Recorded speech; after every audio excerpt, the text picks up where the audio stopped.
Who the heck is Pep Talks? I'm not gay, but I fantasize about Marco Rubio. Pep Talks. Pep Talks. Pep Talks. Let's eradicate the Kung Flu. I'm literally coming. Pep Talks. Pep Talks. Who the heck is Pep Talk? They want our women. They want our children. Pep Talk. Sometimes no means yes. Grab them by the pep talk. Grab them by the Marco Rubio. Obama is a racist. Pep Talk. I'm literally coming. I'm Pep literally coming. Pep Talks. We found weapons of mass Pep talks. destruction. My fellow Americans, it has been confirmed today from Pep Talks that we are indeed all high on politics. Good afternoon, everybody. Welcome to the Wednesday edition of High on Politics. How is everyone doing today? Hope you all are well, because I myself am doing pretty well. Had myself a good night's rest, which, if you have been paying attention, I have not had a good night's sleep in quite some time. Pep and Pink. Yes, Pep and Pink today.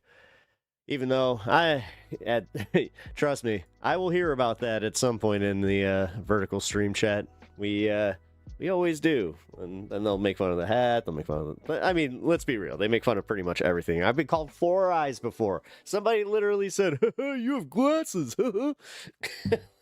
I mean, I don't know. At that point, it's just like, wow, because that one got like what got to me is the fact that I'm like, we went back to like the most elementary level of insult on that one, but you know what?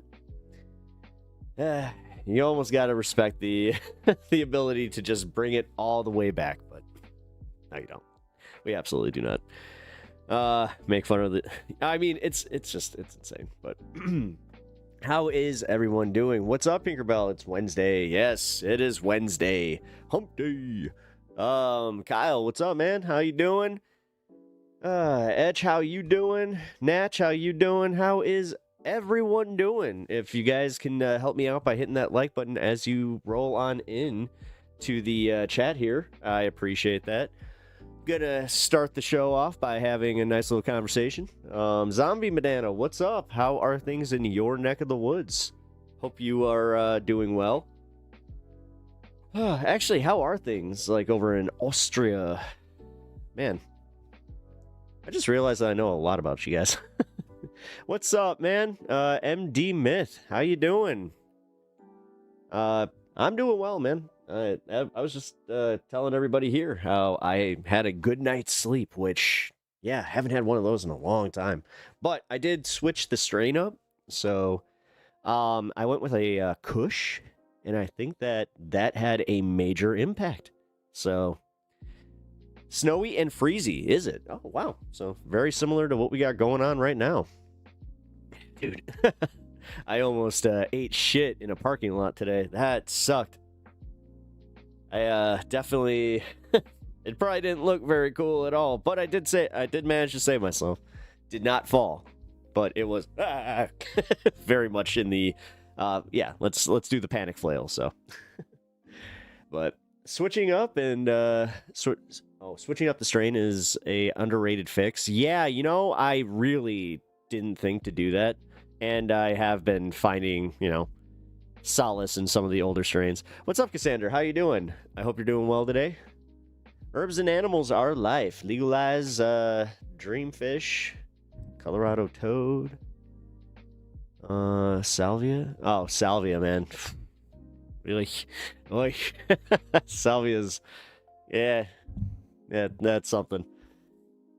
But Nixon's unconstitutional war against the cultural genocide is actually. Oh, are you saying like that it was essentially attacking like Native American use of those things? I didn't know that. Cane toad? Really? I didn't know that was a, I didn't even know that was not legal, so. What happened to freedom of religion? Well, I thought that there were exemptions for that stuff, too. Because I know that, like, if you were a practicing Rastafarian in certain spaces, it was, like, protected. So it wasn't necessarily legal, but they couldn't really arrest you if you were doing it on the, like, you know, holy ground or whatever. I don't know. I only half know what I'm talking about on that, so I just know that there was specifically one Rastafarian church in Illinois when I was a teenager that was like that. Been really bored and anxious all day, and I feel like a creature. Well, you know what? You don't have to be anxious. You don't have to be bored anymore. We are now all together hanging out. We're going to take a journey. We're going to take a political journey today, and you know what? I will be your guide. I'm happy to be here. Welcome to the Political Jungle Cruise. We're going to be going down the rapid rivers that are the politics of the United States of America. Everybody buckle up. Oh, look at that, an alligator. Didn't necessarily make sense, but you know what? It's still fun. Cassandra, we are all weird creatures. Enjoy it. You have to. Oh, absolutely. But this is not the first time we have seen this. No. Seen what? Now I'm lost. I'm already lost. God, it literally took minutes. I'm the creaturious. I mean, creature. Well. The chatter at vertical.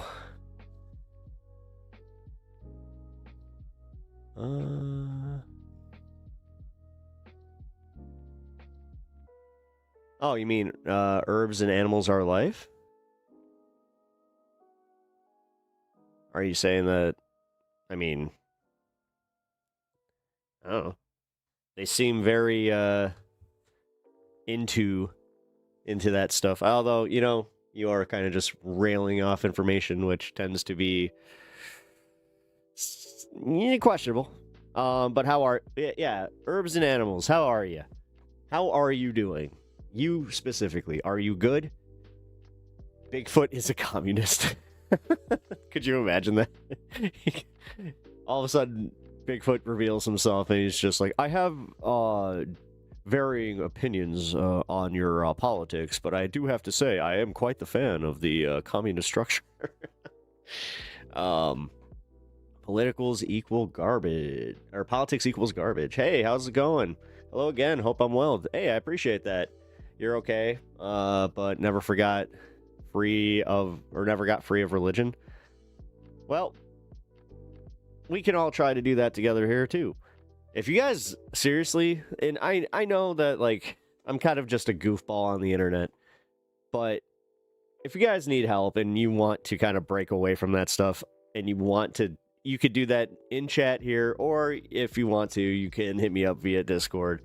I will always make time to kind of have a chat about that, to like break you from that kind of structure, because it's very, very uncomfortable. It's very uncomfortable to do. So I agree, politics are garbage. Yeah, parties are the same coin. Well, I mean, the uniparty really is kind of a thing. Like, the more and more that we look at the structure of American politics and how, if Trump did anything, he did expose the fact that it's like, no, it was all uniparty bullshit. He is not breaking from that structure, though. Like, that's what I'm really sick of. I'm sick of these guys pretending that somehow Trump is the savior of, like, that, and, like, what will break us from that mold. Like, in 2016, maybe it made sense. I'll admit. Because he was an outsider, and that was the big draw, where it's like, no, you know what? He's an outsider. He's going to disrupt the system. But this time, no. Like, he's really proven otherwise. He's proven so many times that he is just for the system. It's not like he did anything to really change the way that Congress is working, as far as, like, funding the military, funding everything around the world, kind of, and then the isolationist tactics, and then taking the dollar. Taking the dollar was one that I did not see coming as fast as it has, but goddamn, we're not even outside of January, and it's looking like by the end of February, we're going to have a major crisis with the value of the dollar. The Chinese dollar, and I've been saying this here, is starting to pick up, and if they do a pivot where all of a sudden that becomes the fucking petrodollar, or they do a move where it's like we're going back to rare minerals, we are so fucked. I don't think that I can overstate how fucked we are. Wait, oh shit, guys. I just realized that my chat's off. Give me 1 second. I gotta... there we go. Sorry about that. Now I can see your chats. Yeah, I just missed a whole bunch of stuff there. If I missed anything, you have permission to repeat at least the last one that you found important, because, yeah, I totally did not see any of your chats. Whoops. It's all fake money is the problem. Well, it was fake money even under the gold standard, technically. Like, it's... I mean, we have to have a form of currency for trade. Like, the bartering system doesn't work out because you want to talk about trade deficit. Some people don't have something that they can trade. You know, if you're born with a disability, then you're literally just born with no nothing, no ability to take part in any of that. So I don't know. The barter system doesn't work, and it hasn't. Because I remember watching this breakdown of like socialist or like communist communities, and like the small ones, how they always end up going to a centralized form of currency because they start to realize like, oh, we have like, especially the more it grows. So I was like, oh, okay, that's interesting. And then of course corruption always does the thing that it does, where it's like, yeah, the head of the town, the head of the cult, like there's always somebody that's taking advantage. Like, I don't know. This is not... I'm gonna be fair here, though. This was one specific, like, commune that they did a deep dive on, so I don't want to say that this is, like, all of that, but the one that I've seen and the few others that I've heard about. D, how you doing, man? You're a rando. You ain't even in America? Hey, cool. Well, I welcome you to the show. Also, yeah, hey, I just realized you're over on Twitch. So if you guys are feeling a little lonely on Twitch, apparently what I did yesterday, I totally fucked up my algorithm. Or algorithm. There is really no algorithm, but I fucked up my my standard in Twitch there, so it's gonna take a second to get back into the swing of things over there. But if you guys can do me the solid of following me over on Twitch, this is more of a just in case thing. I will be. This is more of a just in case thing. That's me. Hello. Meta. I try to do this as my backup because, yeah, you never know in this world what we will experience. So follow me on my multiple platforms to keep up with the show and to keep up with the community as well. Distracting, what's up, brother? How you doing? Hope you're doing well. It's always good to see you. Yo, as like a non-American, can I ask some questions for more clarity? Yeah, absolutely. Ask away, man. I'm the banana I can't even say it. Banana-arist. Step 1, banana. Step 2, question mark. Step 3, profit. Are you a character from Donkey Kong? What is going on there? The issue will be like what's happening with TikTok. Yeah. They're not letting people share videos of ICE or talk about Trump protecting PDFs. Yep. Good evening, Alexander. How you doing? Good to see you. Twitch naturally is Bezos, and he will answer to Trump also. So, well, I mean, it's the same thing with Google. You guys do understand that no matter what, like, when you're consuming this content, you're doing it on a platform that is, it's, you know, set up by elites. Hell, Blue Sky. Blue Sky, for all, like, it's good, is still set up by a bunch of rich dudes. Like, come on, guys. This is just how it goes. Sean Douglas. Have you ever said a nice thing in your life to somebody that you might disagree with? Because that's kind of weird, man. Like, why you gotta be that way? Like, right out the gate. Like, damn. No hello. And then, hey, you're a soy boy. Like, Even those are the ones where I'm just like, oh, at least he said hi. But no, right into, oh, look at this soy boy cock, blah, blah, blah, blah, blah, blah. Just, all I see with that is essentially the equivalent of Beavis doing his blah, blah, blah, blah, blah, blah, blah, blah. I am Cornholio. Pee-pee for my bunghole. BlackRock owns all platforms and MSM. What? You're just objectively wrong on that one, but okay, BlackRock, Jesus. Do you need a conspiracy theory that doesn't exist so you can explain something else? Jesus, the conspiracy is playing out right in front of you, and you need to make up some more bullshit? Come on, man. Bro. Yahoo Finance?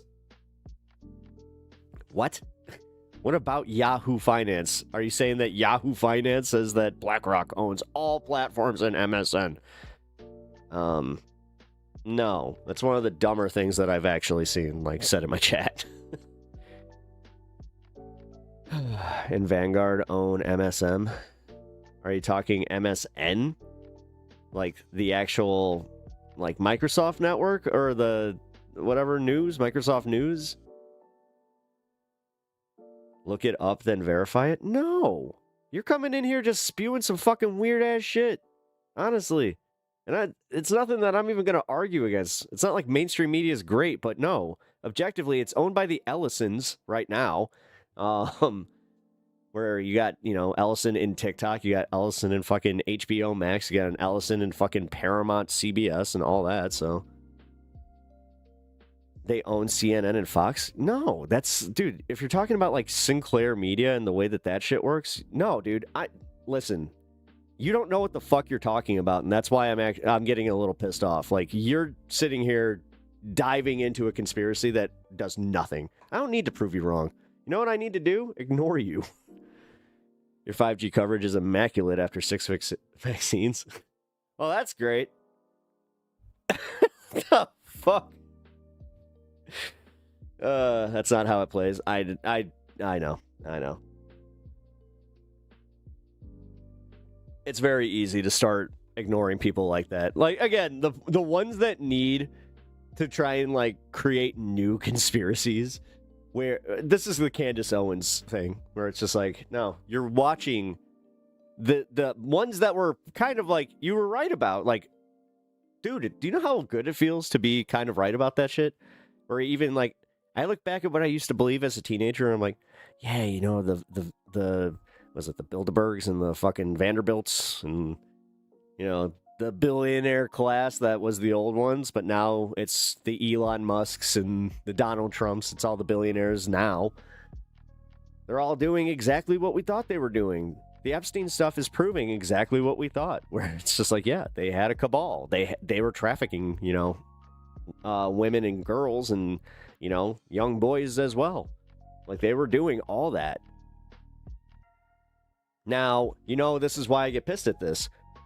QAnon had to go and make it so it was, like, they were onto something, right? We can admit that they were onto something, especially with the Epstein stuff. But then, all of a sudden, they're just like, yeah, we're going to talk about how JFK Jr. is coming back, and we're really going to focus on that. It's just like, are you, what? You do understand that's what got people to just stop engaging and listening at all, is because it had to always be something more fantastical. Like, it's the people that believe this shit that ends up turning people off of the actual truths that might be there. So, keep doing that thing, man. Keep doing the thing where you just get people to fucking disengage. I mean, right now, I look at you and you're like the fucking homeless guy that I walk past that's always telling me, you know, it's coming. You know, the end of the world, it's coming. He's been saying it's coming for fucking damn near 20 years. We have one. Like, he's a local. Trust me, and he's one of the guys that's very, very comfortable in his, living his life day by day. Cannibal Pizza Shop? Yeah. Yeah, exactly. Like what was it? The, fucking Comet Pizza or whatever. Yeah, that right there. Like the Pizzagate stuff. It turned out to not be real. And that's where it's like, you guys don't see that you can't. So, like, that's also why I think it bothers me, is like, they can't take the W's. Like, they cannot relish in the fact that it's like, yeah, you know what?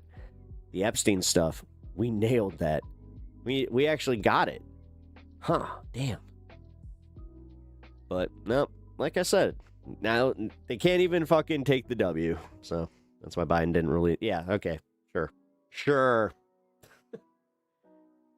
If Biden's in it, I don't give a fuck. But this idea that somehow Biden was like this criminal mastermind when he was also fucking half dead and they were so ineffectual with our politics. Stop it.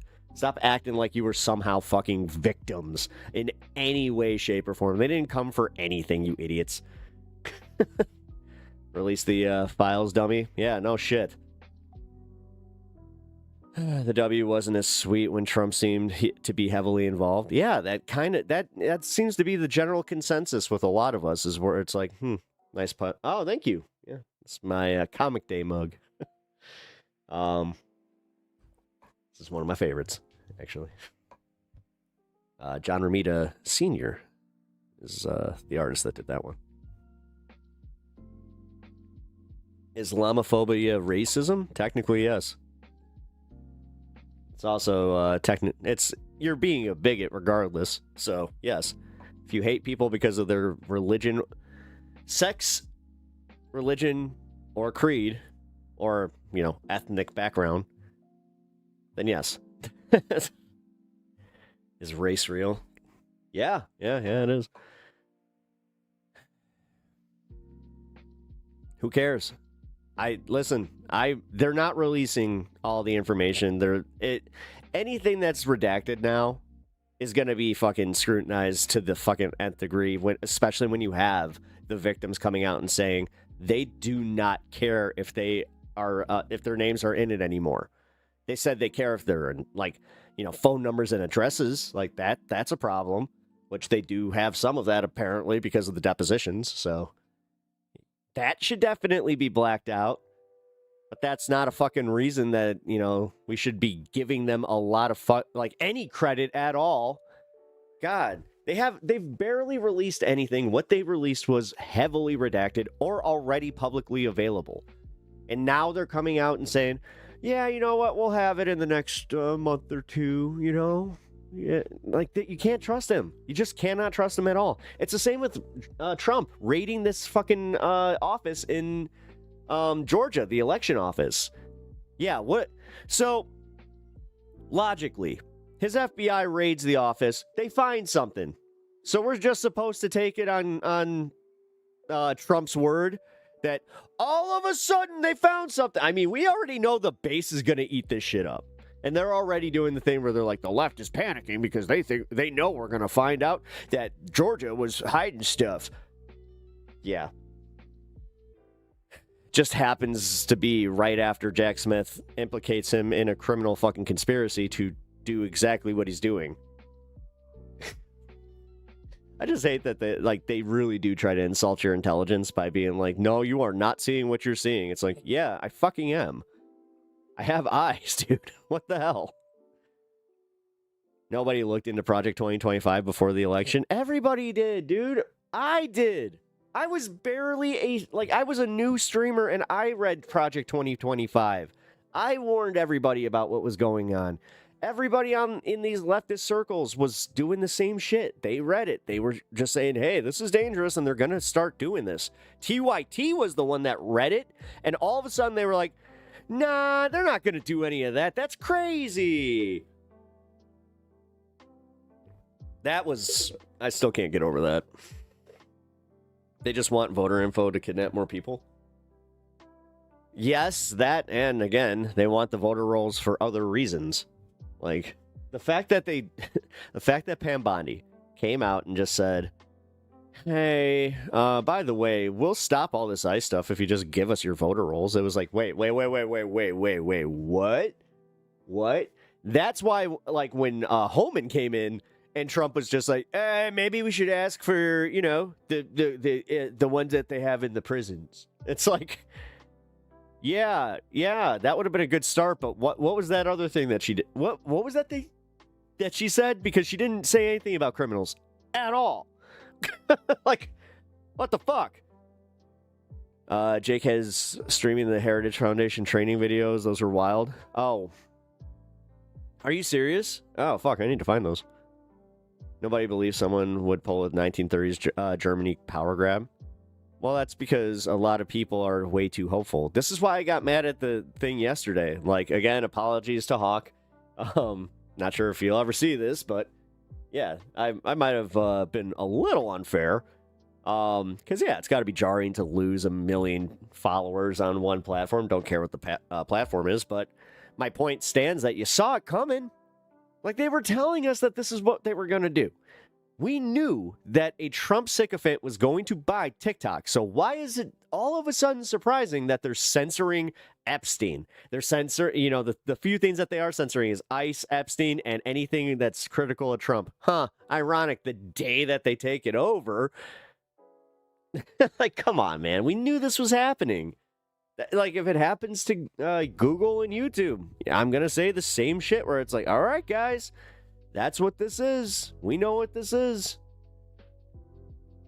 Wow. Now that's what we have in,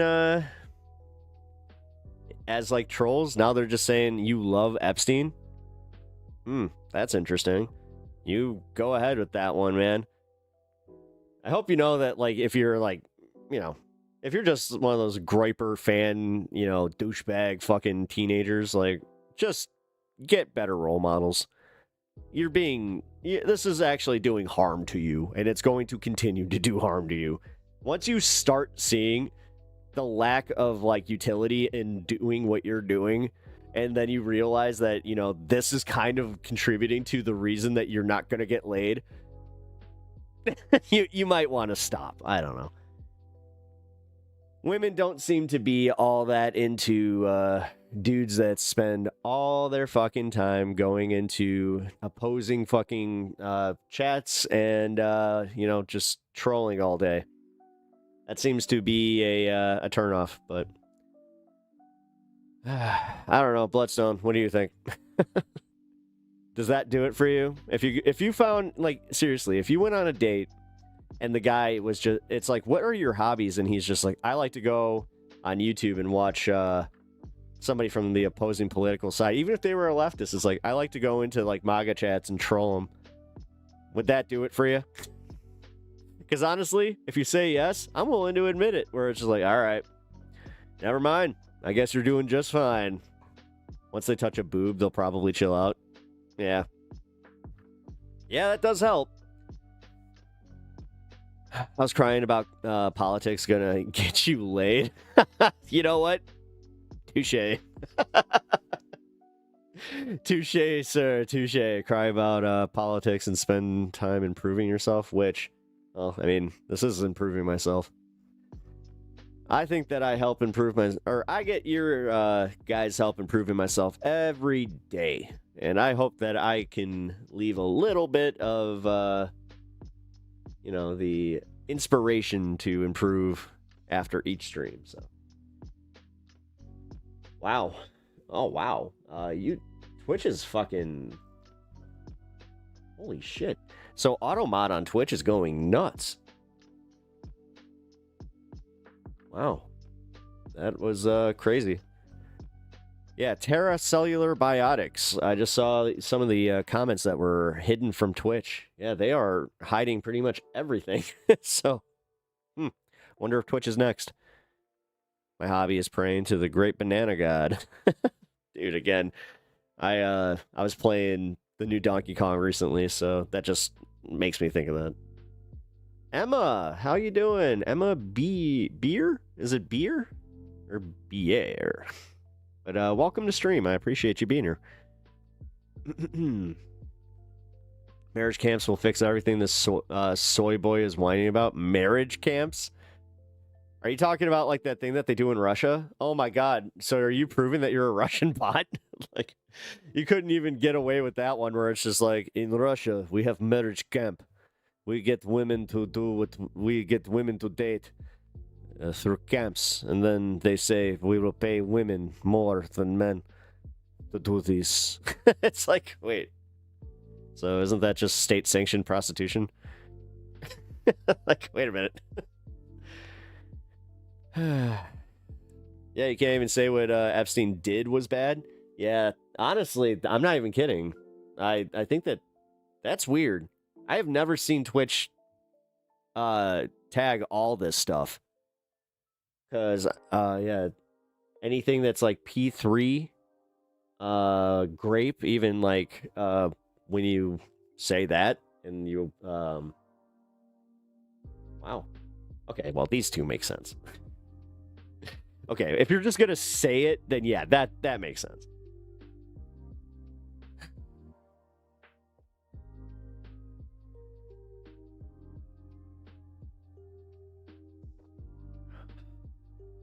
Are bananas the most sold item at Walmart? Are they? I don't know. Actually, I don't know. I know that bananas have skyrocketed in price, so I haven't really been buying them. So, Virgin Islands were sold to us to the U.S., and one of those was Epstein Island by Denmark. Oh, really? Is that why Trump thought that he can get away with trying to take Greenland? He's like, listen, guys, you already made a deal with a certain man named Jeffrey Epstein. You know what? Not that I knew him or anything, but I do know about your deal. So come on, guys, let's make a deal. Why am I ignoring the fact it's a serious comment or a serious topic? I don't even know what you're talking about. Okay. Making things taboo is how you let people get away with it. Yeah. I mean, ish. I don't know. No, wait a minute. What? I mean, I understand kind of what you're saying. It's like the hot stove method, like where you're like, you tell the kid, don't touch the stove, and kids are stupid, so they're gonna touch the stove, and then they're gonna learn the lesson to not touch the stove. Is that what you're meaning, or did I misread that entirely? I've spent all day being a crybaby in my room. Horrible anxiety. I just feel kind of disgusting today. Well, I'm sorry. That sucks. If there's anything that makes you feel happy and cleaned up, you can always do that. I don't know. I'm not the best with advice on this one. I know that other people in chat kind of would be better for that. So what the fuck is Twitch doing? Making us tiptoe around SA? Yeah, no, for real. I brought that up recently where I was talking, and not just Twitch, I was talking about YouTube too, where I was just like, the fact that they censor you from being able to talk about these very serious topics. It kind of makes it so, yeah, you're just, you're conditioned to ignore it almost, or like to not even bring it up, because like as a content creator, it is a lot harder to discuss even the Epstein stuff, because you do have to use terms like grape, which every time I say that, it makes me feel disgusting. The fact that I have to make, like, I have to make a little, I have to cover it up for like a child. It's like we got the kids in the room, and I gotta make sure that they don't hear the naughty words. Like, what the fuck? My content's already is marked not for kids. So why in the hell I get to swear? Like, it doesn't make sense. It really doesn't. Because even in the case where you have a bunch of people that spam that shit, fine. But that should be bannable. Like, if you have people that are making content where they're making like fucking songs, or they're just doing videos where they just spam the words, or like, and of course, we've seen some of the the way that people act on the internet, so you could see how that's a thing. That's a thing. But yeah, it's crazy, right? Where is our free speech? I agree 1000%. Tantrum knows. What's up, Tantrum? How you doing, man? Welcome to the stream. I appreciate you being here. And guys, everybody, I'm going to ask this periodically. If you guys can just double tap that screen.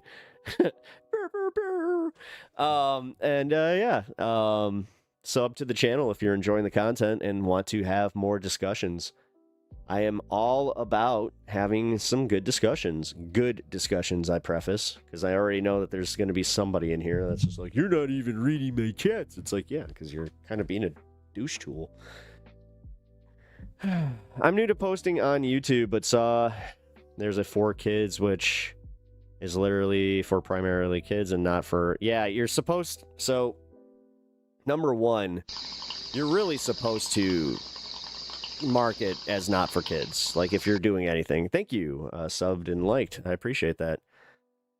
YouTube mutes some of my videos with politics. Yes, yeah, they do. I unfortunately, I get, like, nice little boosts, and then all of a sudden, I will see a major, like, hit, and it's specifically because we're talking about, you know, the shootings. Like, that was a big one, where I can talk about them for about 2 to 3 days, and then all of a sudden they will throttle the crap out of all of, like, whether it's my live stream or my videos. It just, yeah, it happens. I need to look into the auto opt-out since I'm making music and I have to select it every time. I don't think there is an auto opt-out. I think that any time that you post, you have to do it. It's kind of like a terms of service kind of thing. I don't know. Every time that I upload, I have to do it. Every single time. It sucks. But you know what? You get used to it. Free speech only protects you from the government, not not those that own them. Well, yeah. But, yeah, actually. I guess that's a fair statement, because I said that yesterday about this on YouTube, where it's like, yeah, you know what? You're not your free speech isn't necessarily guaranteed on fucking YouTube. Like, speaking of, hold on. Let's see. Where are we at? Interesting. Okay. I see the Cleveland jersey in Canton, Ohio. I'm a tattoo artist. I'm not in Cleveland. That is a Blackhawks jersey that's technically been retrofitted as my team's jersey. Retrofitted. We had to pick a style, like a what do you call it? Whatever. It's under customization channel advanced. Oh wait, there is something where you can just have it selected every single time. Oh, hold on. You know what? Let me I'm gonna make a copy of that comment so I can go back to that later. But all right, let's get to some news. I know, I'm breaking my protocol, but it's also a Tuesday. Started a little bit earlier, and since I got my This Space show later, yeah, we need to get to some of this stuff. So let's get to the Trump stuff first, because this is bad. I don't know, man. The nice part is I was talking to my buddy who, you know, he is ex-MAGA. So he's not a leftist, but he does have major critiques of Trump. And I was talking about this right before I came on here with him. And he was telling me how he's like, dude, this even when I was part of MAGA, I just wish he would shut the fuck up about it. Who cares? You lost. He's like, the history books aren't going to rewrite that you somehow won the election. It's never going to happen. You know, like, you lost all these court cases. It's just objectively not true. The only person that it is true with, and in his brain is 100% true, is Trump. And that's why it's like, yeah, that's a problem. Huffing pain on the low. FBI executing search warrant at election office in Georgia related to 2020 vote. On Wednesday, the FBI Atlanta executed a court-authorized law enforcement action at the Fulton County Election Hub and Operations Center in Union City, calling the matter ongoing. The DOJ Civil Rights Division and the State Election Board previously sought 2020 election records via October 6th subpoena and October 30th demand letter, respectively. Local media and eyewitnesses reported multiple law enforcement vehicles and agents at the 5600 Campbellton Fairburn Road, blah, blah, blah, blah, blah. Georgia, long singled out in the post-2020 probes. The episode has national resonance as defendants earlier this month filed a motion to dismiss based on state court jurisdiction. While the government cites Title III of the 1960 Civil Rights Act. Really? Yeah, there's only like a few people really reporting on this too. That's kind of crazy. New York Post being one of them. Because the thing about that is, like, I think that a lot of, like, right-wing publications are going to stay a little bit away from it, where they're just like, ooh, not a good look. Not a good look at all. But, I don't know. The fact is, they believe that somehow there were shenanigans, so it's nappy time here. Keep up the good work and stay positive. I appreciate that. Can they be reasoned with? No. Or they can be reasoned with? Oh, I see what you're saying. So they will steal info. Yeah, it seems to be that way. It does seem to be that way. Breaking news right now. The FBI is actively raiding an election office in Georgia right now related to the 2020 election per Fox News. This is a major escalation as the Trump administration targets elections right now. Donald Trump has long tried to say that he won Georgia, and remember all the fraud stuff that never materialized? Well, the FBI is serving a search warrant for a Georgia election office, likely trying to get voter rolls or other voter information. This is likely the beginning of what could be a larger scale effort to try to target state election boards across the country in an effort to try to influence the upcoming midterm elections or moving forward. I truly can't overstate how big of a deal this is. He is actively now using the levers of government to target state and local election offices. Now, we don't have further details as to exactly what they're going for, other than that it has to do with the 2020 election. So spread the word. I'll have more updates for you soon. So follow along, stay up to date on all the news you need to know about. Okay. Oh, by the way, the Fed, they kept the interest rates steady. So expect some late night poop tweets from, Mr. Donald Trump. Talking about the economy will never recover because Jerome Powell, Mr. Too Cautious doesn't want to lower the interest rates, even though, that 10% credit card interest rate thing, again, had it described to me by somebody that works in credit, like that's what they do. That's literally their whole thing is like they make sure that like people can get credit cards. So, and it's not like they sell them. I'm talking about like they work directly in the interest department and all that. And they're just like, yeah, if that happens, nobody's going to loan any money. He's like, that will essentially shut down all lending. He's like, that's not good.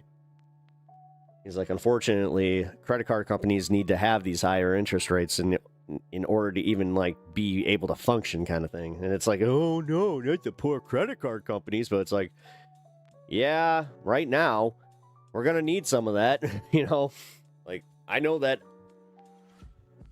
you got to be very aware of the credit situation, specifically interest rates. God.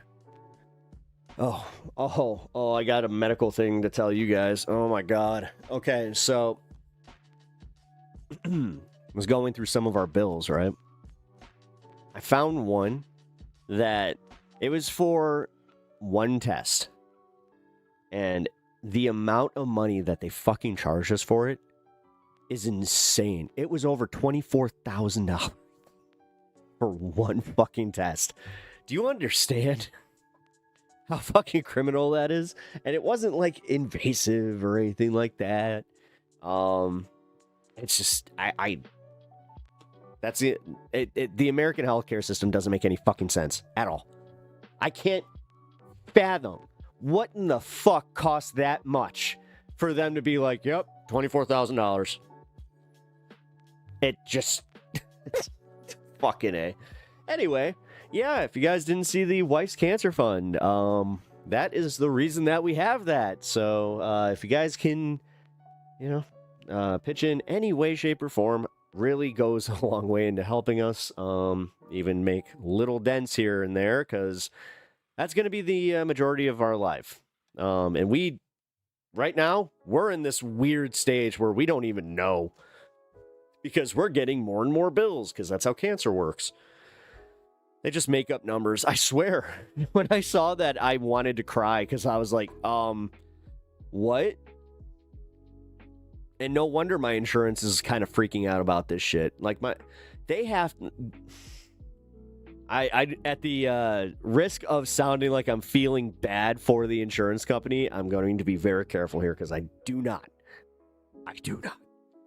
But the fact that somebody had to process that and they were just like, how much for... And they probably went and they saw like, okay, how much is it? Oh my God. Hey, thank you for the 10, man. Rick from Oregon. At Rick from Oregon, $10. I appreciate that. Here, you know what? The dog gets a treat for that. I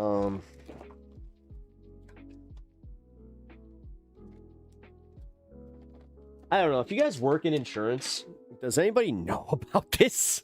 Like, I should have done that before. Just kind of asked. It's like, does anybody know what in the fuck they see that we don't, where they can just be like, yeah, that's how much it would cost. It's like, why? She was in a machine for not even an hour. Why? What are you... Ugh. And then, yes, just the general bills, man. Like, her ER stay. Like, the first one broke me. Like, that was the first time that I was just like, oh my fucking God. Like, you guys charged us thousands. And, like, I think that we hit close to 15,000 on just the first visit. Like, it's just so dumb. Like I said, the American healthcare system makes absolutely no sense. And this whole myth of, well, if we have socialized medicine, then we're going to have ERs where you have to wait for hours on. And yeah, guess what? That's what happened to us anyway. Are there Yes, there are I am in the middle of trying to appeal everything. The problem is, so like for instance, and I'll just kind of simplify this. So you have multiple different like hospitals and different like, you know, medical offices that have all said essentially the same thing, that because this is a long-term thing, that we don't even technically know what we really owe. Like, we know, like, you know, the itemized stuff, but as far as like the final tallies, and when I get that final tally is when I will be able to go appeal a bunch of this stuff. But until then, they're just like, wait, just wait, which, yeah, it's a little nerve-wracking. I'm going to be honest. Doggo! Yes. Oh, he is so happy. Yeah, he got the special treat. He got the... What are these called? The frosted paws. He loves these. No, you got 2 of them already. You're getting spoiled. Someone did say it was so insurance companies could negotiate, but how the hell does that work? I don't know. Like, that, when I saw that one specifically, I'm like, what are they negotiating on this? What? Like, obviously like, in that case specifically, they are robbing the entire system blind. Like, somebody's getting fucked, and it's it's this guy. Ugh. Anyway, sorry, I didn't mean to go on like an entire rant about the American healthcare system, because yes, it's a lot, man. It's a lot. But you know what? They are keeping my wife alive, and for what it's worth, she is doing well. So that's one thing I will also say is, for anybody that, you know, if you guys were, you know, during COVID, just like, I don't trust science or the scientists or any of that stuff, and even if I got cancer, then I would not. It's like, don't do that. Don't be that person.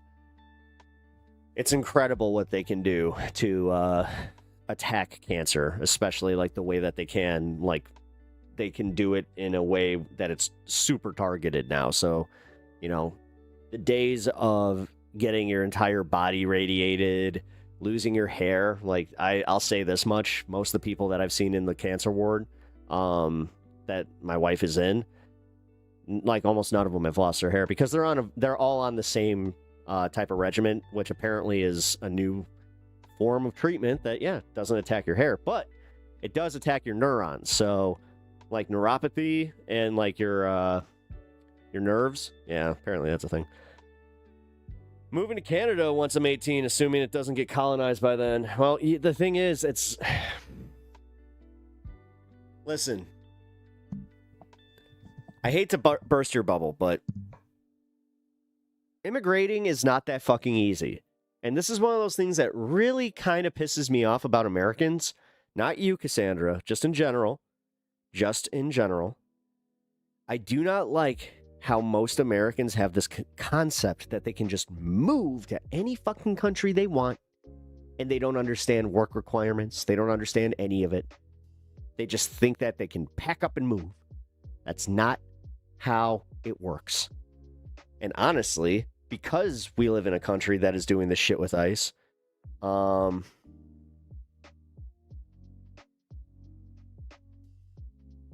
give me one sec.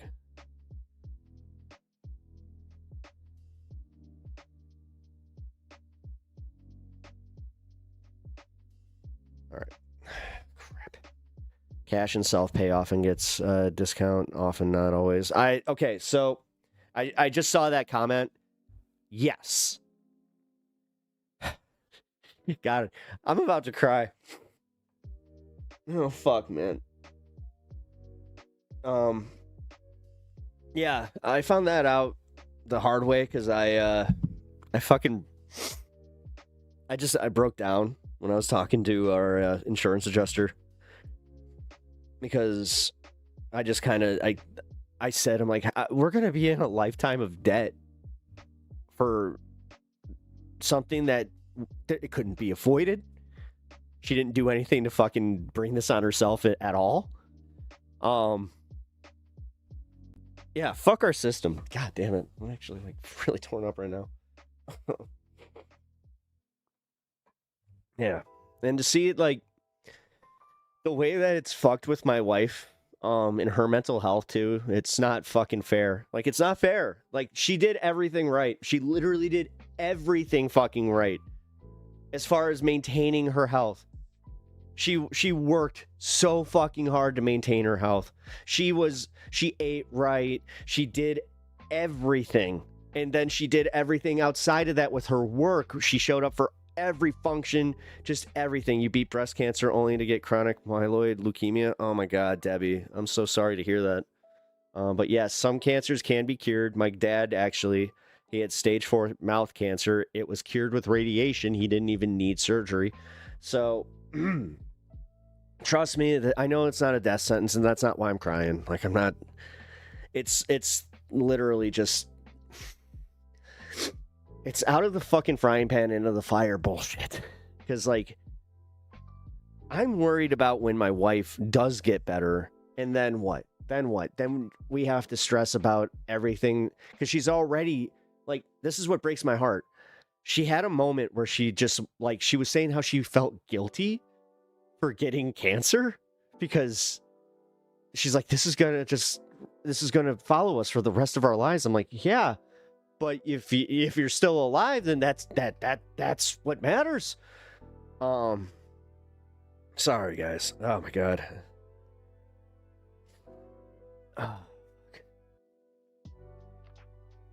Yeah, sorry.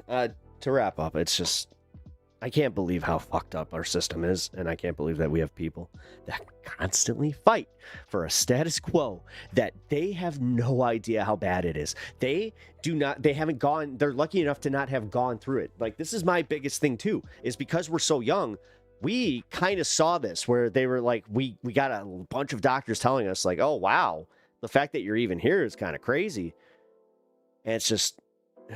And it touches that's the thing. Like, you don't know when it's going to, but it's going to. Eventually, something is going to happen to you, whether it's a car accident, whether you have a slip on some ice, whether you have, your own cancer scare. It's going to happen, and it's going to finally resonate with you how this shit ruins people and just ruins lives, man. Sorry. All right, I feel better. I needed to get that out. And you know what? Thank you for listening. I appreciate that. It's wild. Thank you guys for also spamming the unicorns. She She doesn't deserve this. She didn't deserve the cancer, obviously, but it's everything that goes with it. Capitalist. No, and you know what? You know when you see that? When you're admitted to a hospital, and before they can do anything, they have to get you registered. So you get this person that they wheel this little computer in, and it's just like, okay, so we need your history and who's your insurance? Okay, where do we bill this to? Who's your next direct contact? And you hear it where you're like, okay, every little bit of information that they input, you're like, oh my God, this is going to cost us so much fucking money. About those bills, I have to pay $10 a month. They can't come after you as long as you're paying. That's, Debbie, that's kind of like, I don't wish this on anybody ever. When I say I genuinely do not wish this upon my worst enemies in life, I mean it. Like, this is so fucked up. So, it literally does cost millions sometimes to go through a cancer fight. We're about to hit that. Sell some stuff on the wall. Yeah, okay. Yes, that's going to make the major difference is, the few Warhammer figures that I bought throughout my fucking life. Fuck you. God, I hate people like you. I really do. I've already sold a bunch of my fucking valuables, but you want to be a cocksucker and fucking tell, like, oh, you should sell, like, the pictures on your wall. Like, Jesus Christ, dude. Those are worth maybe $10 fucking. Like, fuck off. Like, what is wrong with your fucking... What's broken in your soul that you needed to do that? Especially when I'm poor. I'm literally talking about how we're going through the healthcare system in America with my wife having cancer, and your dumb motherfucking ass comes into my chat and is just like, sell some of the stuff on your wall. Fuck off. God damn. You people are fucking broken. Like...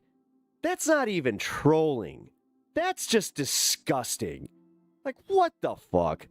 We print our own money and they say we can't afford healthcare. Conservatives deserve this. Yeah, conservatives deserve this, maybe. But not... Nobody that fucking rails against this, I'll say that much. But no, you know what? I walked that back. No, fuck that. I wanted to be mean there, but no. Conservatives do not fucking deserve this. Even that cocksucker right there that made that comment. I will fight for him to have his health care. Because you know what? I'm a decent fucking person. Something they know nothing about. Fucking A. Yeah, I know, Kat. I worked in a hospital in Austria years ago. Homeless people got help like everyone else. It's possible to give everyone health care in a mixed economy, at least, yeah. Again, when I saw that bill... It's just insane. How in the fuck are they going to charge you fucking $43,000 for a simple test? Like, it wasn't anything wonderful or out there. Like, I just whatever.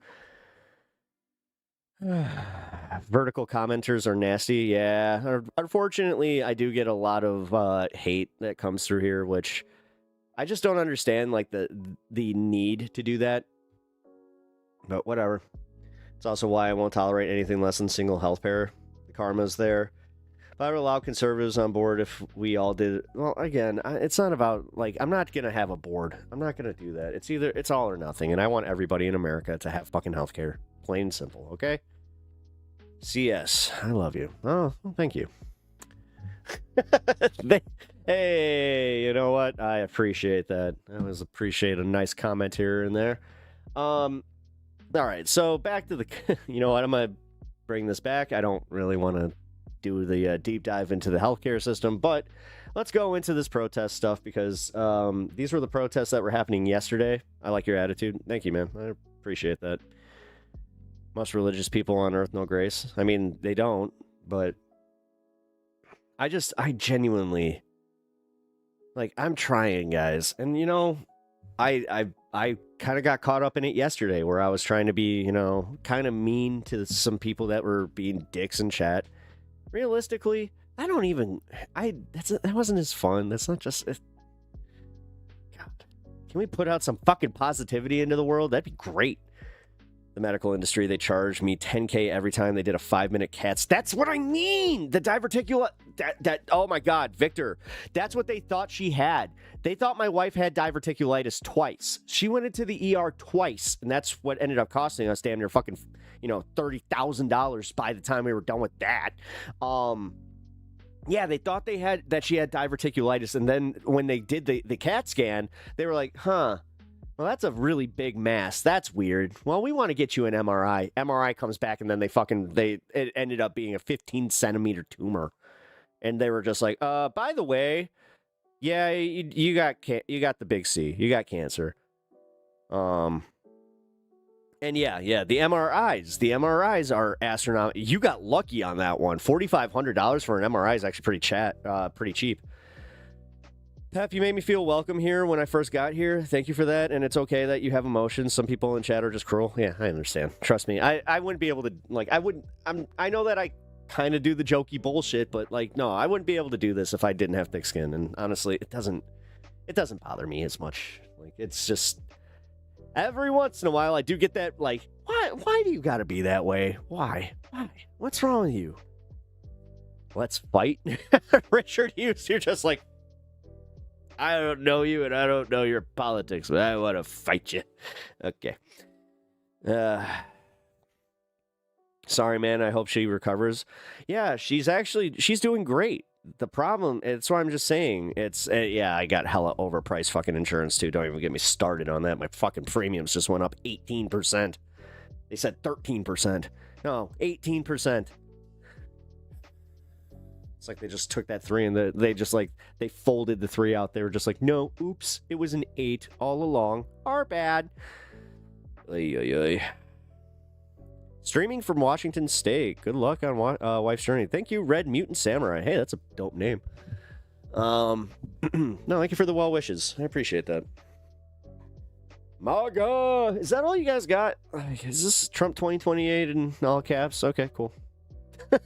Cool. Trump save Europe from these dirty globalist bastards. Dude, he's literally doing a new world order. What are you talking about? The globalists. He is the globalist. Trump is the globalist. He's the ultimate guy. He's like the guy. He wants to be king of the world. That's a globalist. He wants a new world order. He just called it something else.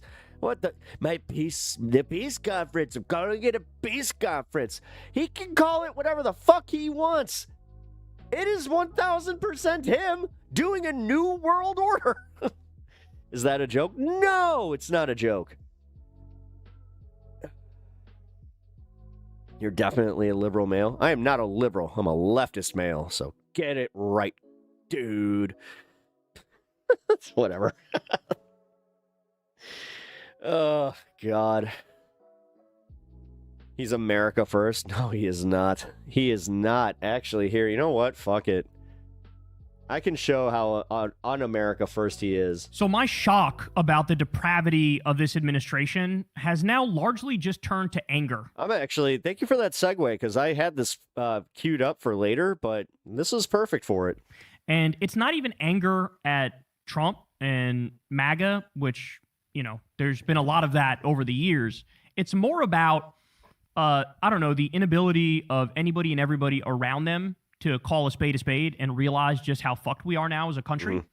So in a sense, I'm even more disappointed in the media and the Democrats and normies for not realizing just how far gone we are as a country. And that's on everything. It's from the imperialism and the colonialism and the warmongering to the fascism here at home, the destruction of the Constitution, the destruction of our economy, the systematic obliteration of our economy. Look, the tanking of the dollar is the big one. Look at this, y'all. So, as you all know, you had the World Economic Forum the other day, and Trump gave a speech, and a bunch of world leaders gave speeches, and Canada's Prime Minister, Mark Carney, actually gave a devastatingly accurate speech where he correctly points out the era with the U.S. as the sole superpower is completely and utterly done. It's not coming back. Don't mourn it. We just need to adjust strategically moving forward. Okay? So it was real, nail in the coffin type shit for the U.S. empire, is what Mark Carney said.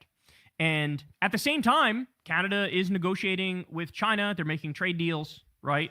Here is what Trump said when he was informed. Hey, No, it's a reinvention. Canada- It's not dude, he's not reinventing the fucking wheel. He's not, like, you do understand that just econ is econ. Like, numbers are numbers, man. So when you start doing this thing where, like, you get rid of, like, a bunch of the influence that we had. So, okay, America first. Great. Fine.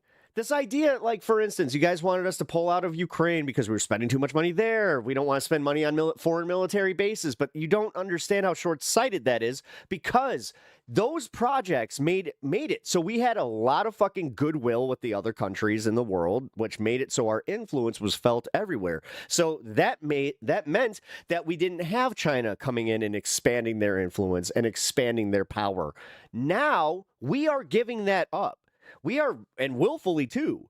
Now, and like, we have a bunch of people in here cheering it on, saying America first. It's like, dude, you don't understand how that means America last on the world stage. And you guys are all going to bitch about it when all of a sudden the American dollar is devalued to a point where it's almost worthless because they don't trust us. We're not good business partners. And on top of it, we're no longer on top of the fucking, on the food chain. We're no longer the fucking, the highest on the food chain anymore. China and Russia are about to overtake us on that. Just finalized Specifically China. A new deal with China. Here's what Trump said initially. I'd prefer not to have that. Ready? And it's when it happens, not if it happens. Prime Minister Carney is in China. No, this isn't delusion, dude. This is literally just being able to read the writing on the wall. No. The fact that you just called me delusional kind of tells me that you're a little insecure, because if that ends up happening, then you have no one to blame except for him and yourself for supporting him. Prime Minister Carney At some point, you need to kind of, like, be a little more skeptical, dude. is in China.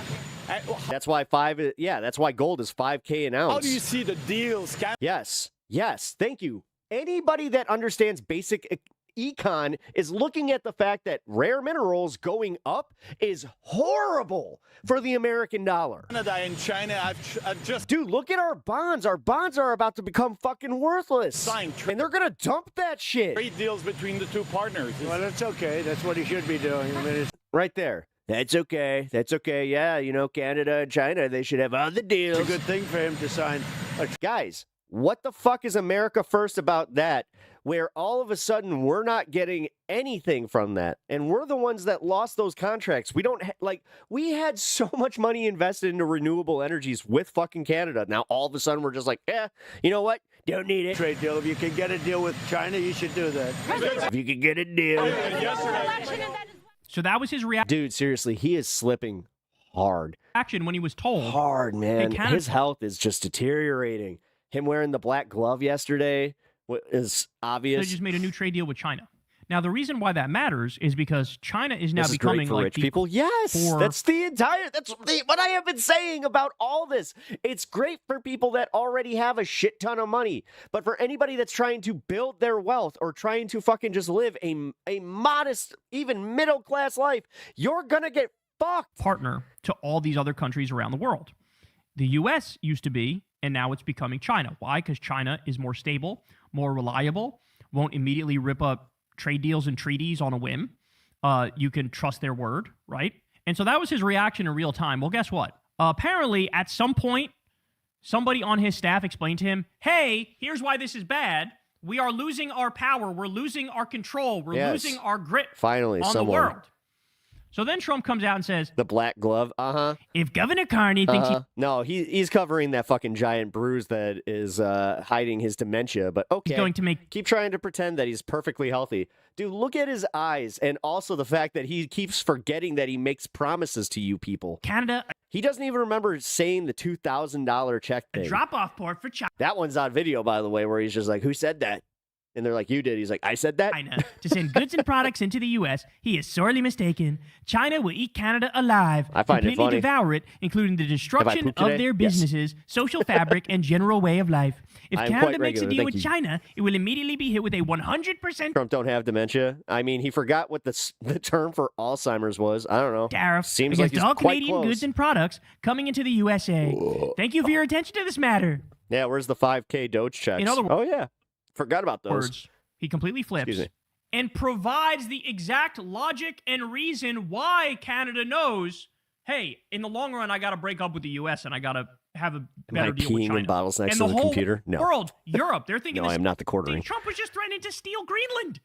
You think Europe is looking at this like, oh yeah, these are safe and reliable partners? No, what Trump is doing is basically begging the world to drop the dollar as the world reserve currency. That's what he's doing. Good news. Dementia J. Trump won't last Guys, another year. here's the thing. Hey, I don't like that name. I don't know why I don't like that name because I forgot what she even called me. But you know what? I'm not exactly a fan. Even if everything just ended now, right? Let's say Trump passes away, JD Vance comes in, JD Vance rolls back the tariffs, right?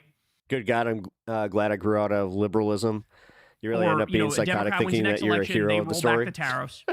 They have I don't care if I'm a hero or not. I just want to be on the right side. secret meetings with the world Specifically, the right side of like the economic downturn too. leaders and say, look, our bad, that motherfucker was crazy, whatever. Even in a scenario like that, I think the damage is already done. I really do. He's got dementia. He's too stupid to be president. Yeah, he single-handedly beat the whole Democratic The Party. whole world is going Hey, you know what? Same thing can be said about Biden and him, though. look at the U.S. and say, Ironic how that works, huh? hey, How an old man, this old doddering fool, somehow, he kept you under his thumb for 4 years, this crime lord Biden. okay, But he also was like, half dead. What's that say about you? how do we know that in 4 years you won't have a new Hero Trump of the protege day. that comes up that supports the tariffs, that supports the trade war, that goes after its own allies? How do we know? We don't know. So why don't we just break up with you and make a deal with our more reliable partner, with China? And the whole world is going to be thinking that. Europe is going to be working with China. Canada is going to be working with China. South America is going to be working, like everybody's going to be with them because they're more stable, more sane, true to their word. And we're just like a abusive, alcoholic ex who's lost his damn mind. That's what we are now. The thing is, dude, Grover Cleveland fucking was a much worse president. I don't know. You need to study history, my guy. And so guess what?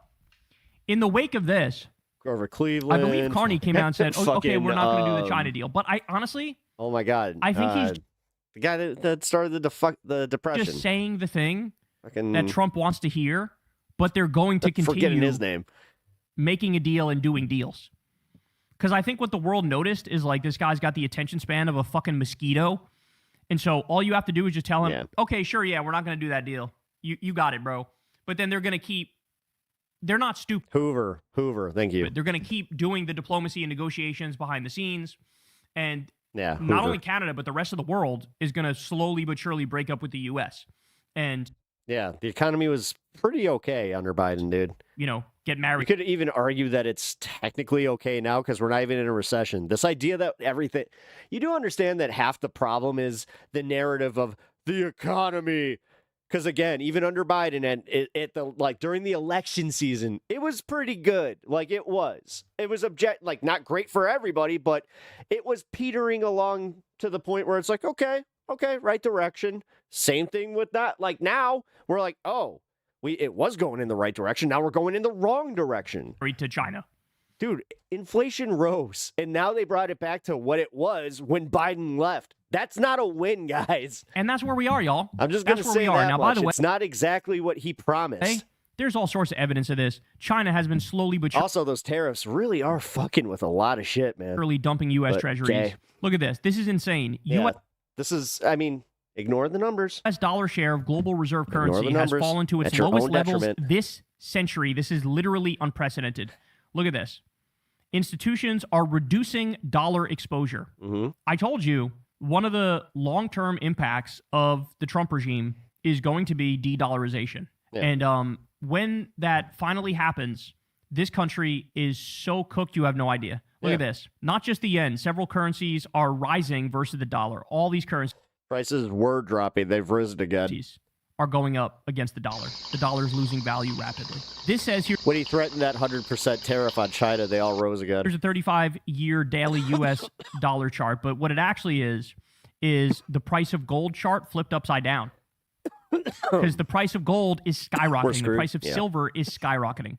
Why are those skyrocketing? Yeah. Again, These are all like classic indicators that the economy is about to fucking enter a major recession or depression. Because those are what's viewed. They're viewed as And like on top of it, again, once our dollar collapses, I would not, if I was a betting man, I would place my money on China and all these fucking people that hold our bonds to call in our debt. Then we're fucked. natural currency, right? There's a limited supply. People always want it. So it's like a natural currency. We used to be on the gold standard. We're not on the gold standard anymore.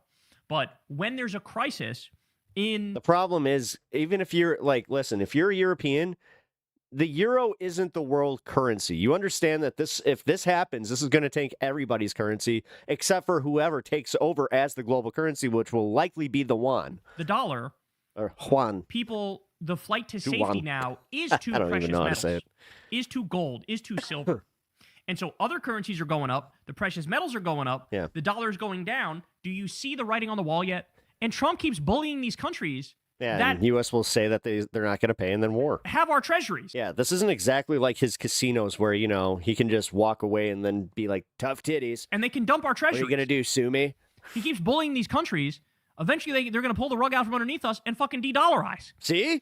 Right? We've already See? given them every reason in the world to de-dollarize. We do sanctions all willy-nilly against Nothing the happens. countries How that about piss us off. doubling the national debt Well, in a as year? soon as the world de-dollarizes, you don't have to worry about those sanctions anymore.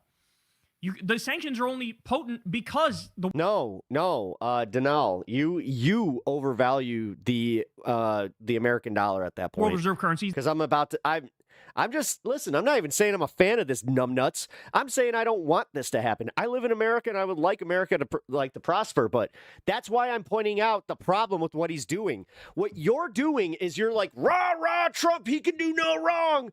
And here I am getting information that I'm mad about because I don't like the numbers. I don't like the theory that we might not be doing as well as we thought we were. So you know what? I'm going to tell this guy that he's a soy boy liberal cuck, and I'm going to completely ignore all this information. And then when this happens, I'm going to blame the Democrats because that's all I know how to do. He's the dollar. As soon as you get rid of that, you don't have to worry about that anymore. Fucking Christ, dude. Right? So he keeps giving the world reason. Also, show how fucking insecure you are about this. How much you actually are listening to this and hearing, oh, shit.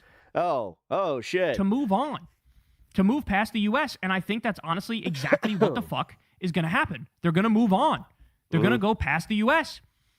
So he has ushered in the end. That's the next logical step. And that's why China is stepping into the Panama Canal. That's why China is stepping into pretty much every fucking, every role that we left open. The United States as we know it. And the craziest thing is, he's not even Just look at Africa, like how much they are investing in Africa. going to be around to see the fucking worst of it. This motherfucker's going to croak within the next 5 years, and then he's not going to be around to see all of the fucking pain and suffering that his ass caused by doing an unnecessary trade war, making the world hate us, alienating us and isolating us, leading to a fucking giant Great Depression. He really acts in a way that only an idiot They're not looking to handle Africa. They're investing in Africa. That's the difference. could act. Like, other world leaders are smart enough to That's why they'll be able to, theoretically build military bases and things like that. know. It's almost like where Trump really fucked us on the Greenland thing is the fact that he now made us the laughing stock of the fucking world because they were like, Denmark was just like, dude, you walked away with the exact same deal we gave you before. And you're like, big win for me. You know what? I totally negotiated the shit out of that. It's like, sure you did. Nothing lasts forever. Empires rise and fall. He's so fucking stupid. He actually seems to think this thing called the American Empire, it's always gonna go on. There's a lot of people that think that way, though. People always want to work with us. Why the fuck would they want to work with us? All you do is disrespect them, spit in their eyes, slap them around, rip up treaties you just fucking agreed to. They just made Trump himself. Yeah, 50 years ago, and then we stopped because of Ronald Reagan, and that's the problem. Had we stayed there, we would probably have more influence. Deal with China, with God Canada. damn it, influence is good. His first term. Global influence is good. And then he ripped it up in his second term. Why would anybody trust any words you say ever? Why would they? We signed up for the Paris Climate Agreement. You fucking ripped it up. You just pulled out of the WHO. You just pulled out of all these, UN committees, for example. Like, why would the Iran agreement? That was settled law. It was a treaty. You fucking you violated it and ripped it up. Why would anybody make any deal with you knowing you could wake up tomorrow in a different mood and fucking destroy it all? It's like I'm having to explain the most basic elementary level concepts to these people because they're so fucking stupid and dense. They just want the show. They just want the theater. They just want Trump like triggering the libs and making people laugh. And it's like, okay, but he also just destroyed anything and everything about this country in the process. We're completely untrustworthy. I just realized this is a stream reacting to another streamer. We're completely hated. And that has long-term consequences, Yes. guys. We call this streamception. It has long-term consequences. And, yeah. So like I said, It's got good information here. the thing that probably infuriates me the most is that why am I the one having to say this, right? Why isn't it the Democratic Party explaining this? Why isn't it? Believe it or not, this actually kind of proves, though, like, with the way that I watch Candace Owens, Piers Morgan, Tim Pool, all these fucking right-wingers, I probably watch more right-wing content than right-wingers. The mainstream media outlets explaining this. I was thinking about that the other day. That I was just it like, is holy so shit. over. I can't even I put really into do. words how over it is. And everybody's acting like it's not over and like this is Bandit, just what an up, man? aberration. Trump is just an aberration. And like we'll move on past him shortly. And it's like, you don't get it. Yeah. You don't get it. There will be no moving on past this. It's not going to happen. No, and you don't, like, it's not like we hear about, like, these giant strides that they make with their EV market, which is insane. Because Tim is a centrist. No, he's not. he did irreversible He's damage. a centrist, then I'm a centrist. In the same way that when Elon Musk, the world's richest man, was marauding through the government illegally and cutting pediatric cancer research and Meals on Wheels, there was no like, oh, we'll get him out of there and we'll like fix it. They did so much damage, it's not even fixable in one What's up, term Brian? of a How's it Democratic going, man? president. Good to see Right? you. And it's the same shit with Trump. This is permanent damage that we're talking about, and it's unfolding right in front of our eyes, and they're too stupid to realize it, or, and this is a bigger question, they're doing it on purpose. This is what I wanted to get to. They're doing it on purpose. Yep.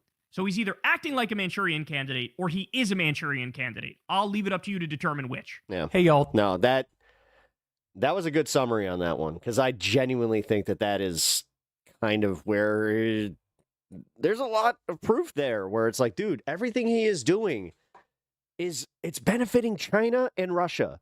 Like the way that he's just like, we're focusing on America first and the Western world. We want the Western the Western front. And everybody else can have their little chunk of the world. It's like, dude. I'll do me a favor and like. Okay. And also, like I was saying, giving up all that influence is going to end up backfiring pretty fucking hard.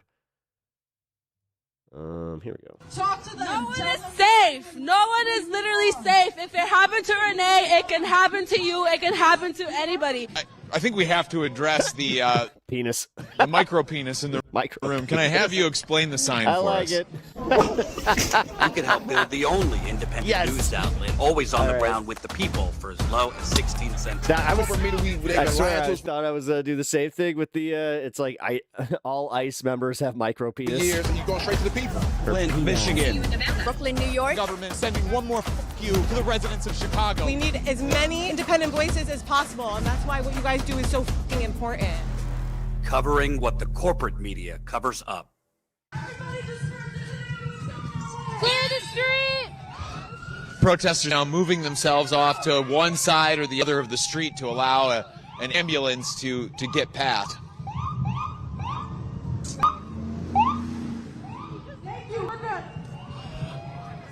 I want to note that it's always a common talking point for anyone who wants to be dismissive of a movement, wants to belittle it in any way, to be like, oh, when they take to the streets like that, well, what about the emergency services that can't get through? Well, there you just saw an emergency service get through. So don't ever let yourself fall victim to that messaging again. Yeah, because they were trying to say that yesterday. Close to where Renee was shot. Yes, that's the block that we're on right now. Okay, yeah, because I noticed the T-Rex on the car. Yep. A local monument here on the block. Right. Maybe before we reflect a little bit more on some of the policy stuff here, since we are in the place where Renee Good was shot and killed, let's talk about feelings here. How does it make you feel to be in this spot where you know that the center of this hurt that is animating so much of this crowd right now?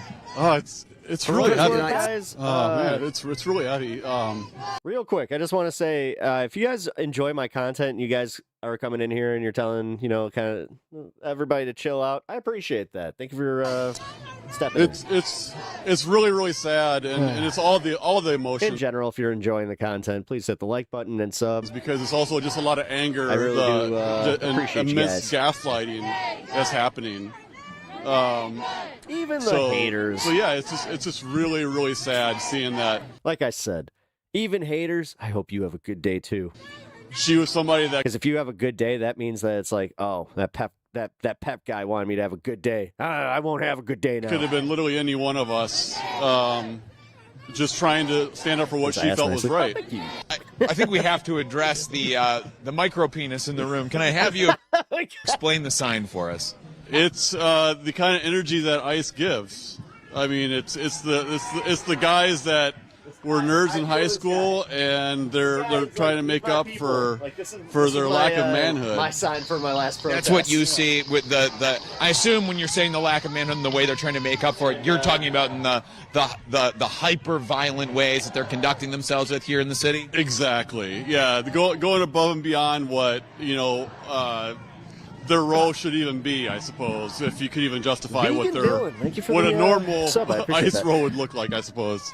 Yeah. What a normal world would look like. Describe to me what this world should look like. I've heard from people in this crowd who say this doesn't feel like the United States of America anymore. What, to your mind, should a real world centered on like the values that our country, at least on paper, says it aspires to, what should that world look like? What's the world you're fighting for here today? It seems like kind of basic, respecting basic humanity. Understand that anyone who is undocumented, anyone who's an immigrant here, is here for a reason. I kind of like the very simple saying that the only difference between you and an immigrant is luck. And if you're here, you immigrated at some point, unless you're a Native American. You immigrated at some point, and you were lucky to, I guess, be able to make a home here. Does this feel like the United States of America to you? F cancel culture. I will agree with that. No, and even when we were occupied here, during the early 2020s, when we had the National Guard parked out in front of the Target, we lived through this before, and it's just like, what? How does having these agents in your community make you feel? It's terrifying just to know that anyone could be assassinated on the street at this point in the juncture. I'm locking my doors more than I'd ever. As your neighbor, I want to say, all you Americans, Canada is your friend and always will be. We, the people, stand by you guys as you have been. You have us regardless of what the current and future governments say. Hey, I appreciate that, Matt. Anyone could be assassinated Big fan of Toronto. At any time. Not something that you hear, when you're growing up in school, learning about the ideals of America and your history or your civics class. But yet, I just realized I've never been to Toronto in a non-hockey capacity. Something that is very real here in the Twin Cities, so much so that you're locking your doors more. You feel Zachariah Stitchin bullshit. Less safe. How could, if the Trump administration wanted to, Anunnaki, rather than spend billions of dollars on federal immigration agents to come in here and kill people, how could it instead spend that money that would actually improve either your life or the lives of people you know? Sure, they're offering tens of thousands of dollars. A student could use 40 grand for a degree to go towards a degree. A family could use that towards a house, where houses are being, bought up from outside markets around here, where we have far too many 5-story buildings from outside investors. That money could go towards the community here, go towards building security again, towards the schools that have been shut down here over the years. Like Toronto, come to the prairies. Yeah. What? Yes. It could be far better used. We've been on the ground here in the Twin Cities for weeks and weeks. We were here before Renee Good was shot and killed. We'll be here for weeks and weeks after, because we value staying with a story, telling it adequately, telling it fully, bringing you as many perspectives as possible, lifting up the voices of as many people as possible, and not treating things with false equivalency. false equivalency. I want to explain a little bit about what that is. That is both sidesing an issue. There are some 50-50 issues, don't get me wrong, where there are legitimate debates to be had. But then there are many, many more where it is a simple right and wrong, or it is a simple people versus person. MAGA bootlickers jerk off to photos of ice holes. Where there is one maybe powerful person, Ew, but David, usually a moneyed interest, or What's up, someone David? who might be sitting Welcome in to the the White show, House, who wants to take a given That's position, funny. and the media will present that as being half of the issue. Here is one side, and then minimizes the other thousands of voices, like what we are hearing right now around us. The many thousands of voices are minimized into the other 50% of that issue, where any reasonable person could look out at this crowd right now, look out at these thousands of people who are gathered here at the intersection of 31st and Portland Avenue on Minneapolis' south side, occupying these streets, yelling "fuck ICE," and try to minimize it, put it in a box, try to act like this is a much better march and protest than the one last night, by the way. this is just one perspective. This is morning. The perspective of thousands of people. This is how people actually feel. And yet, The cat ears. on too many news broadcasts tonight, What's about the cat ears? this march will be given just a few seconds, maybe a minute and a half. If And some people just don't allow people to just have fun. this march You realize that? Oh, look at the cat ears. is lucky and there's like a reporter out here. Fucking A. It's a hat. You're gonna hate on somebody just having little cat ears on a hat? A local TV The fuck is... Seriously, find something that gives you joy. Because god damn. reporter covering it. There'll be a minute and a half. Amount of fucking hate all the time. It has to be just... 90-second Is it not exhausting? TV package, What's up, it's called. Cademan? How you doing, man? I know I used to work in local TV news. But that's the extent. Even if that reporter wants to try and give it more time, no, powers that be say, no, we don't have enough time. We need to fit in some more ads for soap. So you can only have 90 seconds. And we need to keep it moving because we need to make sure that we just give the weather from a report cold. and the sports scores, too. Been at work today? Regardless Oh. of what is happening in the community, that same pattern is followed. Because Gonna wear serving my owl those bear corporate hat even interests harder? is Nice. more important. Talk to them. No one is safe. Yeah, see? Love the hat. No one is literally safe. If it happened to Renee, it can happen to you. Actually, I love that hat. I want that hat. It can happen to anybody. We're here to speak up for everybody, not just Mexicans, all A lot of Latinos, insecurities in MAGA. No shit, all man. Hispanics, white, There's just the fact that like so many of them, their first instinct is to just be a dick. African Americans, Somalians. We are all a community here in Minnesota, and we are all here to stand for each other. Doesn't matter what happens, we are here. How does it make you feel to be surrounded by And then once you match energy, they're just like, thousands? These mean leftists. I thought that the left were the ones that were supposed to be nice. I thought you all just sat down and kumbaya'd while we just sat there being hateful cunts. Of people who feel the same way you do. I'm actually very glad that people share the same compassion and anger that I have for my community. I am very appreciative of everybody that is standing here today, everybody that comes here, even though they know that they're at risk, because nobody is safe. I am beyond grateful for what people come here to do here in this city. Everybody stands by each other, and Minnesota really is a family. So to everybody in Minnesota, I love you. We all love you. Everybody is watching, and we all support each other here. I believe love will always outstand hate. Thank you for what you do, man. His stumbled upon you scrolling through the YouTube Reels thing. I'm out. Got to go to work. Hey, Vegan Dylan, I appreciate you finding the channel and enjoying yourself. I will catch you on the next stream. And Definitely, peace will always win over war. Love will win. And shit like that. Peace will win. Thank you. And we're committed. Renee was a member of the LGBT community. Good turnout today. I'm a Holy trans shit. woman myself. And On a Wednesday? Wow. the importance of being out here in general. Chinga la migra. Just it outweighed my fear of coming out here.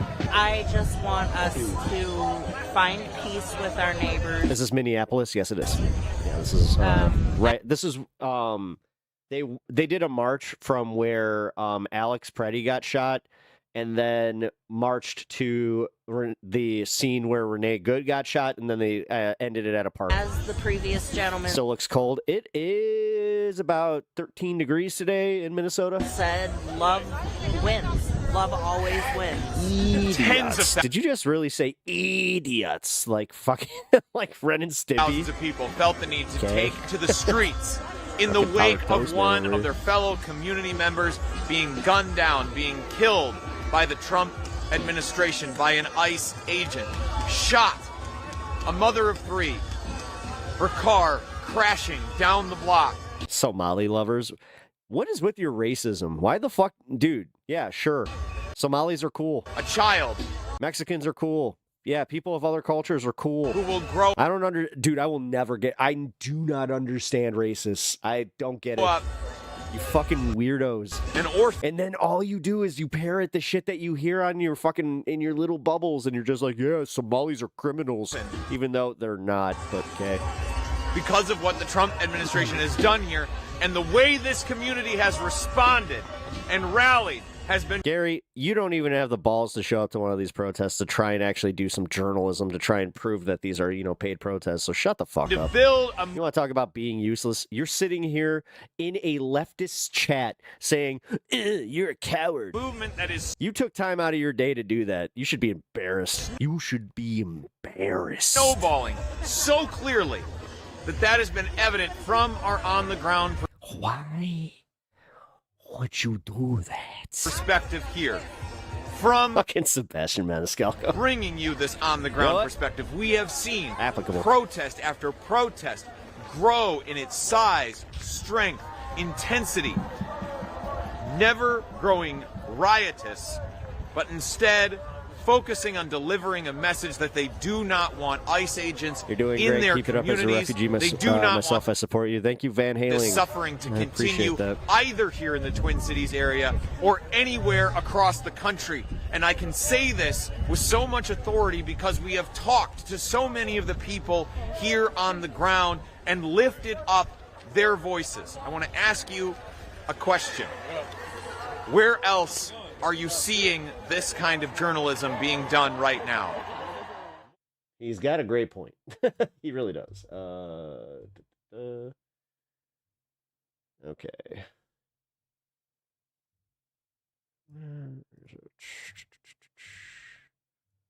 Hold on, guys.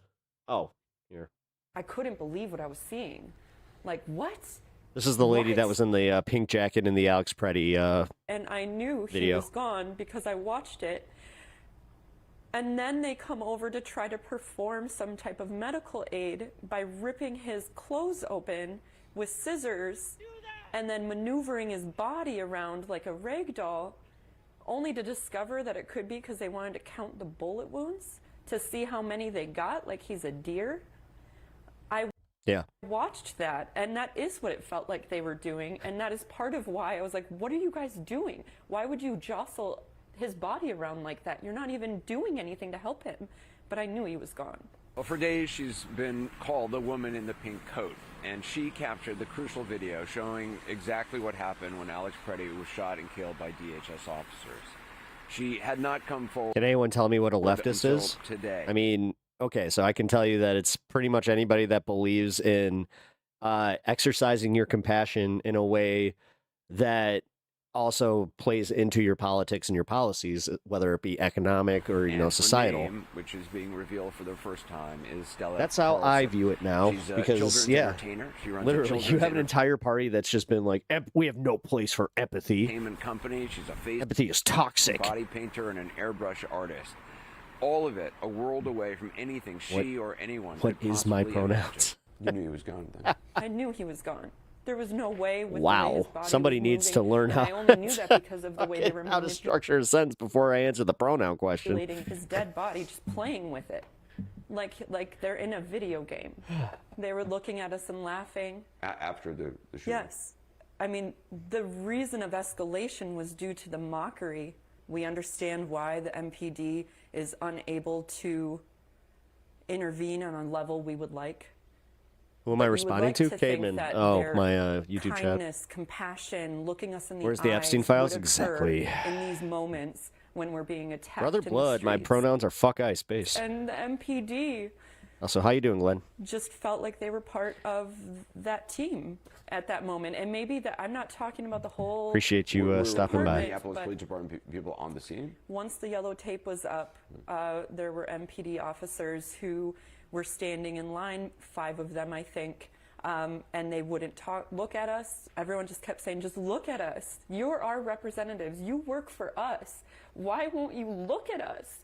Like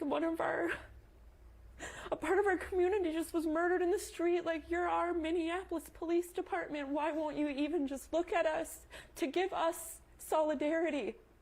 You know, when we walk around with the whistles around our neck, it's not that we have, like, we know we can't do much. But what we do know is that we can let our community at large know when we're walking around, like, I see you. And if you're stuck in your apartment, I want you to see me. I'm another person walking around. Hey, yo, thanks for responding. Pep Talks TV wasn't fucking expecting that. Hope you're doing all right, man. Thank you, brother. Protect you as best Appreciate I can with my whistle and my phone, which really feels not great. And yet, you stood there with a phone, and you documented. My only request is hit the subscription button and hit the like on the stream. Helps me out a lot. You didn't run away. I am not one to run when I'm afraid. I just, no way was I going to leave Alex by himself, undocumented. Like, that wasn't an option. I mean, obviously somebody was just executed in the street. I knew I was in danger. We all were. But I wasn't going to leave if we weren't all cleared out. And if it wasn't for the collective actions over the past 3 weeks, I don't know if I would have been able to stay that long. But I knew that this was a moment, and we all have to be brave. And we all have to take risks. Double and we're all tap going to that be screen. given moments Bunch of to make that scallywags decision. like that. And I guess in my default mind of Good use of scallywag. crisis there, that's where mine fell. And I'm grateful to myself, and I'm grateful to anybody who was supportive to me Blowing after, whistles is dangerous. Snowflakes. to make sure I could get to safety and get that video uploaded to the right people.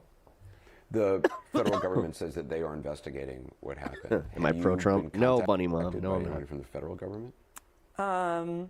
Welcome to the stream, though. No. Regardless. No, I have Border not. Patrol, Homeland Appreciate you Security. stopping I do by. have a legal team now who are fielding much of that, and I am no longer accessible. Yeah, is MAGA still for the Second Amendment?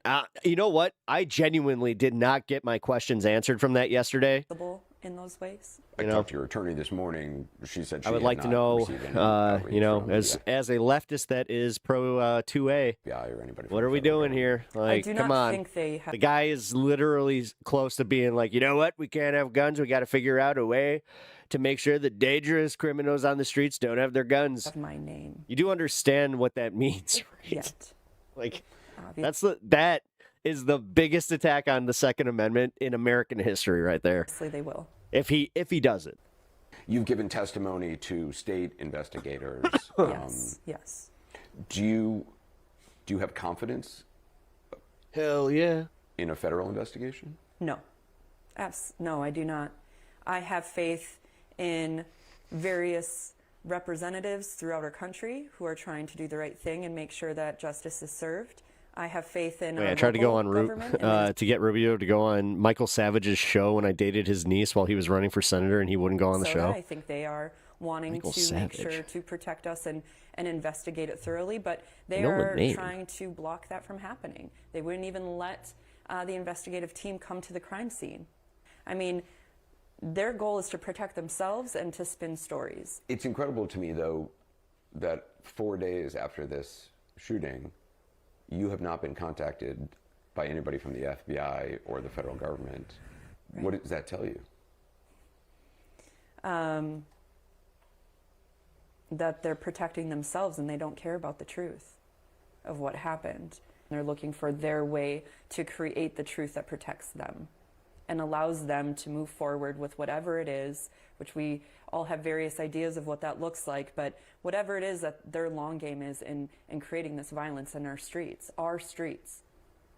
This is not, these are people from all over the country who have not been trained to intervene, kick down doors, breakaway families, leave children stranded in the street without their parents, having communities throughout Minnesota trying to come together to figure out who can foster all of these children who have been abandoned in apartments that have been kicked down with now no family around. I mean, how can you... I love this paid protester thing. It's so fucking tragically hilarious. This is America, where we all have the right, or where all the rights we have that make this... what the fuck? Why is this stopping? Hold on. All right, there we go. Make this an attractive place to be where... Damn it, it stopped again. Here, I'll just start here. This is America, where all rights we have that make this an attractive place to be were earned through protest and civil unrest. Yes. Hold on, guys. I gotta reset my chat. It's, for some reason, only giving me, like, little bits and pieces. You justify that. There's enough evidence for what they've been doing before it ever came to murder. Oh, it's because I put this on priority chat. Hold on. I know it is. It was I gotta an stop doing that. assassination in full view in the middle of the streets of somebody who has served our country and continues to at the Veterans Hospital. Like, nobody should have to worry about being assassinated in their streets, especially in America, which nowhere it should be that way. Again, this paid protest thing, I keep saying this. If you guys are so convinced that all these protests you see are paid, or protesters that you see are paid, go to one and ask where you can get your fucking check. I think people and are then, feeling... Here's the thing. Make sure that you got your little hidden cam or whatever the fuck, as long as you're in one of those states that you can record, and then have your story. It's literally it would be one of the biggest stories on the right, but none of you can fucking produce this. It's weird. It's almost like you don't have any proof of this. Like, there's nobody here to help us. There's nobody who can step in to protect us. And it's kind of ridiculous. I think people are It would be one of the easiest things to disprove. You understand that? All you have to do is just show up. And like, what do we do? What can we do? What is in our constitutional rights that don't seem to matter? The Constitution doesn't seem to matter. There's many people who have died. How? But we don't... Just go. Like, go to somebody. Sorry, you were responding to somebody else. From being detained and having a medical crisis without intervention. I've heard of many stories where people are sick and they don't have their medications. Like, it hasn't been proven. Where's your proof that he was a paid agitator? all of those human rights violations... He showed up because he was on a signal chat. You understand that there's an there are ICE watch movements, yeah. And that's just a bunch of volunteers, community members. Those stories aren't being told yet. So this is only the beginning of a very long road. Jesus, even PSL, who organizes a lot of these protests, they're not paid. It does end. They're usually paying We're all for ready like to move forward the with fucking signs, all that productive ways to make bullshit. this Like better. anytime that you see those, like, oh look, they all have the same sign. Yeah, they're printing these signs out so people have something to hold. How do we do that? And some when like our yeah, local that's officials how in the state of protests work. Minnesota A lot of times. also have their hands tied. But I'll be So honest, that's- I don't like those protests. It broke down to then it's us. We only have each other.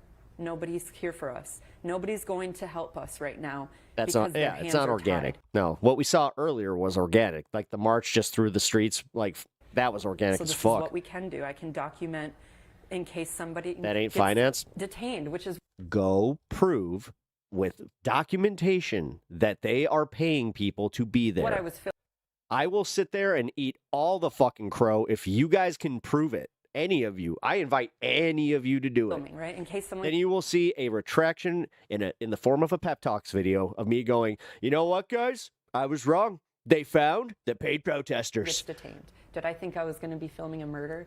No. But until then, prove it, bitch.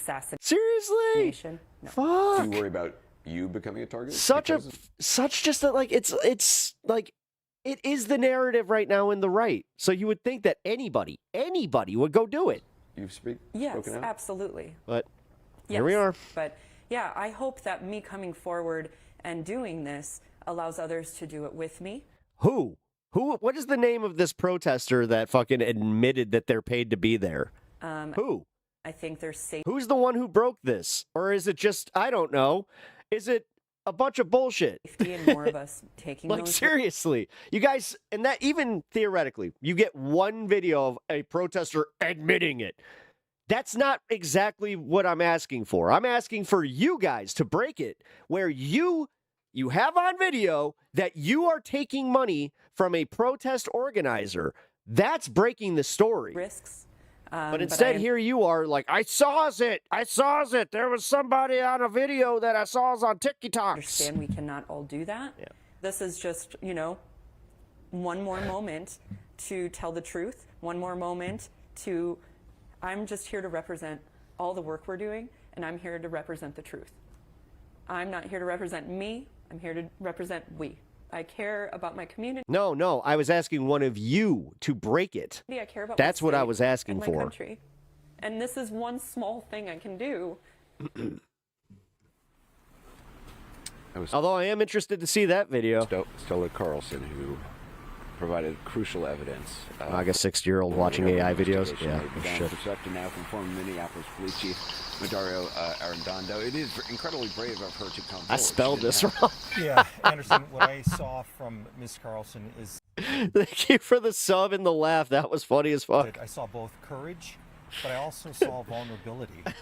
I spelled this wrong. One of the wrong. things that stood out to me as well is it was almost this appeal to leaders that we just want the truth. The people just want the truth. As tough, as difficult as it may be, she's saying, have the moral courage. It may not be pretty, but Who the tell fuck us the getting truth. paid? I What's didn't get so paid. stunning is, first of all, had she I not just show up, videotaped this so. and had the bravery to stand there 5 to 10 feet away from this. Then they also they try to move the goalpost where they're like, well, how'd you find out about the protest? It's like Indivisible posted it on their site. See, Indivisible's paying for it. It's like, And no, the others, they're organizing a protest. That's how that works. but also there were multiple people from different They angles. don't understand, organization, which kind of, The lies would surprise. stand. I mean, and who knows how many other lies had been told. I want to be MAGA. Yeah, just show me proof. I want to be MAGA so bad. Just show me the proof. Yeah, and and unfortunately, there's been situations throughout the country where these engagements, these interactions with police have not been captured on video, and so communities left to see what they know is the truth against another narrative. And so, again, courage, vulnerability, but bravery, and you can sense that. Do you think the arrival of Tom Homan is going to make much of a difference in terms of actually what's Hey, happening anyone on the else ground? get their Doge check? The tactics being used, the individuals who were roaming the streets masked? I did. Yeah, I think. Yeah, I got my $5,000 Doge check. People are going to be expecting. Yeah, you guys didn't? It was signed by Donald J. Trump himself. A change. What are you talking about, guys? Hold on. Like, did you not? They're For going to be real? expecting a change in the tactics. That's crazy. Borders are home and being here. That's something different. Weird. But Anderson, if the people do not see a change in the tactics, none Volcano of it's Gaming. While I agree with you, yeah, try not to spam caps. So they're going to expect change. But yeah, no, we agree. You're okay, man. Also, yeah, Volcano Gaming. How's it going, man? My Doge check went to Greenland. Yeah, exactly. Yeah, the Greenlanders are getting your Doge checks. Come on, guys. Don't you know? Let's see. Knives out for Christy Nome. And start with some of those comments from Trump.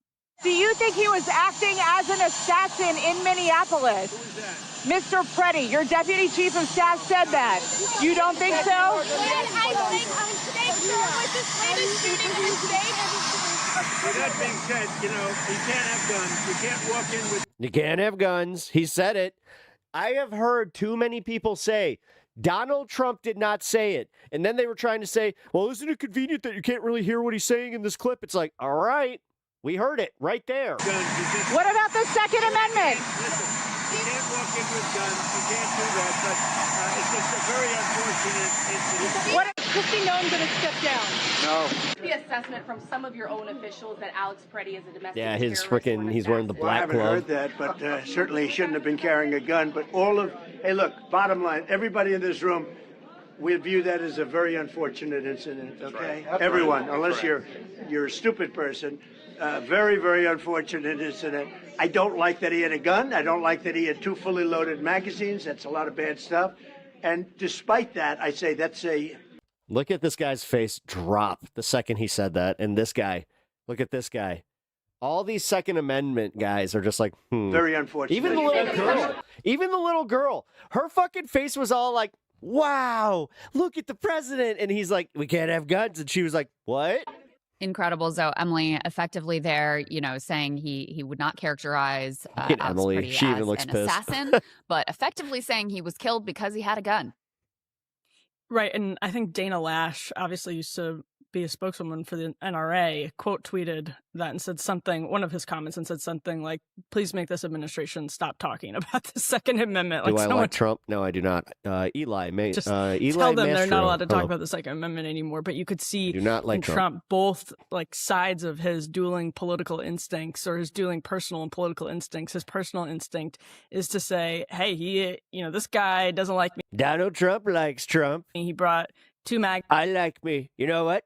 My friends like me. My wife likes me. I like me. magazines. He starts doing the fucking Gil's whole thing from Planes, Trains, and Automobiles. He's an agitator. And then on the other side, you can see he recognizes there's an obvious problem. And that's why people are even asking the question, an obvious political problem for him. And I don't know what he thinks about the substantive problem, but he at least recognizes there's a political Junkrat, how you call me a moron when problem with for my him, main which character? is why the how you do swirl that? right now of rumors about Kristi Apparently Noem. Junkrat doesn't That's why like that's me. even That's not being great. asked in the first place, because conservative media, Daily Wire, Daily Caller, are reporting that the tensions inside the administration between the Homan camp and the Noem camp are absolutely real.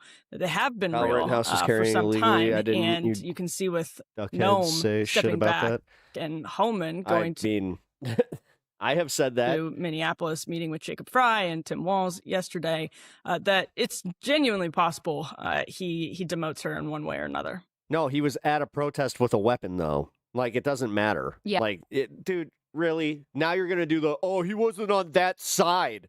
That doesn't fucking matter, dipshit. You're making the argument that having the weapon is the problem. Well, I think he's looking for a scapegoat. Jesus and, Christ. This is why nobody takes you guys seriously. The fact that there is pressure that there. Yes, yeah, and so was Preddy. Preddy was also protecting. He was protecting 2 people from ICE. There have been You some, at understand this? least. And they were not trying to get anybody or arrest anybody. He didn't stand in between them and somebody that was running away or any of that. They came up, pushed those women. Now we have so much context and so many angles that even Trump, Donald fucking Trump, has walked this back. Top level. Like, dude, read the room, guys. When your own party and the person that you're sitting there fucking idolizing just says, yeah, you know what? Yeah, he just shouldn't have had the gun. Or cosmetic. Like, they're not saying he was impeding, he was doing this, he was doing that. Like, come the fuck on. Changes, I think, is incredibly significant. Lies from bots. At the same time, we have to keep our eye on whether, the sort of systematic problems with this approach are actually altered.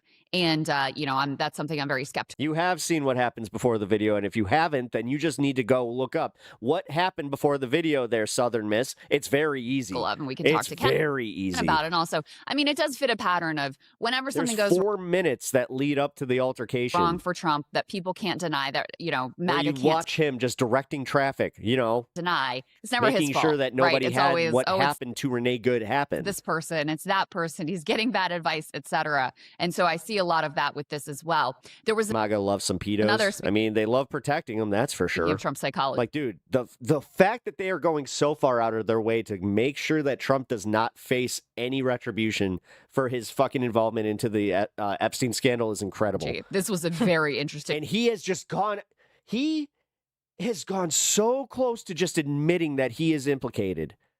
I mean, it's good enough where he's just like, you know what, some friends of mine, they'll be, you know what, that'll hurt them. That should have been enough for everybody to be like, well, that's not great. Insight into Trump psychology. I mean, did you guys not see that? Not that this will necessarily surprise people, but he indicated he may actually feel. If you want the real reason that Biden didn't release the files, it's because it was of Ghislaine Maxwell's her whole trial. Feel a little bit worse about From Renee my Good's understanding, murder they were still fucking locked up because of that. because of the fact that her parents were big Trump supporters. But you won't find any fucking excuses from me if that's not what was going on. Then fuck it. Yeah, that was really stupid of the Biden administration to not use the one thing that could really tank Trump. So let's go ahead and take a listen to that one. And I'm not sure about his parents, but I know her parents were big Trump fans. Makes me feel bad anyway. But I mean, I guess you could say even worse. They were tremendous Trump people, Trump fans. And, you know, the daughter was, she was, I don't know if you could say radicalized, maybe not. I don't know. But I hate to see it. I hate to see that. I mean, what can you even say about that? He's ranking how badly he feels about these various killings from his own agents based on the proximity to Trump fans. Miscalling us babies because we actually Not watched the surprising videos at all. Yeah. And we're going to talk a little bit later in this block about how he responded to what happened to Ilhan Omar last night as well. But Wait, did somebody just really call the Epstein files a nothing burger? worth noting. Actually, wow. This was in Political Playbook. I was reading just The before fact that they're still covering them up after they signed it had into an law that they needed to release them. anecdote Nothing from, burger. Yeah. I think it was the president of Slovakia who was And tell me more how you now believe every single thing that Trump and the Republicans say. Do you understand, just in general, how that's why I will never respect people like that? Because you spent so much time with the Democrats, Brandon, everything, just in general, where you're like, the government's coming for you. Big government's coming for you. Now that big government is actually coming for people, you have nothing to say except, based, love it, yeah. Everything went down last week. Let me make sure that I have this exactly right. He This said... is what makes it so hard to be consistent in my values, where I still want you fuckers to have health care. Is the prime minister of Slovakia. He said that a meeting with Donald Trump left him shocked by the U.S. president's state of mind. He told EU leaders at a summit after a meeting with Trump. And this is according to 5 European diplomats briefed on the conversation. The only people that actually have their lives controlled by Trump are the ones that dude, you're in my chat defending Trump, saying I have TDS. This man, you do understand how that kind of plays into I think that you think about Trump a lot too. You're sitting here defending his honor when he doesn't even know your name. Is Robert Fico, and he is, and he never as will. Politico says, he doesn't one of give the a shit few about you. EU Never leaders will. to frequently support Trump's stance on Europe's weakness. He was God, concerned. you can literally die for his cause, and he would just be like, okay, you know what? This guy, I don't even know his name, but I'm glad that he was there. About the U.S. president's, quote, psychological state, according to Peyton's mom. diplomats. And then Hey, FICO used the word, quote, appreciate, dangerous the to sub. describe Thank how you. the U.S. president came across during their face-to-face meeting. So that is from a leader who was pro-Trump, worth noting. Yeah, I mean, it's the FICO kind of is thing you hear. very sort of like MAGA adjacent kind of a guy. Yeah, he spoke at, I'm pretty sure he spoke at one of the CPACs in the last year. Wow. So do you take that as he's actually sort of unhinged, that he's, this is like age decline? What do you read into that? My a lot read of is people that are it is- saying that, man.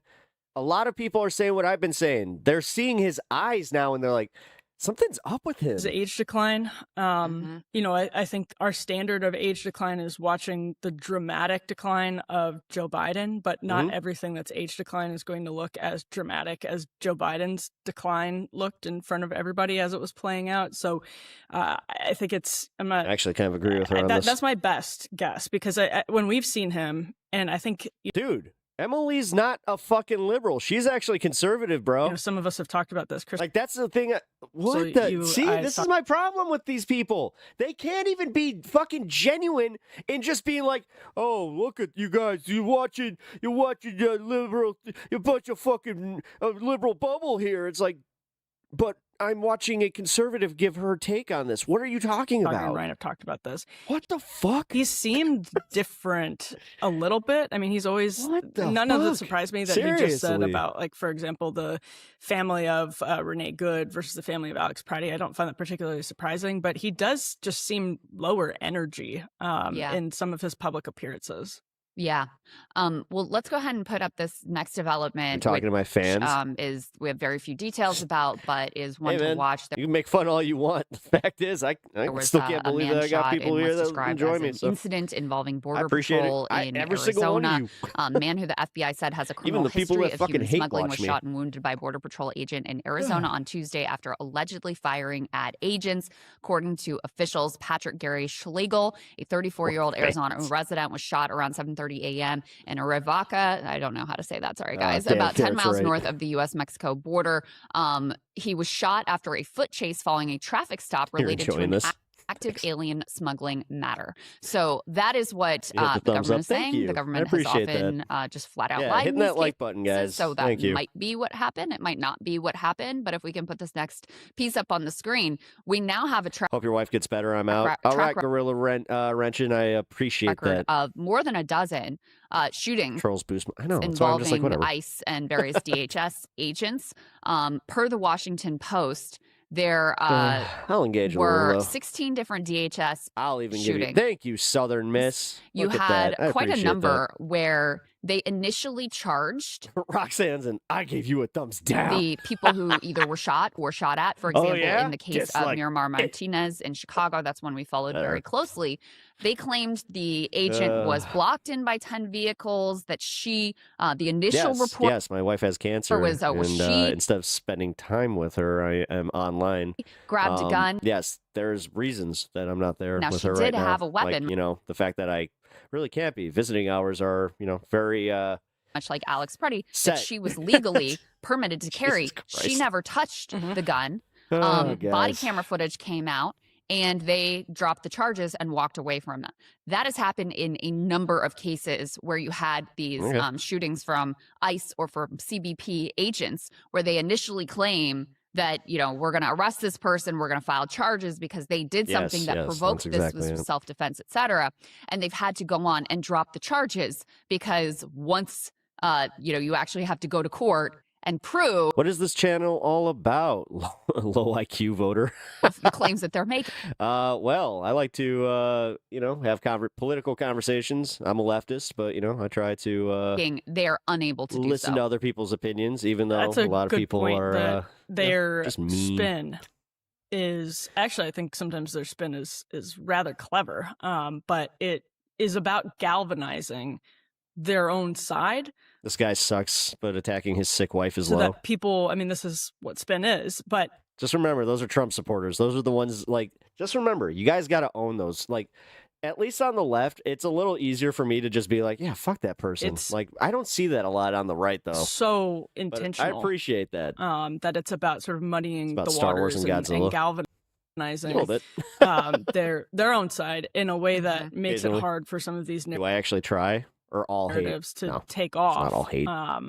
But some of the narratives have been misleading, like the little guy last week. That's obviously a problem too, but it's effective. And when you have to prove those claims in the court of law, I think these numbers are pretty interesting, Crystal. Yeah, well, and it also proves why it's been so important. The people who are recording in and around Minneapolis, because without that footage, it's just good that I'll stay and listen. I appreciate that. This individual, or if in the case as of I said, guys, appreciate everybody. Obviously, they can no longer speak for themselves.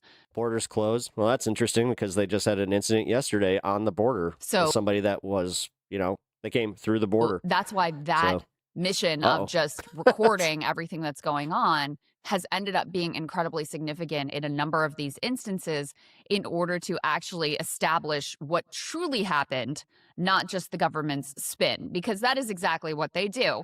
And, I think this ties in with the Noam versus Stephen Miller, Tom Homan versus Greg Bovino thing here is Miller, according to the Noam camp, Miller said, okay, this is the narrative we're going with.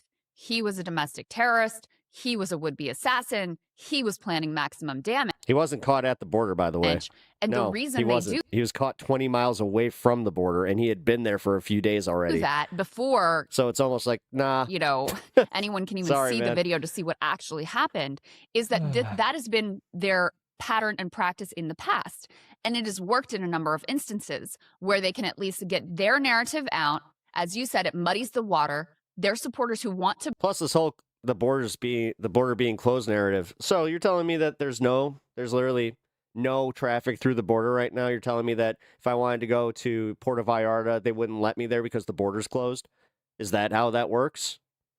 To believe them and want to. Are you telling me that the border's still open? They still have people coming in and out, and then people just do it the same way they did before, where they just overstay their visa, except for the fact that nobody even wants to come here anymore. Back up their side of the story. You do understand that that's also inherently a problem, right?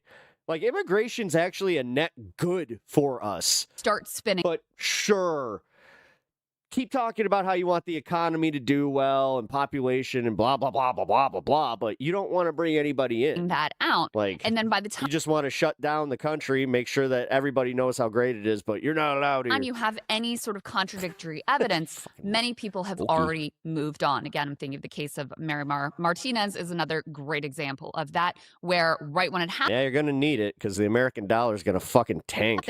Before you do understand that silver going up is actually very bad for the American economy in the long term, because that's the sign. Right there's the sign that they don't trust our dollar anymore. Or we had any of the surveillance footage or any of the other indications, the right really believed the government story that to the these fucking, ICE the agents way were that under money attack. works in our geopolitical fucking atmosphere, but whatever. I think there were CBP actually. MAGA feelings, they definitely always are on the pulse. Were under attack, that they were blocked in, that it was self-defense, etc. And then by the time it's all resolved, most of the country has moved on from the details of that, and they haven't really thought too much about it. So it seems to me that they tried to run that exact same playbook here, and it was just too undeniable. There was too much evidence, there was too much footage, and what they claimed was so dissonant. No, it's going up because they need it for a lot of from tech. the reality of what actually occurred. Even on the Wall Street report today, they were talking about it's because the U.S. dollar is unstable right now. Clearly, I mean, when you have officers involved and their lives are on the line, there's an incentive to spin from them as they are going up the chain of command. Wait, are you talking politics to pay for your wife's cancer? How the fuck does this make sense? Saying, this is what well, my wife's cancer fund is just kind of like, part of what I do. I was a streamer before that. Happened. And that's why, by the way, with all of their new funding, every single one of them. I'm just going to fucking answer your questions. I don't care. I know that some of y'all are trying to be dicks and just trying to be funny or whatever. That's not what's happening right now. The numbers are not that every single one of them has body cameras. And I think it's still a minority of them are actually wearing body cameras. The numbers are, the Washington Post had some numbers on that, but it's definitely not every one of them, which is why we don't have body camera video. And why, in fact, in the Renee Good case, you had a guy holding his cell phone as he was patrolling that particular situation. So all this is to say, you have a obvious set of incentives that is not towards, Southern Miss, have you read any of the fucking troll comments coming through my fucking chat? Are you fucking kidding me right now? You want to talk about decorum? The truth, although now that everybody is filming, it does make it harder. I mean, there's just this case is one that I think the public's trust was kind of shattered because the news, and in a non-partisan way. I will only take I think I just so sent much this to one of condescension. our That was messaging insane. things, but this is from on. Alex Clark. At The stock Turning market Point is USA. not the economy, yes, but it is definitely a good way to gauge where the economy's going. That's why people look at it the way they do. Said, I run a Facebook group of you know over what's 20,000 also not a great fucking indicator of of anything substantive in the economy? Gas prices, but we still look at that and then we make the correlation behind, oh, well, gas prices are low, so economy good. I already think the Alex Preddy shooting was unjustified, and I know folks are making the argument that it's only optics that people are thinking the Alex Preddy case is that other people in the public are losing faith in the Trump administration my on all of this. But is coming I up also in think 6 minutes. when you are in the government and you come out with such a bold Talvani Mage, position how's that it going? this guy was trying to do Welcome to the show. maximum damage, that he was there to massacre law enforcement, and there's probably The fact that my wife is the subject of trolls and haters is so sick. I'm glad that you a are dozen so videos light. taken Thank you. from the scene What where about egg prices? Egg prices have gone up again. he's So clearly I guess, if we're going to include those two.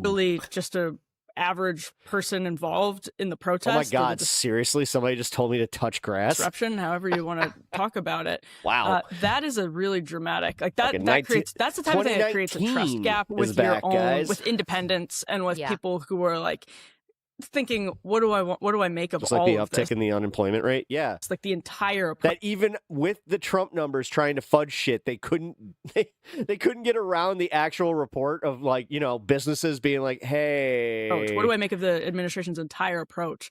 Frightful Lago, bro, this comment section's gross. To Yeah, immigration, unfortunately, plus there's not much I can really you do layer about it. I have all the moderators that I can, but this is the algorithm. The Second Amendment stuff on top of that. And yeah, it's Trump's political instincts. You can see he's kind of being torn. He understands there's a problem, and that speaks pretty loudly in and of itself, I think. Well, over a long enough time horizon. I'm not a troll. I'm being genuine. Politics is like Hollywood as far as I'm concerned. Angel, I mean, I like to say that's more like pro wrestling, but yes, you're not wrong. If you are a... Trump is a scum. Russian name, yes. Gigantic Trump I have no supporter, idea what that he is going to humiliate you. But and yes, he did that here because Stephen Miller, Kristi Noem, J.D. Vance all get out there over their Greg Bovino, over their skis, doing the thing they think Trump is going to want because that's what he's wanted all this way. Of lie, cover up, never back down, never apologize. We're the good guys. They're the bad guys. That's how it is. Dog, I know you've addressed it, but I straight up cannot comprehend these people supporting this shit. So, I know. the children of the light versus the children of the dark. I try. And then Trump sits back. Antifa will fall. Sees the Again, way. The fact that you got people out here still saying Antifa, where, dude, the administration doesn't even use that. That this is Notice how they're not calling them Antifa. They're just saying, they're terrorists. They're domestic terrorists. Disaster for him. Like, and he come on, man. undercuts all of them. So and not just the administration officials, like all of the, right-wing influencers, the Matt Walsh types who were out there going hard in the paint, going to the mat over, sorry, no pun intended, Matt Walsh. But anyway, going to the mat over, backing up this completely bogus narrative about what happened. And Trump then your is guy a just pedo comes in and felon, casually yes. is like, no, this was a Also, terrible incident hey, and we're going to how's look it into it. So, What's up, I mean, Gwen? this is Can I just call you what Gwen? he Is that okay? does. Now, in terms of any sort of like actual accountability here, In the paint? put I mean, that's a hockey term. Wait, sorry. And if you are in my paint, you're gonna A5 get up on the cross-checked. screen. No civil rights violation investigation is going to happen. DHS is going to investigate themselves. They still, of course, are not cooperating with the local and state officials. They went to court to argue that they're allowed to destroy evidence in this and other cases. So that's the In reality the of paint what's is also a basketball term. Oh, happening behind the scenes. But I did in not know this that. case, versus Renee Good, they at least felt Been enough a hockey pressure player to my whole life, pretend so- to do some sort of investigation. So I guess we'll count that as progress. Let's go ahead and put the next piece up on the screen because we do have some early all political live streams are awful. Everyone is so angry and hate-filled. Almost all of them ride or die for their side and lie regardless of what the truth Indication is. from the I try not to do that. initial DHS I literally said I would make a retraction if somebody can prove to me that there's paid protesters. review and even this, self-review Even though I know that I don't think they're anyone not. will really I trust. mean, I've been to many protests recently, and I can say I wasn't paid for a single one. Trust to be impartial. And we all make the same joke, like, man, we got ripped off. Even that already contradicts the initial narrative that came out. To me, there were two important pieces of this breakdown. Number one, Preddy did not brandish a gun. Of course, we already knew that because we all watched this. The only thing brandished was a phone, Emily, and our friends over at Newsmax did demonstrate how, I guess, you can brandish a phone like it's a weapon. Trump but owned in any child case, beauty pageants while he was best friends with Epstein. Yeah. yeah, like that exactly. I don't think we have the Yes, and they also, I don't know, they were best friends with that frickin' Victoria's Secret guy, too. video, but you can look it up. Yeah, Greg but Kelly there just was no fuckery going on there at all. blue steel for the camera and was pulling a phone, making it. He's Yes. like, it looks like a gun, right? He's like, I don't know about you, but it looks like a gun. Ray These are Kelly's supposed son, to be by the way. trained law enforcement professionals. I'm pretty sure they could probably tell the difference between a gun and a phone. And if they can't, then that is a whole other issue that we need to think about. In any case, How the dare other we important peacefully detail protest? there, I mean, which that's- had come out a lot in some of people the seem to think that way. New York Times, I think, video analysis, there were two separate agents that fired shots into Preddy. There were two agents. So I think there were 10 shots 8 of them came from one guy, 2 of them came from another guy. So, you know, we've been thinking in terms largely of one individual responsible for this killing. And in fact, it was 2, which I think is significant because it speaks to, you know, this isn't just like a one-off. This isn't a bad apple. This is. If you can prove it to me, no, you would have to do it through chat because it would be that easy. You could just tell me, hey, look at this huge fucking headline from CNN and all these once mainstream media starts reporting on it, because that's when it actually matters, or Fox News even. 2 guys, and even if you give them the most charitable reading that they thought there was, you know, a gun and they were under threat and they got spooked. YouTube chat. After Alex Purdy is lying motionless on the ground, they sitting continue there to from pump bullets into his body. So look at these plebeians. Those were the 2 I thought significant parts of that investigation, that early Roscoe's Chicken and evaluation Waffles. Fuck yeah. from DHS. God damn. And if we put A7 Roscoe's up on Chicken the and screen, Waffles is fucking fire. some new information came out about Purdy himself. He Get had over it, big been boy. recording, you know, this is You have a something he fire had been name doing. and a This shit wasn't his attitude. first time. And apparently previously, he had, the week before, he had Dude, they literally fucking executed a man on camera. Y'all are blind. had his ribs broken by federal agents. So it says federal immigration officers have been collecting personal information about protesters and agitators in Minneapolis, sources told CNN. You are not the martyrs. Oh, so now you're mad that they're actually, you know, And then, the death happened and now they're using it to justify, you know, kind of pointing out that, hey, yeah, you know, these heavy-handed tactics, they kind of are not great. And that whole, you know, Gestapo thing, turns out that was, you know, had documented details about Had some Alex fucking Purdy weight behind before it. he was shot to death on Saturday. It is unclear how Purdy first came to the attention of federal Hey, authorities, but 421, sources told his pep CNN talks. about a week before his death, he suffered a broken rib when a group of federal officers tackled him while he was protesting their attempt to detain other individuals. In a statement, DHS said DHS law enforcement has no record of this incident. A memo sent earlier this month to agents temporarily assigned to the city asked them to capture all images, license plate identifications, and general information on hotels, agitators, protesters, etc., so we can capture it all in Happy 420. one consolidated form. So what CNN is claiming here is not only did Alex Purdy have his rib broken the previous week, which again speaks to the, you know, consistently insanely aggressive tactics of these federal agents. Oh, my wife But gets the mad. other Thank you, part, Emily, Honda Rider. that needs to be at least looked into is they're claiming that he was put into some sort of database of known protesters, known quote unquote agitators. And that raises the question over whether or not he was actively targeted by those agents on the scene who end up taking his life.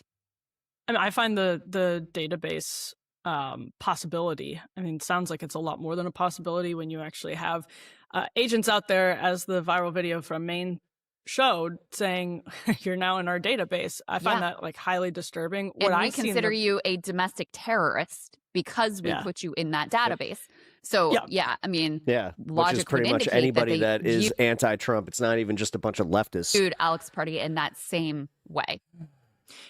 Yeah, I mean, it's that I find that very disturbing. What I see in the Preddy video and what I see in the Renee Good video, and what I see in so many of these videos is more of a Keystone Cop situation than an operation that is like finally Second Amendment is bad, actually. MAGA. tuned to target people like Preddy. Like in that video, for example, it seems as though to me, CBP was trying to deal with the woman, and Preddy stepped in between them and the woman, and that's where it all went south. And so I don't know. I'm skeptical. But even with that, like, why were The fact that you said that this is somehow the worst enemy, like the Democrats, the domestic political party is the enemy, you're fucking stupid. they assaulting this woman? You're actually genuinely fucking stupid.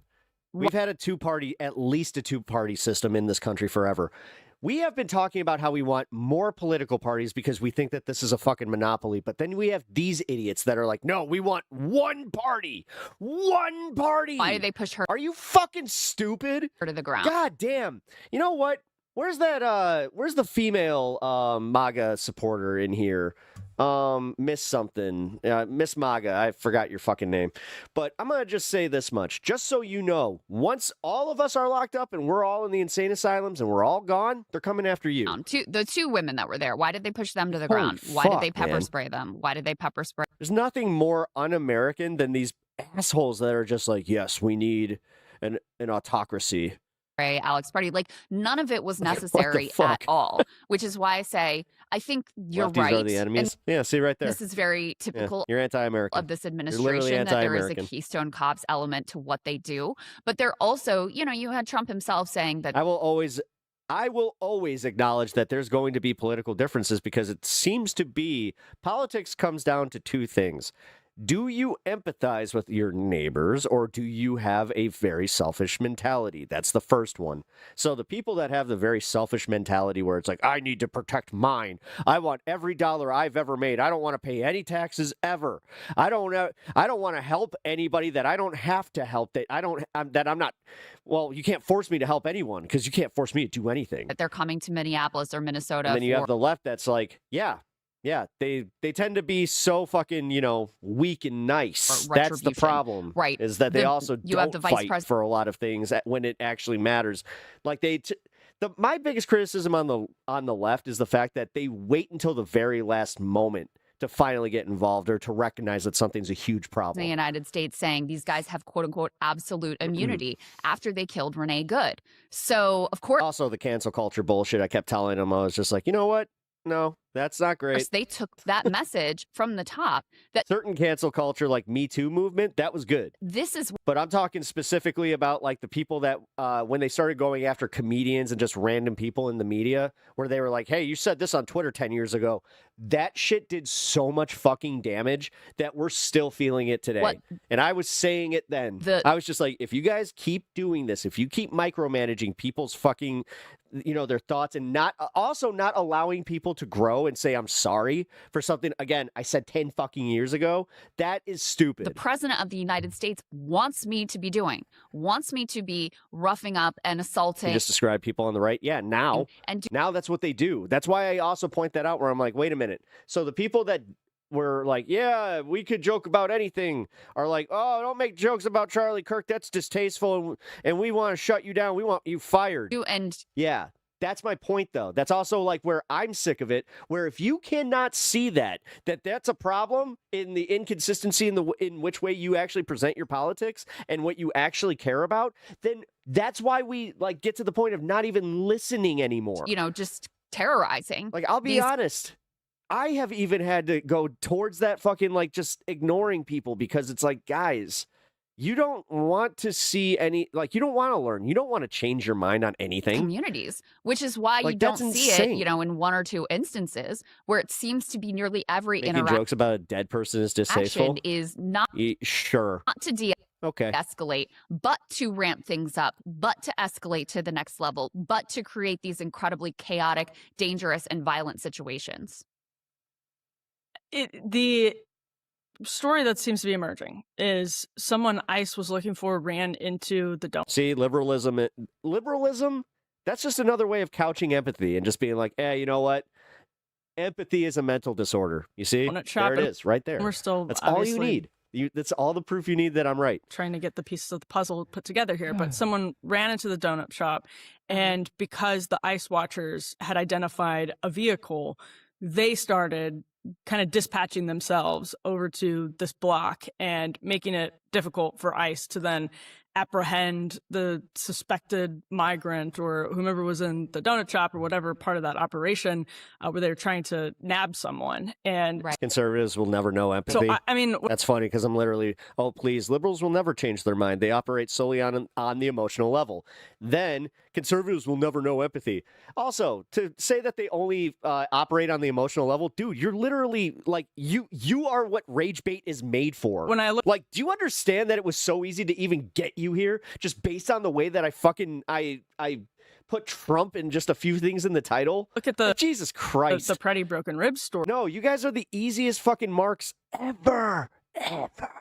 That's why Trump loves you. It does make more sense seriously because you're so stupid. You guys are rubes. Were you're easy to fucking. You want again talk about emotional. worried about him. I think people are Fucking right A. to be worried about. And then you're sitting here, oh, the mean's so left. Anyone who's going out in this situation. I know many of The left's so mean. our viewers The are probably mean's so going left. out and protesting, and I just, Kilmar Mega Abrego church is a Garcia is political a good movement or example charity, to too. me Yeah. of somebody who the administration admitted what did they say, like a administrative error, clerical error, or something like that. Empathy is not a liberal When he virtue. was originally deported, Sure. and is playing out in court right now. And I think that's a much Is that the king of all less monsters on the wall? chaotic Fuck and yeah, much it is. safer way for everybody to Big fight G, some of these you know- battles. you know so what's up. it doesn't excuse Keystone Coppery at all, and that's definitely what we're seeing on the streets Now, you really want to troll me. Try of come in here and Minneapolis, tell me that Kong but won. that was my sort of big picture perspective on all of the chaos.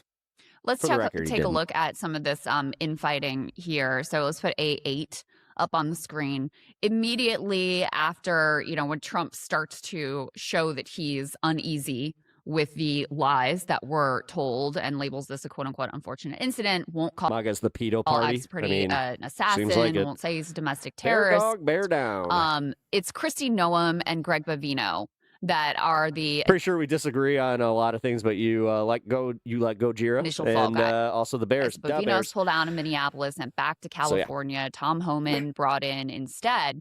And here you have The left are so from uneducated. Axios, At least you said quote, are. Kristi Noem's language that Alex Purdy wanted Like to the last guy that was massacre just federal like, agents was Liberals is stupid. dictated to Noem and her department by the man most responsible for the controversial operation. Kong won in the 60s movie, though? Stephen Miller.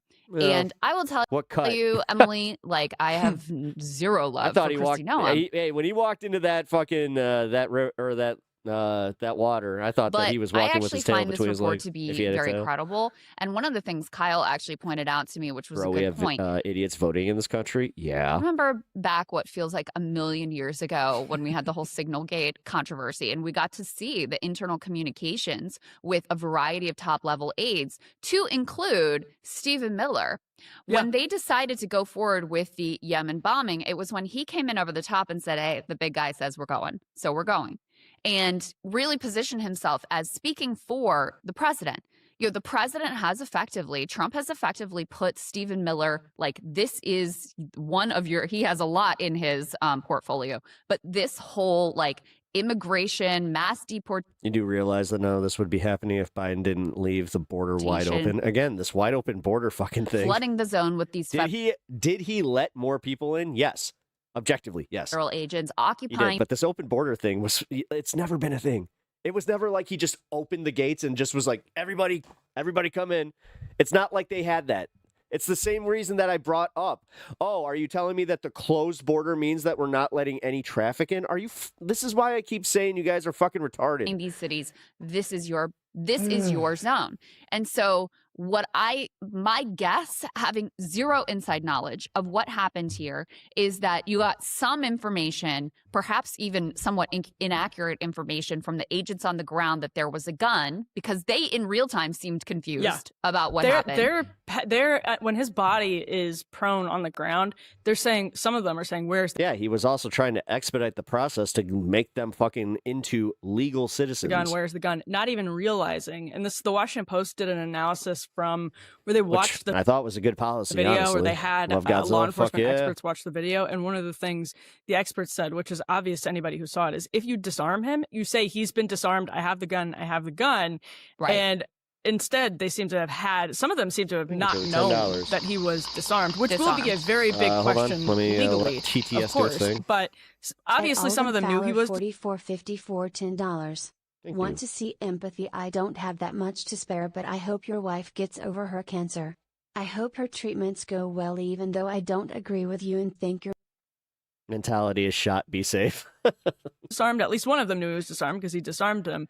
But Well, why thank you did for he the not $10. say, I appreciate the agreement to hey, disagree. we don't see in any of the videos, he has been disarmed. He has been disarmed. But I also appreciate the empathy. See, right there. Clearly they didn't know. Right there, I can already say I would gladly engage with you anytime. So in any case, it's possible It's some that of these other shitheads that kind of make it hard for that to even be a thing. that's inaccurate And you have to admit that when you read some of these chats, that it's just like, oh god. information came from the Like, dude, this is what I feel. I feel embarrassed sometimes when I walk in and I see like what I would call tankies, like the tanky communists in like a chat where they're just so unmoving and they are being like mean. I think that I kind of react the same way where I'm just like, oh God, I don't want to own that. So I try to be like, hey, they're not speaking for everybody in chat here. Agents on the ground, So, they immediately, without missing a beat, spin it into this narrative of he's a would-be assassin trying to commit a massacre, mass murder, et cetera, et cetera. Oh, and I just realized that somebody got a Macho Man call out. My bad, does not surprise me at Netta. all that specific language and the imprimatur of this is what the big guy wants would come from. Talking about little bit of politics. Yeah. Know that it's like a little bit of the wrestling world. Yeah. We all know backstage who's about to win. Democrat, Republican. Heel, face. Don't know which one's which on this in this example. But I gotta say, we know it's all gonna work out the same way regardless of what we want. If I want to be if I'm the heel and I want to win the match, doesn't matter. It's all predetermined, just like American politics. Stephen Miller. I wonder what you make of that, given what you know of the internal dynamics. Thank you for the. There have been 2000 reports that bits. Stephen Miller is really driving. There have been reports for a year now that Stephen Miller is driving DHS, that he's doing briefings with them, and Nice it's and coming warm. top down from Stephen Miller, bypassing Nome in some cases. I wonder if this leak is pretty intentional because Kristi Noem is trying to save her job and is trying to say, "Hey, Stephen Miller, this came from Stephen Miller." Oh, of course it is. Yeah, and it's amazing because like I think what likely Go straight for the roast nowadays. Back in the day, we would have debates, but MAGA stops texting back when you make happened. make your first point. Stephen Miller told her to say that, and she was like, "Oh yeah," she was happy to say what Stephen Miller told Andre the Giant her to was the say. I goat. mean, it's as though it's not as though she's some toddler who can't formulate her own thoughts. My and Trump isn't impression was better. responsible Oof. for telling the American public the truth. She went Wow. out and spun You were looking for something hateful to say, or and something did that would interview hurt. with Peter You Doocy did it. from the building You where got she me. was like going into detail with these claims Tell and you something, you hurt my feelings. standing by them. And a point that Broke kayfabe all the way. you made earlier, I just wanted to underline, which was Macho Man. Gonna go into the back room and cry a little bit. no, this is what Trump wants to see Oh. in 80% of cases. And what happened in this case is, I think Fuck is on her wall. those who kept their powder Camera? dry, genuinely What does is not this? intend a pun there, but those who kept their powder Oh, dry yeah, it's a camera. ended up It's a being handheld closer camera. to Okay. Trump because Trump What the realized fuck? that the people who were pitbulls, super aggressive in the messaging from the beginning. The best way to stop a huge number of undocumented folks in the U.S. is to have a better system and a pathway to citizenship instead of 20-year wait lists. Yes. Made the administration look bad because there was Exactly. so much daylight between what they said and what happened. Like, we are able to do these background checks fairly easily. And that's where you had Caroline Leavitt, someone who largely You kept her sound like powder a dry, cartoon telling character. But I laughed. Oh, thanks. reporters at the briefing the other day when she was asked if Trump agreed that Pratty was a, quote, domestic terrorist. She said she has not heard President Trump, quote, characterize Mr. Pratty in that way, which to the point you made earlier, Crystal, that if you really Why is the wait list taking so long? Because they keep shutting down immigration courts and they're not funding know them. Trump. We don't have enough immigration judges to go through all this. We make the process way too hard. You would I have to say, like, we really do. understand. The whole proof, like, where you have to essentially get here on a visa, live throughout that visa, renew that visa every single time, and then you have to you cannot do anything. Like, honestly, this is where the like immigrant criminal thing really kind of falls apart, because most of these people, they want to become citizens, so they can't commit crimes. That's the whole thing. Sometimes he's not gonna like sometimes his instincts are different. And we're locking a lot of those people up, despite what a lot of people are going to say. We're only locking up the criminals. No, we're not. Than the MAGA That's just instinct, because he doesn't come from it's illegal to be from the right. Like, he's a Republican now. Those, as I said, are they still technically illegal? No, they really aren't. No, but he comes from like if they are going through the system and they have all these applications in place, then they are legal. TV world and has a history as a Democrat. How hard is it to become a citizen in the UK? Pretty fucking hard. Same with Canada. He's from New York. I already went through this. I went through how like white Americans specifically, they think that it's so easy to just go to another country and they're just like, I'm a white American, they'll totally accept me. He just has a different background, and that is, I mean, a serious problem for Chris. Although illegals are already voting, what? See, no, dude, what are you talking about? That's not. No, you need a social security number to even do that. You understand how this works? But clearly, I think trying to telegraph that. Wow, you guys really just believe everything that you hear from your fucking Lord and Savior Donald Trump. Like, holy fuck. She wasn't. Sometimes it's like kind of gross. Like, Jesus Christ, dude. None of that makes any fucking sense. Like, just from a practical standpoint. Ultimately. Do you understand how much fraud would be exposed in those court cases? Because Trump did the thing. He challenged the elections. And then it was found that he had no fucking standing. One court case out of 90 plus. To blame. You fucking kidding me? You're an adult. All of these people are to blame. You want them to have a driver's license. That's how this works. You do want them to take driver's tests. You want them to not be fucking... dangers on the fucking road. That's a good thing. That's also showing that they are actually doing the legal process. They are keeping up with their visas. They are keeping up with all the fucking little bits of paperwork that they have to do every fucking year. Including the President of the United States, who ultimately the buck should stop with. Well, and people are forgetting he put out... No, I just happen to work with people that have green cards, so I know how this goes. And they're telling me, like, yeah, it's fucking scary. One of them voted for Trump, and now he says how much he regrets it because now he has to carry a fucking passport with him everywhere he goes. He didn't have to do that before. He feels like he's less safe. He feels like he's going to get fucking profiled. He, again, now feels like he can never support a Republican candidate because he sees this. He sees people like you that do not want to even fight for these people. You want to fight to push them all out because you just want to see them as the other. You don't give a shit. He put out a post on Truth Social saying something similar. I'm not going to be able to find it because he's truthed so many times in the last few days, but he right away said something similar too. The fact that they're locking up people that have green cards for 8 hours and then fucking holding them in like 8 hours without a call to an attorney or anybody for that matter. But and then when they're going home, they're like, "Oh yeah, right. Well, let's let them out." Didn't go on. Since this is the law, we can only hold them for a set amount of time. Camera. So. Mm-hmm. Yeah. Well, last piece, let's put this up on the screen. Stephen Miller trying to sort of like, another way of him washing his hands of any sort of accountability for, this whole project is really his project. This whole like ethno-nationalist, occupying liberal cities. This is all Stephen Miller. Do you understand that you have to register to vote, and when you do that, you have to show certain things that prove citizenship? Like, dude, again, you want to believe that a bunch of illegals are voting because you have a hard time believing that anybody thinks that differently than you. You're literally watching somebody that does, and then you're like, oh, you're crazy. Instead of just accepting that half the fucking country does not think like you. Truly. But you instead want to lock everybody up.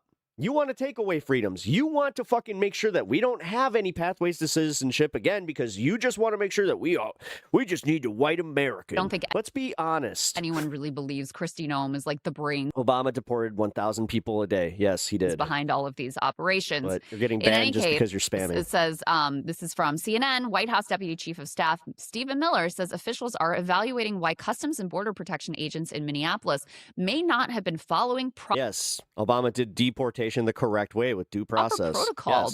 Yes. Most of Obama's arrests were at the border. Before the fatal shooting of VA nurse Alex Preddy. In a statement to CNN, Miller said the White House had, quote, provided clear guidance to DHS that the extra personnel that had been sent to Minnesota for force protection should be used for conducting Do you even know what straw manning means there, Troy? fugitive operations to create Define straw manning, please. You can even pull it from Google. Between the arrest teams and the because then you're going to fucking read it back and go, Oh, yeah, that's not what he's doing. Disruptors, we're evaluating why the CBP team may not have been following. I just said that they got banned for spamming, you moron. That protocol. Dude, if I banned everybody that disagreed with me, my chat would not be rolling the way that it is right now. Are you fucking kidding me? And I mean, this is Jesus. You want to talk about liars? How about the fuckers that come in here and say shit like that, where they're just like, you ban anyone who disagrees. You're just a fucking disingenuous leftist. Blah, blah, blah, blah, blah. Fuck off. It's just really rich. Seriously. From Stephen Miller. I put up with a lot of this bullshit, and that's honestly, that's the thanks I get. From this White House, which again said that these thugs had quote unquote absolute immunity after they had just killed the, another American citizen, Renee Good. So the message went out from the top that we want you to be thugs. We want you to terrorize. We want you to rampage and like strike fear in the hearts of the Pep, you're great. Stop whining like a girl. Communities. And that's appreciate exactly what they got. Now, again, I agree with you that there's a lot of buffoonishness and especially the new ICE recruits. But it's worth noting that both the agent that killed Alex Preddy and the one who killed Renee Good, these were not new recruits. Yep. These were people with many years serving in these positions. So presumably training is not the issue here. I think what they were getting in terms of what they were supposed to do from leadership, like this is what leadership was pushing them to do. This is what had been condoned. This is effectively, up until the point that it became undeniable and there started to be a political backlash, they were doing exactly what Trump, J.D. Vance, Stephen Miller, Kristi Noem, Tom Homan, Greg Bovino, what all of them wanted them to do in these places. Well, and here's why I think Kristi Noem's job is in trouble. She has been a source of skepticism since the very beginning among the furthest right immigration. God, if I actually bet, I would be on the who's the first one to go? And Kash Patel, Pam Bondi, or Kristi Noem. I'm saying this as somebody who's pretty pro.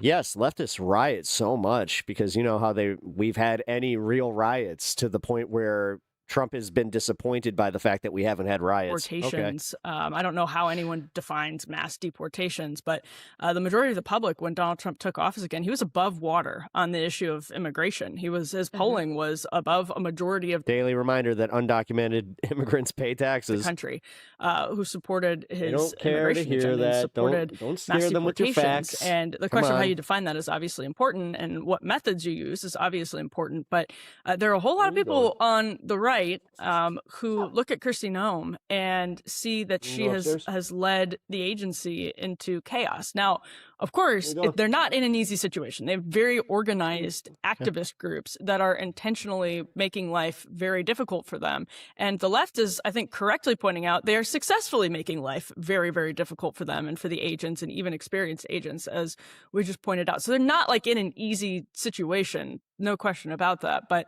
now Kristi Noem, that comes to a head when people look around and realize this entire year-long operation looks like a bungled public relations campaign rather than something Corey, that would have been orderly and substantive. Now many people are saying, thank you for the you're not going after employers at all? What about the guys who own the meatpacking plants? I have been saying this forever. Why are we not going after the farms and the plants that are constantly skating these fucking regulations and employing, illegal immigrants because they don't want to fucking pay a living wage? Why aren't they in cuffs? Why are you picking random people out of the streets? I've been saying this for a while. Going after the Americans. They're usually the ones that get interviewed where they're just like, oh, you know what? We're not doing so hot. Who have employed them knowingly. Are you investigating that at all? Is anybody in trouble over that? No, they really haven't. I mean, this is all coming to a head. If they've done like a handful, dude. Shut up. For Christine. It's not like they arrested people for that ran the Tyson plant or fucking anybody in the fucking California, Texas, and Alabama fields. I think she's very, very vulnerable. She might just get a Bovino style demotion because Trump doesn't like to concede anything. But I think she's really on the line right now. Yeah, she could just be sidelined and end up, in a sort of like Tulsi Gabbard like state where you still have the title, but I'd say that. I would say that it's probably going to be like a Tulsi Gabbard situation. All right, let's go ahead and get to this. Although they really sidelined the fuck out of Tulsi. Got to say that was pretty funny. Here, I saved this specifically to watch with you guys on stream. This is really, really good. So yeah. States what he says. Let's not listen. Pre-watch though. So when I say saved it to watch with you guys, I mean like I watched it one time and it was incredible. Now I have to preface that this lady is a special type of bonehead. So I want MAGA people in here to listen to her explanations and tell me that she's doing either a good or bad job, because I want to know what you think about this. So you're saying he just lied? You accept he just lied? Have you seen him recently? Yeah, I have, and I think it's just and a you bit think he's all right?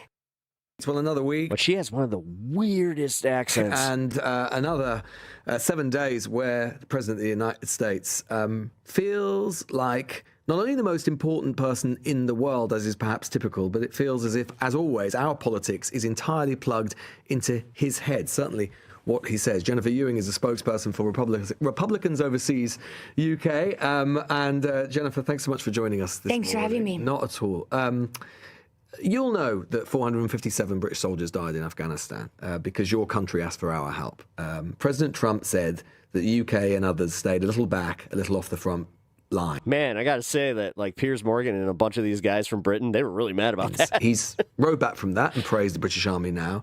But he hasn't apologized for it. Do you understand how profoundly insulting that is to us and to the families of those who were maimed and killed for the United States?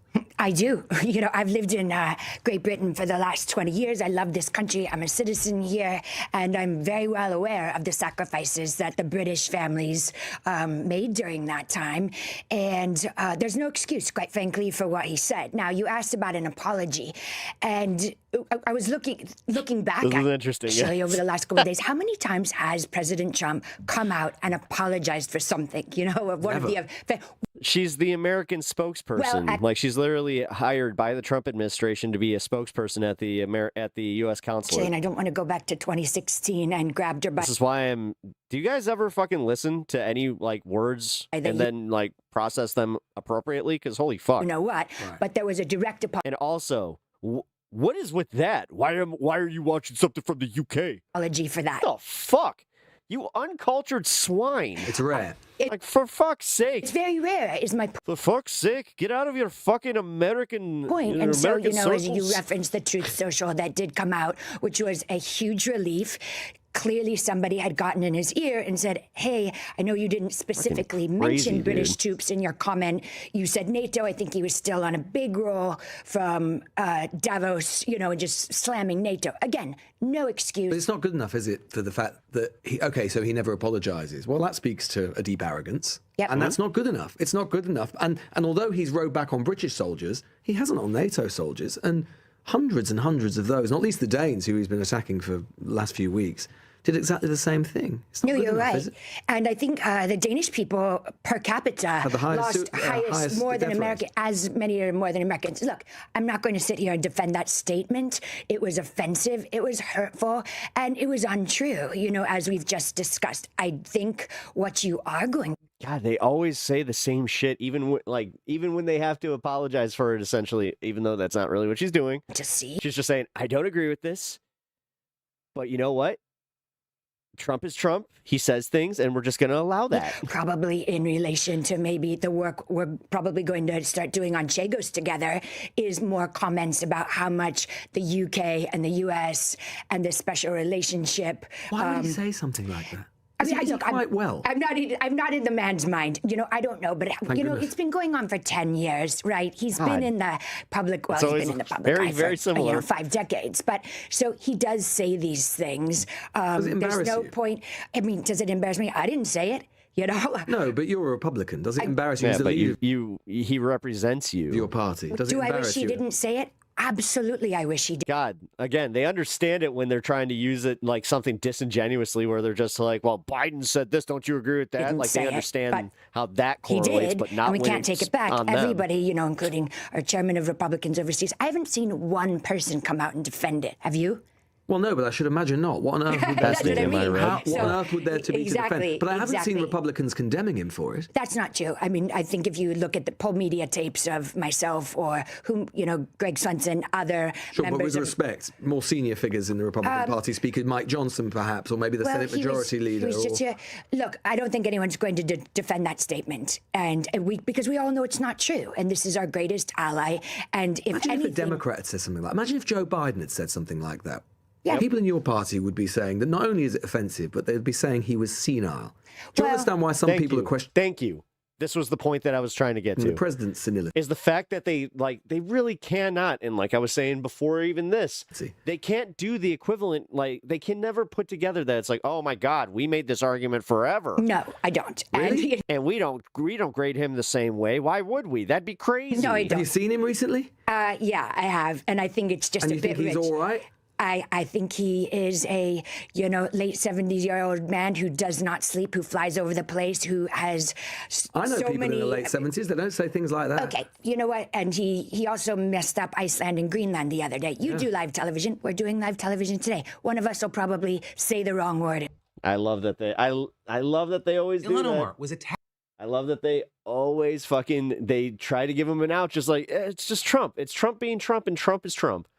At our event last night in Minnesota, and now you got Trump trying to say the whole thing is fake. Here's the clip. DHS Secretary Kristi Noem must resign or face impeachment. Oh, by the way, the mystery substance turned out to, they haven't had conclusive results yet, but many people that were in the crowd were like, it was either his fecal matter or his urine, because they said that it stank. Which, if it's his urine, then my guy, get to the doctor.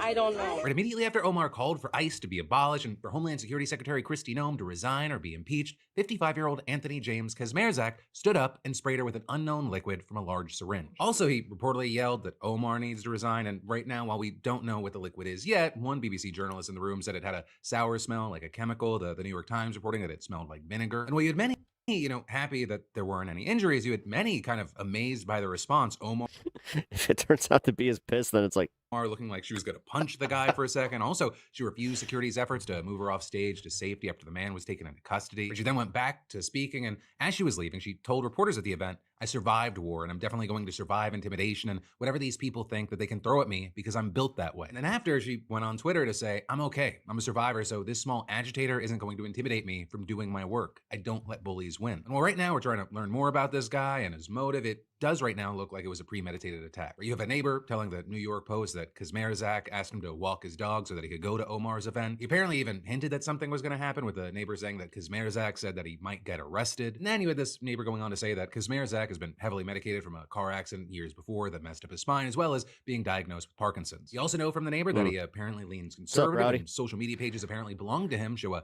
history of supporting chickens. Trump and right-wing Yeah, I'm comments. actually on Here's the. I want the Shapiro Seahawks to and win. Candace Owens. I really wonder where he landed in the past year with those two. This guy has now been charged with third-degree assault, and he's being held without bail. Well, we'll have to wait to see what happens there. In the meantime, we've seen a mixed bag of reactions to this. You have many officials condemning the attack, speaking out against political violence. Some Democrats laying the blame for this at the feet of Donald Trump, like Representative Alexandria Ocasio-Cortez, who said, it's not a coincidence that after days of President Trump and VP Vance putting Representative Hi, you ride Trump's lap so hard, I don't want to debate you, bro. If I come at you with facts, you'll just deny it and throw in some fake news. Jay Moneybags, are you talking to somebody in chat, I'm assuming? Or if you're talking about me, I'm like, what? She gets assaulted at her town hall. And that, thank God she is okay. If they want leaders to take down the temperature, they need to look in the mirror. And well, yeah, if you look into it, Trump has spent recent months targeting Ilhan Omar with some pretty nasty rhetoric. And in fact, yesterday, the very same day that Omar was attacked, Trump was shit-talking her while speaking in Iowa. Not like Ilhan Omar. Did you see what... Did you see that wise guy? You know, she's always talking about the Constitution provides me with the following. You know, the Constitution, she comes from a country that's a disaster. It's considered, I think, the worst. It's not even a country. Right, and then when he heard about this attack, he told a reporter, quote, "I think she's a fraud. I really don't think about that. She probably had herself sprayed knowing her." Now with that, on one side, you have many finding that reaction disgusting, though also some people finding it suspicious, wondering why Trump's first reaction to this was to assume that a politician would fake an attack on themselves during an election year for some political gain. But then also too, as you might imagine, this really fanned the flames of his supporters to speculate that Omar somehow staged this whole thing. So you saw people online going through the video and saying that she nodded at the guy before he attacked, or all right, that, well, I guess we're going through the Candace Owens audio of ERIKA KIRK. We know that this woman, apparently she just did this, where she just dropped a whole bunch of audio, and it shows that, and it proves that ERIKA KIRK is like laughing and fucking all jovial before putting on some fucking fake tears and going out and speaking. Faced increased death threats since Trump took office Candace again, Owens is gonna insane claims she's about her, gonna burn the whole fucking house down. $40 million. Which is to explain where he's getting this that was number, 11 days after he died, not even a month. Omar valued her husband's Holy venture shit. capital management firm, and his winery is worth between $5 million and $25 million, and between $1 million and $5 million, respectively. So at the very top range of those numbers is where Trump and co, they're getting the worth $44 million thing. But as Forbes pointed out, even if those businesses were operating at the tippity top of those ranges, that's still not accurate for how much Omar or even her husband's worth. And in fact, you had her late last year explaining that her husband is a partner in those ventures, and the numbers that she included are the business's total value, not just the value of his ownership stake. Though also with that, it is worth noting that she's been at the center of a Justice Department investigation. It shows that she isn't afraid of some fucktard twice her size. Biden days, specifically focused on her finances, campaign spending, and interactions with a foreign citizen. Well, reportedly, it looks like things have stalled on that front due to there being a lack of evidence. In recent weeks, GOP members of the House, they've been threatening to open their own investigation into Omar as a way of connecting her to the Minnesota fraud scandal, especially after evidence revealed that some members of Minnesota's Somali community. Well, the fake tears thing is the big problem, is the fact that she released fucking video of ERIKA putting on fake tears backstage. To bill state agencies for social. Dude, the audio, ERIKA audio is crazy. She's happy about merch sales. Dude, I can't wait to go fucking watch this. No evidence to connect Omar herself to I just had this sent to me. Offices reportedly received no official inquiries from the Oversight Committee. Most likely staged. Oh, sure, sure. Everything that disproves anything in your fucking world. Jesus Christ, guys. Trump DOJ. You guys can latch on to some of the dumbest conspiracies, but when somebody's just like, yeah, you know, and on your side, by the way, that's just like, yeah, I have proof that ERIKA KIRK is a grifting bitch. So as it stands now, you all just go, no, just what?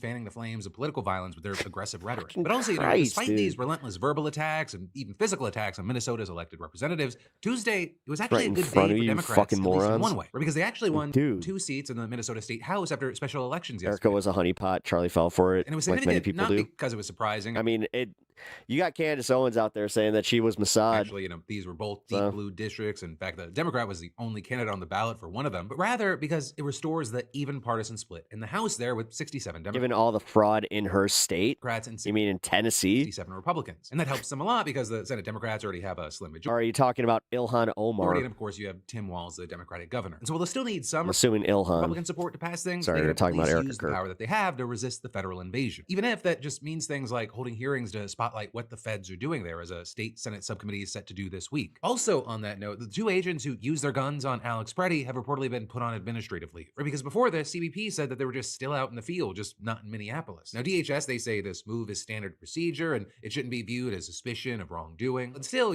5 days after the shooting, the identities of the agents haven't been released. And despite all the talk about like MAGA spent years crying about the deep state and pedo rings. Yeah, dudes, except it's your dude that's doing it. Agents leaving Minnesota with Greg Bovino, it's far from clear that Trump's troopers are actually pulling out at all. Because you have people like Ken Klippenstein revealing that he's obtained a Border Patrol memo saying that federal deployment to Minneapolis is steady state and expected to continue as planned. You also had Trump himself clarifying yesterday that whatever he's doing, it is not a pullback. We're going to de-escalate a little bit, but I don't think it's a pullback. It's a little bit of a change. Everybody in this room that has a business, you make little changes. Bovino is very good, but he's a pretty out there kind of a guy, and in some cases that's good. Maybe it wasn't good here. And almost all of the headlines have focused on the "we're gonna de-escalate a bit" part. Everything that he says after that, it seems to suggest that he's just maybe kicking Bovino out, but not meaningfully drawing down ISIS presence in Minnesota. And so far, besides Tom Homan meeting with state and local officials, we haven't seen evidence of de-escalation. In fact, if anything, we're seeing the opposite. I mean, we're seeing things we didn't even know to expect. There's video now showing ICE agents trying to get inside the Ecuadorian consulate, which, just to be clear, it is, I guess you'd call it a big no-no? Like international law and obvious norms, though norms don't matter, generally prohibit law enforcement authorities from entering foreign consulates or embassies without permission. And so in the video, you see a staffer running to the door to turn the agents away, telling them this is the Ecuadorian consulate, you're not allowed to enter. And then you can hear one of the agents respond by threatening to grab the staffer if he touched the agent. But they then eventually left, and the I just consulate reviewed leader the posted video. that I don't think that the tears one is conclusive. it ensured the It literally shows her putting like a hanky and then going like this.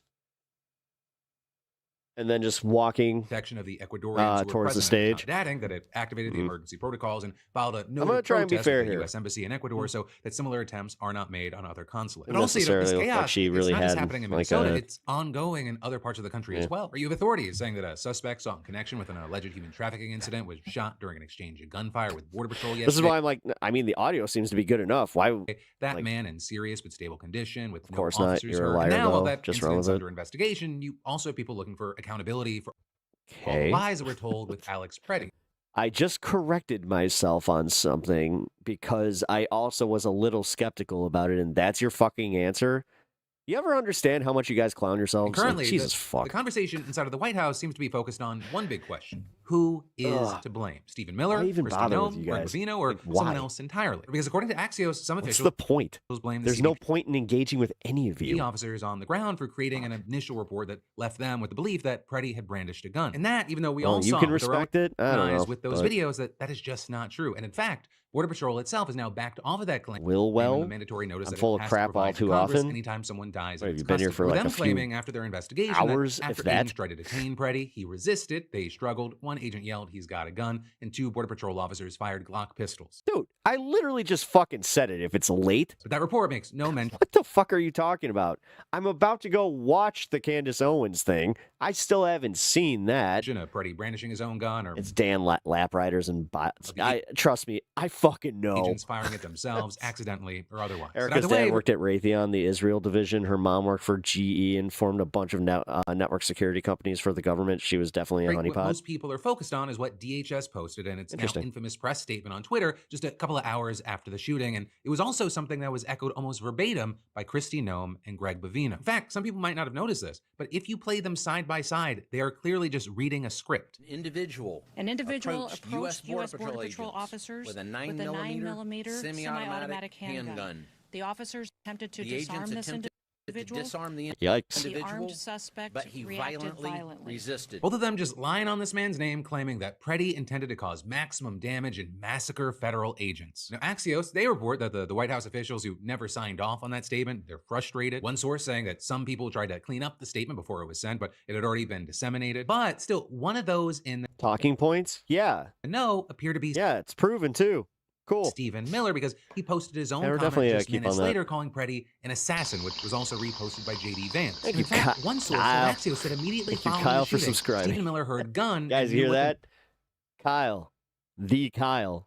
Subscribe. narrative would be. Preddy came to massacre cops. And so if you believe that account, then everything man. just flowed from there, with a person recalling that Noem told them, "Everything I've done at the direction of the president and Stephen." Because, well, technically, since Miller is just the deputy chief of staff, his official title, Noem outranks him as cabinet secretary.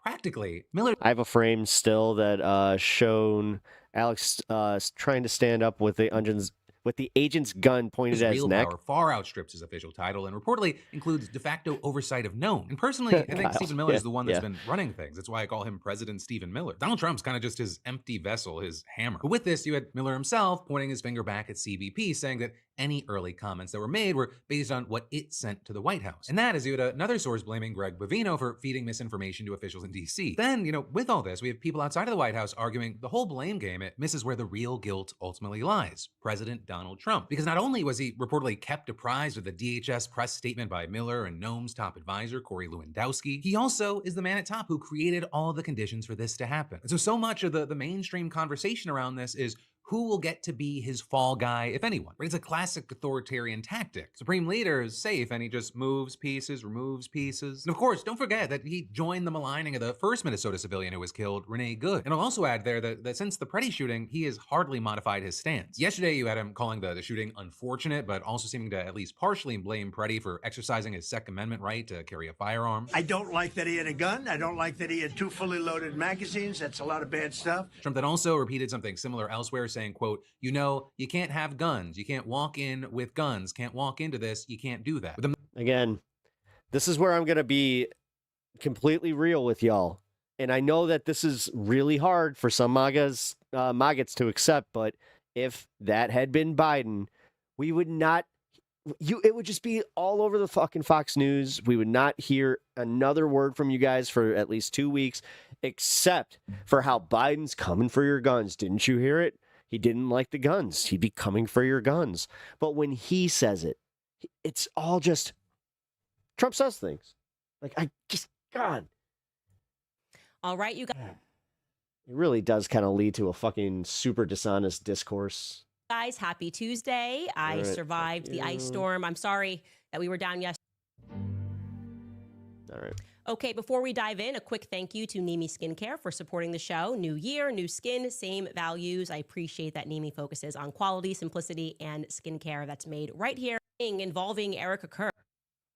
I said to you guys that in the near future, we are going to do a maybe 2 Here in episodes. America? It could be a 3-part series hi. on ERIKA KIRK's past. A few people online were very upset about that. The spelling is How mayhem. dare you? How could you look into anything involving this up ERIKA just a little KIRK? bit. Let me explain to you guys what's happening here. You're probably wondering what it is that we are doing. So I'm old. I'm 36 years old.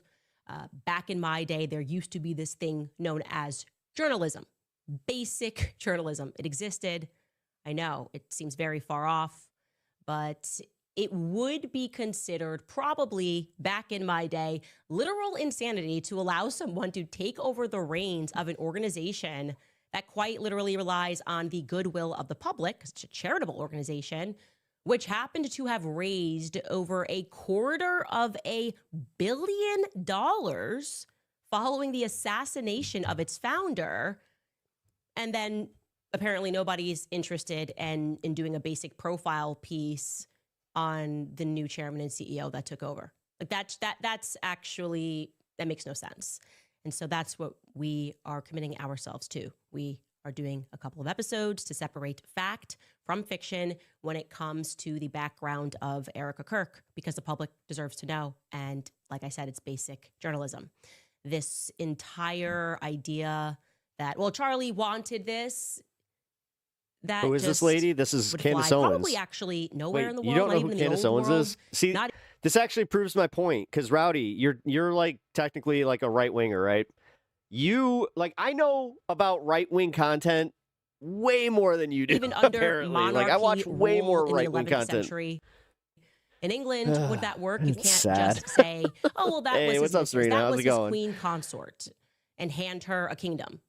Even under that model, it would be Charlie's son that would inherit Turning Point USA. So stop doing that. Stop saying that. Doesn't make any sense. The public is not biting. I am not biting.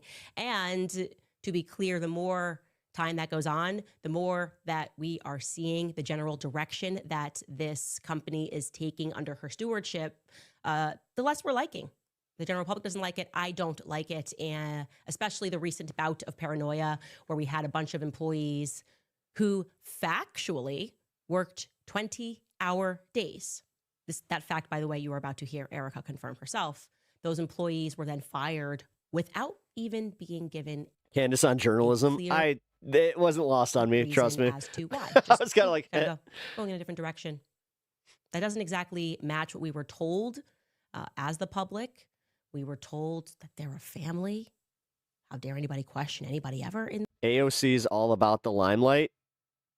Are you kidding? What about Donald Trump? Donald Trump literally, he sees a microphone and a camera and he fucking runs to the family. Are you sure that's the angle you want to go with? Followed immediately, almost seemingly in the new Okay. year by get out. We're just moving in a different direction.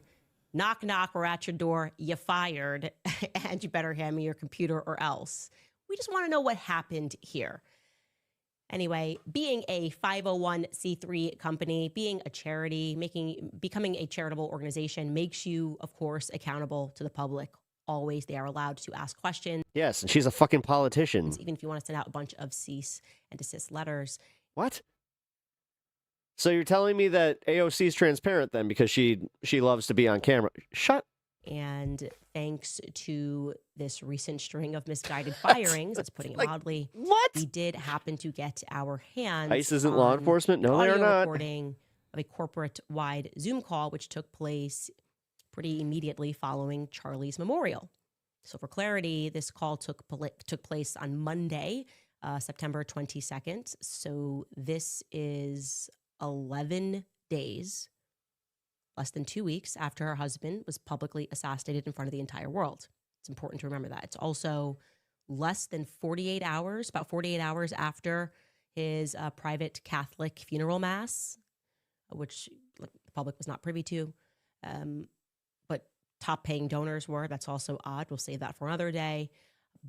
I just think that you should know that. I want to plug that in. No, they're immigrations and customs enforcement. The fact that you keep saying that they're law enforcement, you are the one that's conflating this. And when you disingenuously conflate that they're law enforcement, you're trying to make it like they have blanket power. They can, totally do what they have no jurisdiction to do because jurisdictional fucking shit is not even a thing in your brain. The whole thing that you see in fucking movies and all Die Hard, the FBI is here. Oh, well, they don't have jurisdiction. We have jurisdiction. I will. Come the fuck on.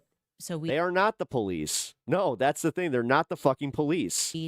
That's why our local police are having a really big problem with ICE right now. September 10th, Charlie is assassinated. Because each time that they pull this shit, you have some of these police chiefs that come out and say, yeah, we have codes of conduct that we have to follow, and these guys are not even doing that. They're not even following the conduct they're supposed to follow. This is bottom of the timeline. On the 18th, this, by the way, strikes me as odd in the retrospect as I was working on these couple of episodes about ERIKA. On the 18th, there's 8 days after the assassination, she gave an in-person interview with the New York Times at her and Charlie's condo. Okay. Now, regarding the New York Times profile piece, I was totally in a cloud of grief by myself when all of that went down. Okay, you remember I had to go away to Wyoming just to breathe, to process, to get closer to accepting that it was real. I went away for 2 weeks. I didn't really catch the Hold on, fuck ICE 100%, but ICE is not allowed to arrest people? No, they're not. fact that Not citizens. it was an They're allowed to detain somebody for up to 6 to 8 hours. in-person meeting. That's until it. later. 8 days after his public assassination, she sits down for a piece with the publication that hated Charlie the entire time he was alive. New York Times was constantly writing God pieces damn it, I about gotta Charlie pee. Kirk or pieces that just were not kind or favorable to Charlie Kirk. Let's see. So it's an interesting decision. And reading the article or rereading, because somebody said you should actually go back I don't and even revisit have a everything that BRB screen right transpired the days now. after, and you kind of have new eyes. Got and rid that's of it very true. entirely. But in reading that article in retrospect, something that I am particularly struck by is the fact that she describes suddenly being forced into the single mother position as the quote unquote least traumatizing thing. Becoming a single mother suddenly. Jesus, 8 dude. days later, she describes it as the least traumatizing thing. Again, that's an exact quotation. I'll read it. You can see it. Why am I on YouTube features? Hey, that's a hell of a way to figure out that I'm on YouTube features. Awesome. She's How dare I even exist? they're going into this. They're speaking about I'm downloading and adding to the do not recommend list. Trump's energy and his tone. Guys, that might be my favorite fucking comment of the day. Not so private playlist. Why are you on YouTube features? How dare you even exist? Downloading and adding to the do not recommend list. And yes, I want you to know about it. Toward her on phone calls, and it reads, quote, That from her, was the president's pretty fucking tone, funny. She said, That kinda was made my day. soft and embracing. I could tell he wanted to hug me. Others have responded in the same manner to Ms. Kirk, now left to... That's not arresting, by the way. That's detainment. This is where you guys need to... This is why we laugh at you. You guys don't understand your own rights, especially if you're American spewing this shit. This is why we call you bootlickers. You need to understand your rights. And this is coming, like, listen, if a leftist gets into office and they start pulling this shit, I'm going to have a fucking problem with it. So this is where you should be paying attention, because, again, I think you understand the context that if this was a left-wing president doing this shit, you would be fucking freaking the fuck out. Care for a 3-year-old daughter and a What's up, 1-year-old son. That new life, Ms. Kirk said, quote, is actually the least traumatizing. Greg, pooped yourself when I saw Andrew Wilson on JRE. Oh, wow, he got the Since JRE she push, herself huh? has been raised by her mother after their parents divorced How'd when that she go? was young. Did he try to debate him, or did he just let him we're go? just supposed to pretend that that's completely normal or whatever. I would figure maybe the least traumatizing bit would be something more mundane, maybe along the lines, if this was a thing, if Charlie constantly filled up her gas tank and someone was like, well, who's going to fill? Wait, my unwillingness to have an actual conversation and my support of a genocide? What? Your gas tank. Gary. She might reply, yo, dude, go huff on another fucking tailpipe, because that must be what you've been doing all day. It's actually like, the least Jesus traumatizing thing. I Christ. don't even care about that. That's just me filling up my car. That would be like the least traumatizing thing. Becoming a single mother after your husband is horrifically assassinated, realizing that your children are going to grow up without a father who toured the world and spoke about the importance of fatherhood and relayed the statistics pertaining to the youth that grow up without their fathers in the home, I would describe that as very traumatizing. I think across the board, that's a traumatizing thing, not the least traumatizing thing by any stretch of an imagination. Anyway, we are now in season 7, episode 4 of Everybody Grieves Differently, but that's weird. Now, getting to this corporate call again, can we just go back? If I you gotta want to throw say, in I kind of agree with her on some of this stuff. Schedule again. Sorry, This is weird. All right, I have to piss so bad. So we have this on the 10th. He's assassinated. On the 18th, it's that in-person interview with the New York Times. On the 20th, we have the funeral mass, which is held at a church at 11 a.m. On the 21st is the public memorial event that is held at State Farm Stadium. And on the 22nd, which I had not mentioned before, I've been building this timeline in the background, there's a private dinner. Not going to mention what restaurant it's at, but the McCoys are there, Elizabeth, Mikey, ERIKA, and they're in joyous spirits, is exactly what the email said of someone who was there. They were in joyous spirits. Okay, just want to get that. I think a lot of this, when you hear this call that I'm about to play for you, I'm not trying to color your opinion, but I am going to give you mine because it's my podcast. I'm allowed to do it. I do want to remind you that Charlie has not been dead for 2 weeks. That's where you have to go back to. Not even 2 weeks after Charlie was publicly assassinated. Not a normal, he didn't, we had to watch this. We had to visually watch this. Now, the entirety of this call, which we're not going to play, is 15 minutes long. I'm going to figure out how to just drop it on my X feed. But I want to make sure that we properly and fairly contextualize it. So we're not being choosy. We're not cutting this for drama. The obvious point of this call to set this up is to introduce ERIKA. She's the new leader. Not even introducing, she's just heading up this call. 421, but she's going to be at the helm of this, so they're getting to know her. And she does begin the call by being thankful to the entire Turning Point USA team for their work at the memorial event. So let's take a listen. Hi, everybody. I still love all these emoji Zoom things. Wow. I don't even know where to begin. The fact that we were able to pull off an event of a century, like, it's just insane. We had This was 11 days after he died. over 275,000 people that attended, and stadium overflow. Sorry, guys. I'm gonna listen to all of this, but I don't need to. This is one. I was right. We were all right. She is a fucking grifting piece of shit. And you know what? Anybody on the right now that wants to clutch your widow pearls because we're pointing out the fact that she is a blatant grifter, I'm sorry. This is fucked up. I would be rolling in my grave if my wife was talking like this 11 days after I fucking passed. Jesus. Westgate, insane, you guys. And then you have, was it 100 million? It gets worse.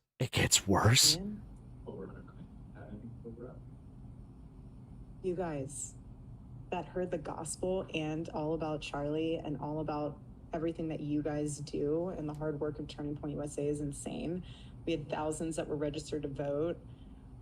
I think we're at like over 200,000 for merch sales. Don't quote me on that, 'cause They were selling merch at a fucking memorial? I think it just keeps like bumping up like crazy. But I just wanted to say a huge thank you to the events team, the development team, the graphic design team, the production team. It's just phenomenal. Their incredible work. It's so funny to hear right-wingers being recorded when they're not on camera. Crowder is a complete monster behind the scenes. Leading Oh, into yeah. the memorial. And honestly, a lot of the staff that worked on the memorial, they had 20-hour days for a week during the time of us grieving the loss of my husband. And, That does sound distasteful. Yeah. and honestly, I know several. Again, I listen. I'm not gonna do the Charlie Kirk thing. I'm not gonna fucking like make fun of him. But this is crazy. Staff that didn't even sleep. Again, you guys are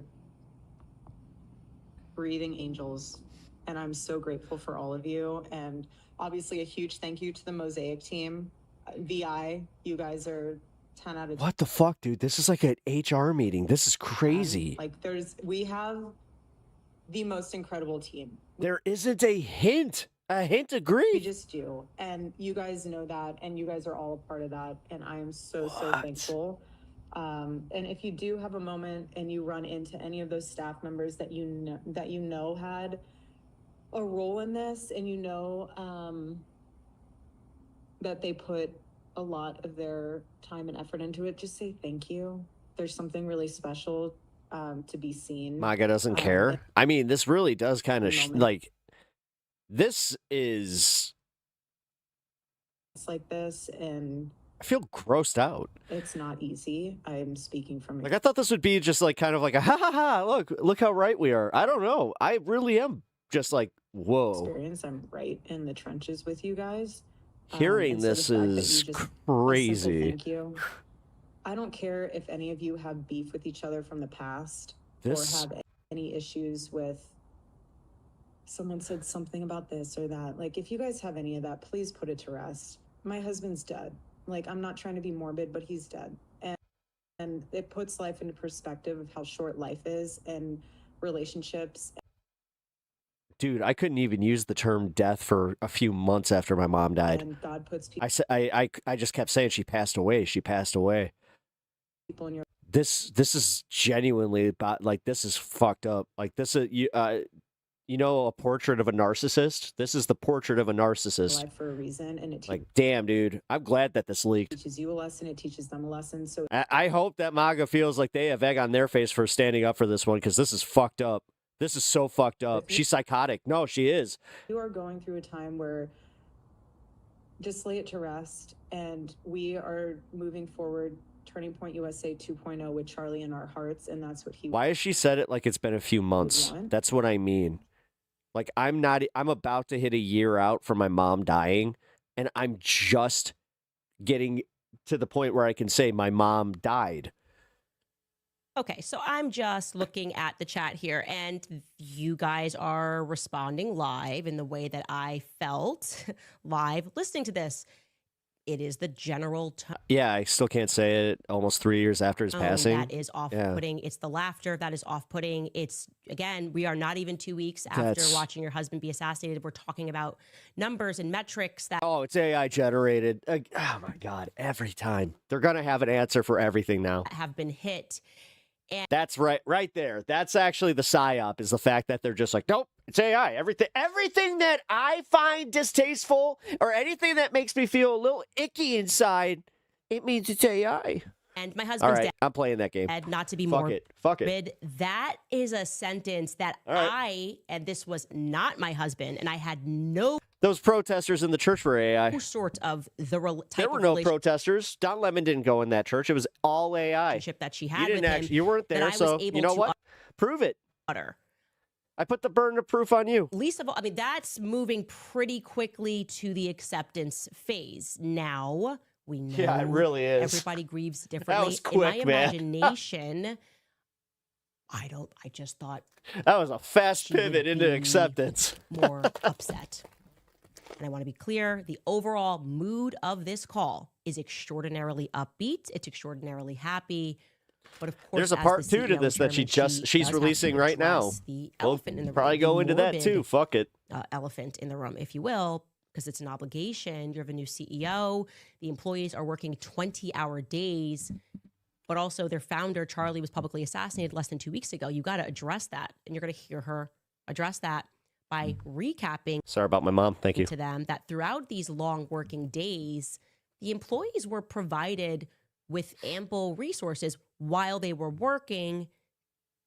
Take a listen. I'm just grateful that while things were still in motion and moving around, that we had our leadership teams provide for you counselors, pastors. I heard there were therapy dogs. Slightly jealous that I didn't get to have any moment with a therapy dog. Breakfast. I was really adamant about making sure that we paid for your flights. I actually went to a grief counselor that had a therapy dog. It was For awesome. your spouses to be there. That was something on my heart. You don't want to grieve alone. No one's supposed to grieve alone. It's not healthy.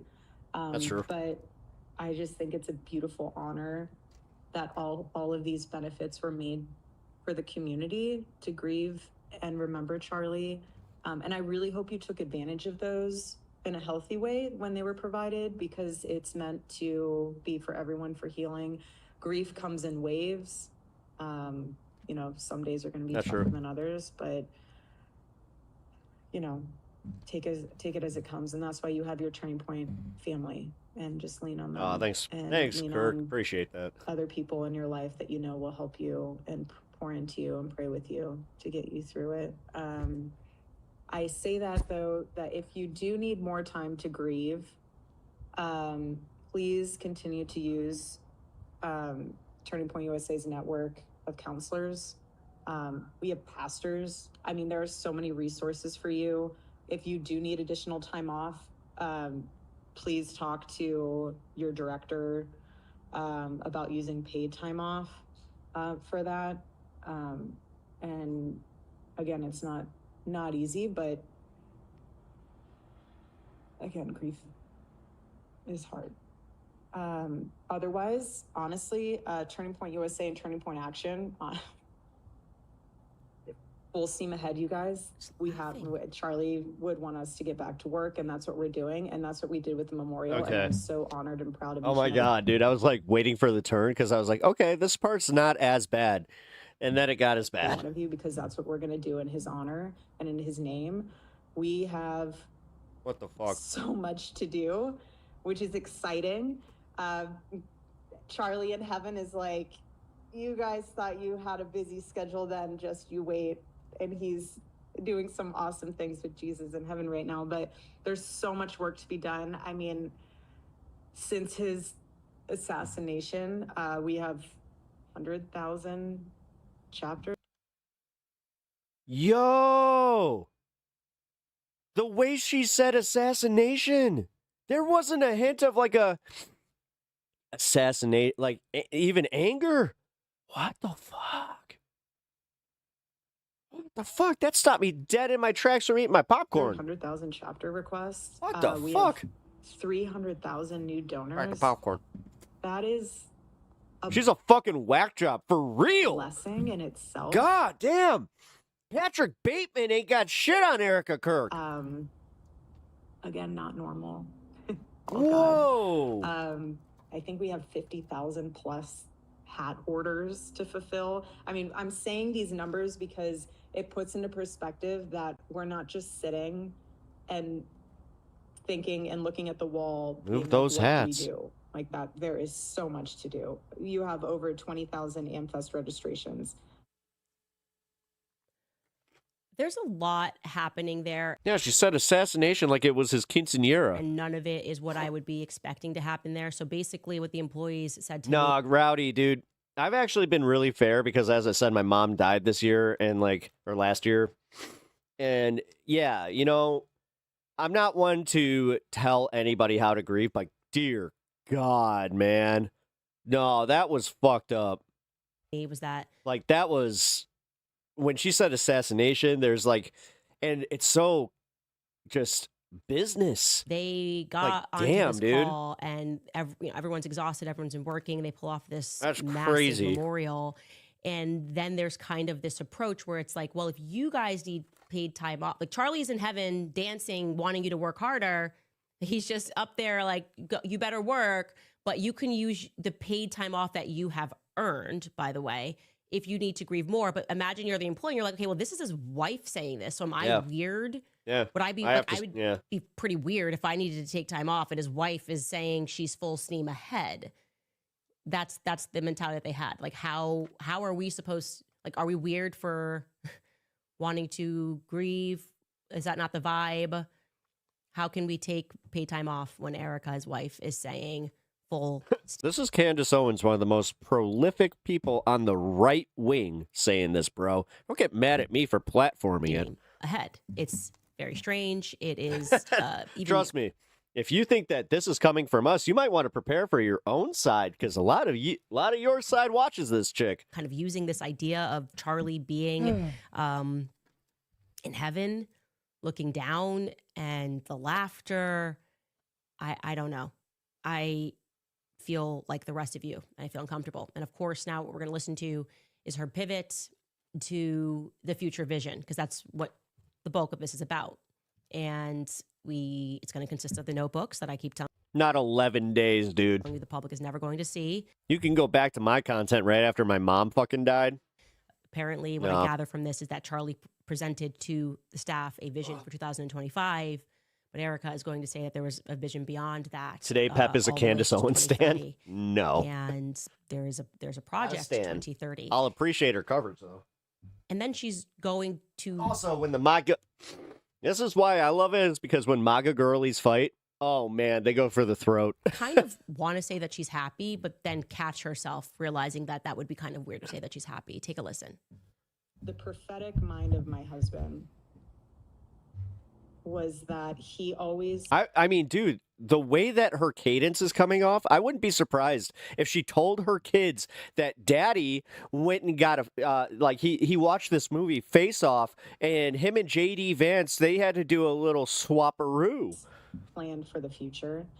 You guys are obviously... So technically, JD Vance is your daddy, kids, just a different face. Like Vision 2025, but Charlie All right, was that was a also stretch. working on Vision 2030. I'll take in your the weeks face leading up off. to September Yes, 10th, Troy. and he was working really closely with Justin, and that's why Justin had been appointed the role of COO, because he was literally, I remember phone calls when Charlie and I would take our night walks, and it would be 10 o'clock at night, and him and Justin would just be talking about the plans. I was aware of the plans.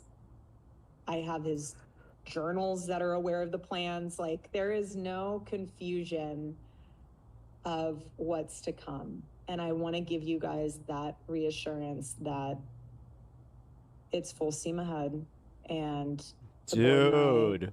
are working with Justin and the executive leadership teams to make sure that I just all of looked, guys, this is some of the biggest news right now in politics. This is trending. Plans. Like, you guys, as I said, you can be all mad, but this is on Candace. Go to her chat and fucking rip her apart. She's live right now, I think. come into effect. Like, if you're mad that 2030 this and is a beyond. fucking, But going to be a distraction from Trump and all that, well, I, again, am so as I said, grateful welcome you for to go all to of her you. chat. I'm so proud of all of you. You honor my husband so well. All of you do. And it's weird to say I'm excited. I really hesitate saying that. It's really hard for me to say that. It's a really weird Oh, I was actually looking at like MAGA, the MAGA sites, thing but to say. But I think it comes... dude, as a content creator, I have to follow all the idiots that you guys follow, like even Geeks and Gamers and all that bullshit. comes from a space of peace. No, this is the knowing right that wing coming God's out and saying this shit. PBD just fucking reported on this. using Like, this. yeah, okay. And we're humbly It's only the left wing that's doing it. They're just in an echo chamber. witnessing the gospel in real time.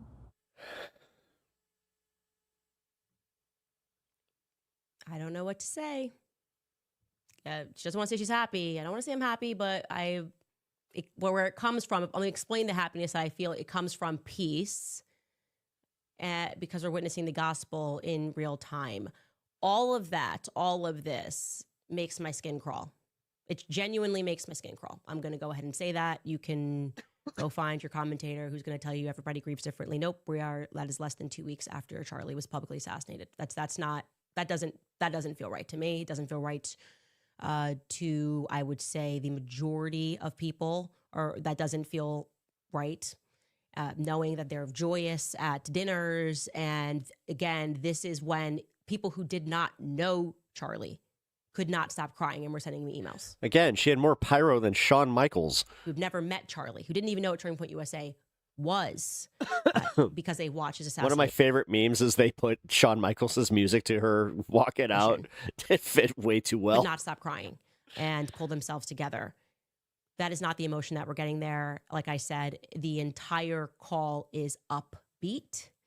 And the portions where we are even speaking about grief, it feels like an obligation. Like, I wouldn't say I love Candace Owens. I just find it funny when it's like, oh, MAGA girls fight, and got the dogs. And what Charlie wants is for you to work now, and that is how the employees that I've spoken to who were on that call, that's how they felt. My assumption, by the way, why I'm addressing this now is because my assumption, watching here we go, everything that's gone on, my assumption was that she really was trying to figure things out. I assumed in the silence, right? She wasn't doing interviews then. I assumed she couldn't get out of bed. I assumed that she couldn't pick her head up. And I felt that people were being unfair in judging outfits and in judging whether or not they liked how her hair was done. I said, okay, she's speaking at the memorial. We expect her to speak at the memorial event. I felt the public was being unfair.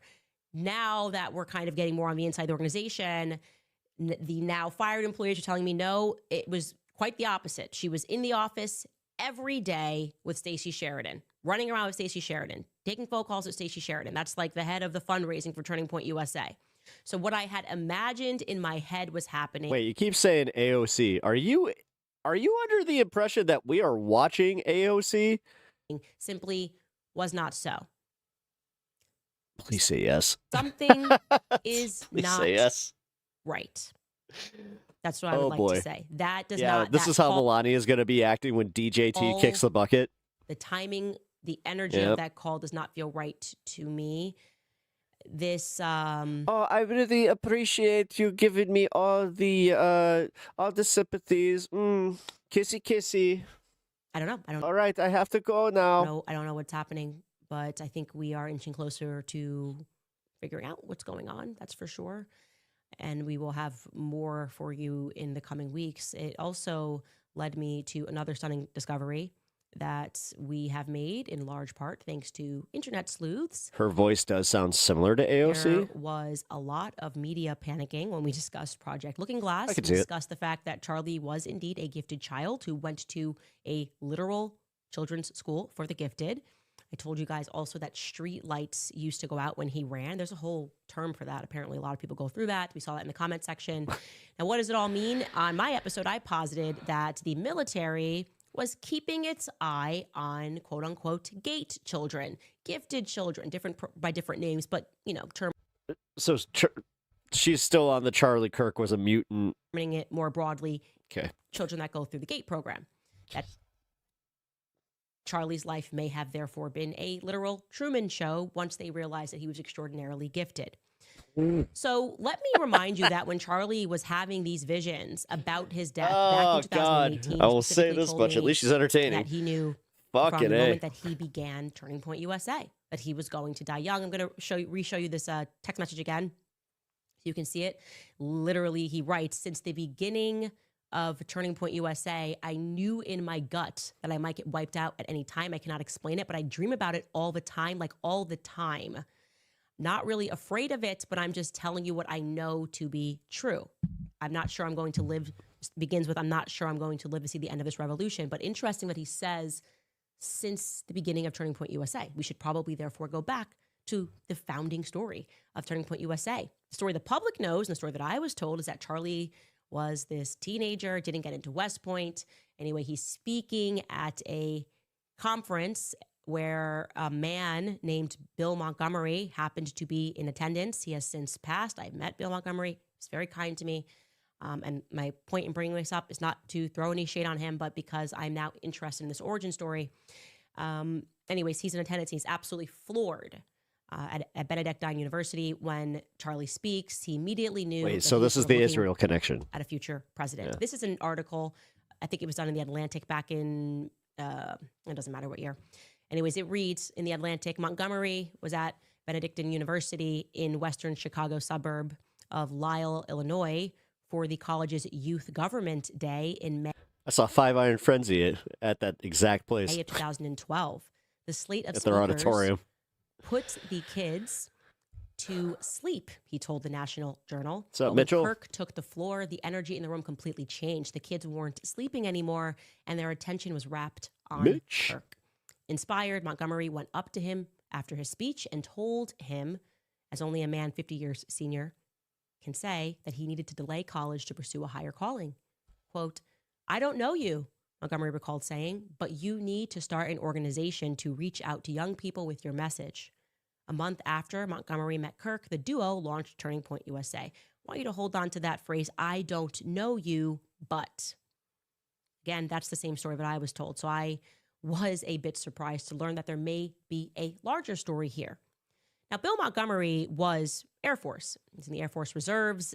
Bill Montgomery also happened to be from Lincoln, Nebraska, getting into that one of those. She was literally one of Charlie Kirk's best friends. Egyptian plane stops. A lot of these people are tied to Lincoln, Nebraska that are in this story.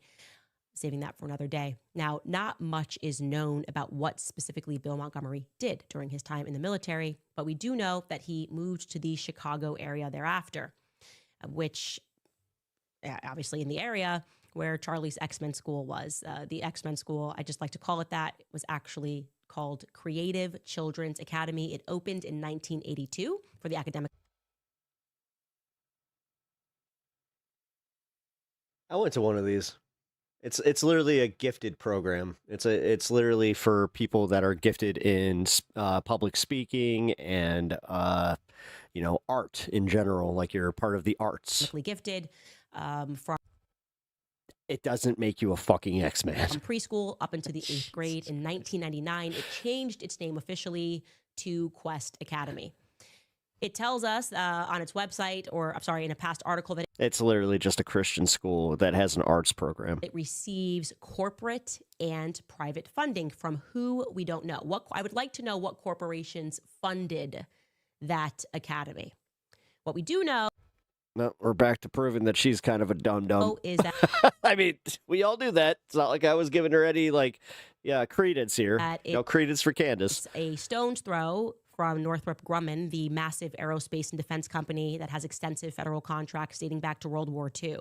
Just put that fact in the back of your mind. It may mean nothing at all, but I just want to say that because it came up when I was researching the general area in Palestine. She literally, you heard that, right? It just so happens that the Northrop Grumman or whatever the fuck, big military contractor just happened to be right next to where this gifted school that Charlie. Illinois. The fuck? Yeah. Did you know that one of the most prominent Christian schools right now is in an old Safety Clean building where they used to make chemicals? The Children's Creative Academy, I should tell you, was founded by a woman named Helene Bartz. Okay. Her husband is a Reverend Robert Bartz of Arlington Heights. Helene Bartz. Now, a tip that I received and I was able to confirm is that Helene Bartz was actually good friends with Bill Montgomery and his wife, Edith Montgomery. Yeah, that's how that goes. Like these Christian communities, especially the grifters at the top, they all know each other. Edith Walker. Yeah, Bill Hybels from Willow Creek was a huge fucking friend of the fucking same guy that she's talking about. Walker Montgomery. She actually goes by her last name, Edith. Bill Clinton too. Walker. And Donald Trump. The person claims that Edith Walker, who I've since learned emigrated from Germany after World War II, and I can't really say much else about her, Corman, became and this is correct, an adolescent psychiatric nurse. So she was a psychiatric nurse to the youth.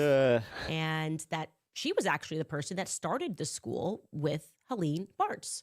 And that has since virtually been wiped from public record. But that's what you're missing, is that No, it hasn't, because you found it. that these people all knew each other. The person claims What? that Bill and his wife and a certain It was essentially wiped from public record, but I found it because of public records. Robert Flood, who is in Dan Flood's family, this is what they claim, and I have since found this person, said that they knew each other since before the school even got started. They were all working for this evangelical company, evangelical sales force, known as the Shackley Corporation. It's still in existence today. Mm-hmm. I'm going to give you a bit of information. The Shackley Corporation was... I know that she's just finding out about this, but like if you were into like the Christian community, you knew about all this. was the first company Like, that this ever is- created a multivitamin in America. It grew this is not news. massive. They're very, they're basically very, very big into middle-level management. like pyramid schemey kind of shit. corporation, which, like I said, commanded this evangelical sales force. Yeah. Shackley was basically described as like a religious fervor that was sweeping the nation. No, for what? No. You're actually being too charitable here. No, what he did is he saw that he had influence within his church, and that if he could make this into something that they could sell, he was essentially Alex Jones, where he's like, oh, if I could sell my flock supplements, I could be a millionaire. For nutrition. That's where we're at. It was started by a man who preached the gospel of nutrition, buy our products, but also the gospel. Oh my God. He is that stupid. All right, this chatter thinks that this is AOC saying this. Which it says CANDACE in big, bold letters right here. Yeah. CANDACE. Whoa. What this is really about, and it grew to be a massive company that engaged in a 25-year contract with NASA. You're like, what? Yeah, for supplements that they could take to space. Now, it sounds to me like some good old-fashioned government Gospel money and laundering, nutrition's but wild. Oh, they were big into this if you at my school. are like Skylar and believe in the moon landing, sure, maybe you need some vitamins up there. Mm. Now, working off of this No, for real. And like GNC has a fucking tie to this. tip, I was indeed, like I Yeah. said, able to confirm that Helene Bartz, so again, to give you these names, Yeah, Helene Bartz no, started like the school, and I confirmed that she I'm did glad indeed, that everybody else prior is now to, getting on worked board with this. at Shackley. She actually ran the Shackley Center Ugh. in Arlington Heights. I'm having a lot of trouble, and the reason why I'm putting this out there I is like I'm having how, ironically, like the person that's going to ruin the Shackley like grift is Candace fucking Owens. trouble learning more about Bill and Edith. Where did Bill serve in the man. military? Why specifically did he move to Chicago? Where in Germany is Edith Walker from? Who was her first husband? Because Walker was clearly not her first name when she moved here. Where exactly was she a psychiatric adolescent nurse? Again, using her full name, Edith Marie Walker, in Arlington Heights, where Charlie grew up. Did she see Charlie? Is that a plausibility? I would say yes. And Arlington Heights is a big fucking area, you dolt. I know that Charlie told me the story that they wanted to drug him when he was a kid, but his mom said Yes, that's when they were giving us all Ritalin. That means that he was having problems in school, and they were trying to say, oh, yeah, you know what? He's got that hyperactive disorder. no, my kid's a genius. And instead, because his mother refused, they instead put him into this special school. Yeah. Again, this is investigation. Maybe it leads nowhere, but this is sure as hell interesting enough for me to put it out there.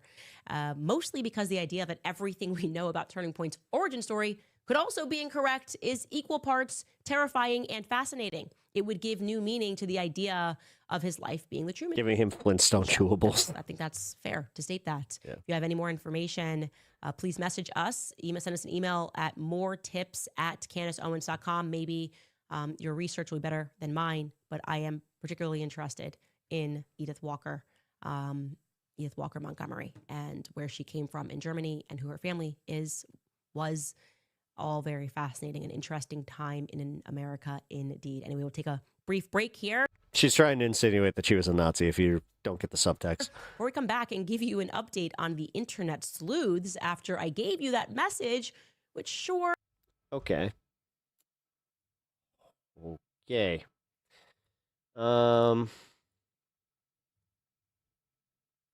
Yeah, we're gonna unpack that for a second. So here, let me put on the main screen here. We're gonna see part 2. Like when part 2 is available here, which it will be within a few minutes. So here, give me a minute. Let me see.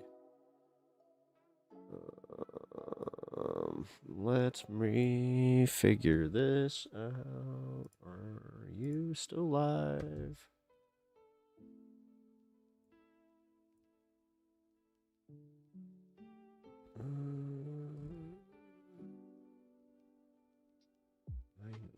There we go.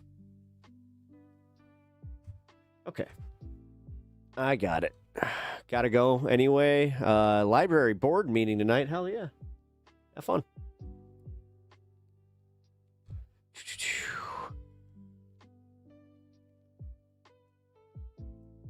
All right, we got part 2.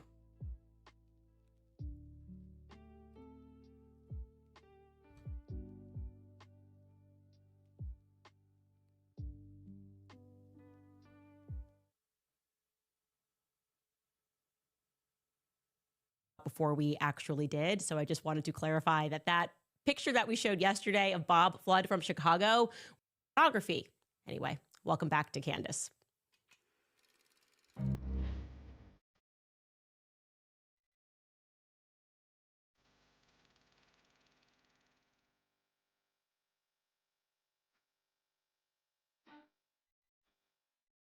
All right, you guys, first and foremost, a major correction from yesterday. Thank you to people in Iowa for messaging me. We made a mistake and showed you a picture of a man that is actually not named Bob Flood at all. His name was actually Bob Ferguson. He's from Iowa. He has nothing to do with the story. It was genuinely a full-blown mistake. I've actually reached out to him, and I just deeply apologize. We wiped it from the episode, but many of you saw it before we actually did. So I just wanted to clarify that that picture that we showed yesterday of Bob Flood from Chicago was not Bob Flood from Chicago.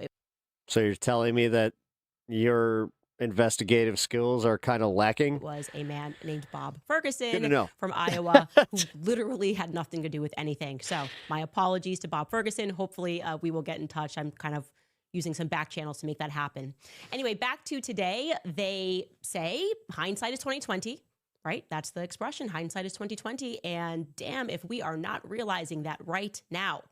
I can say with full confidence after combining what we have learned throughout this investigation to be a fact, and after now speaking with employees who were let go in this recent string of aggressive firings, employees that did nothing or weren't told that they did anything. They certainly were not the people that were leaking to me, that I do.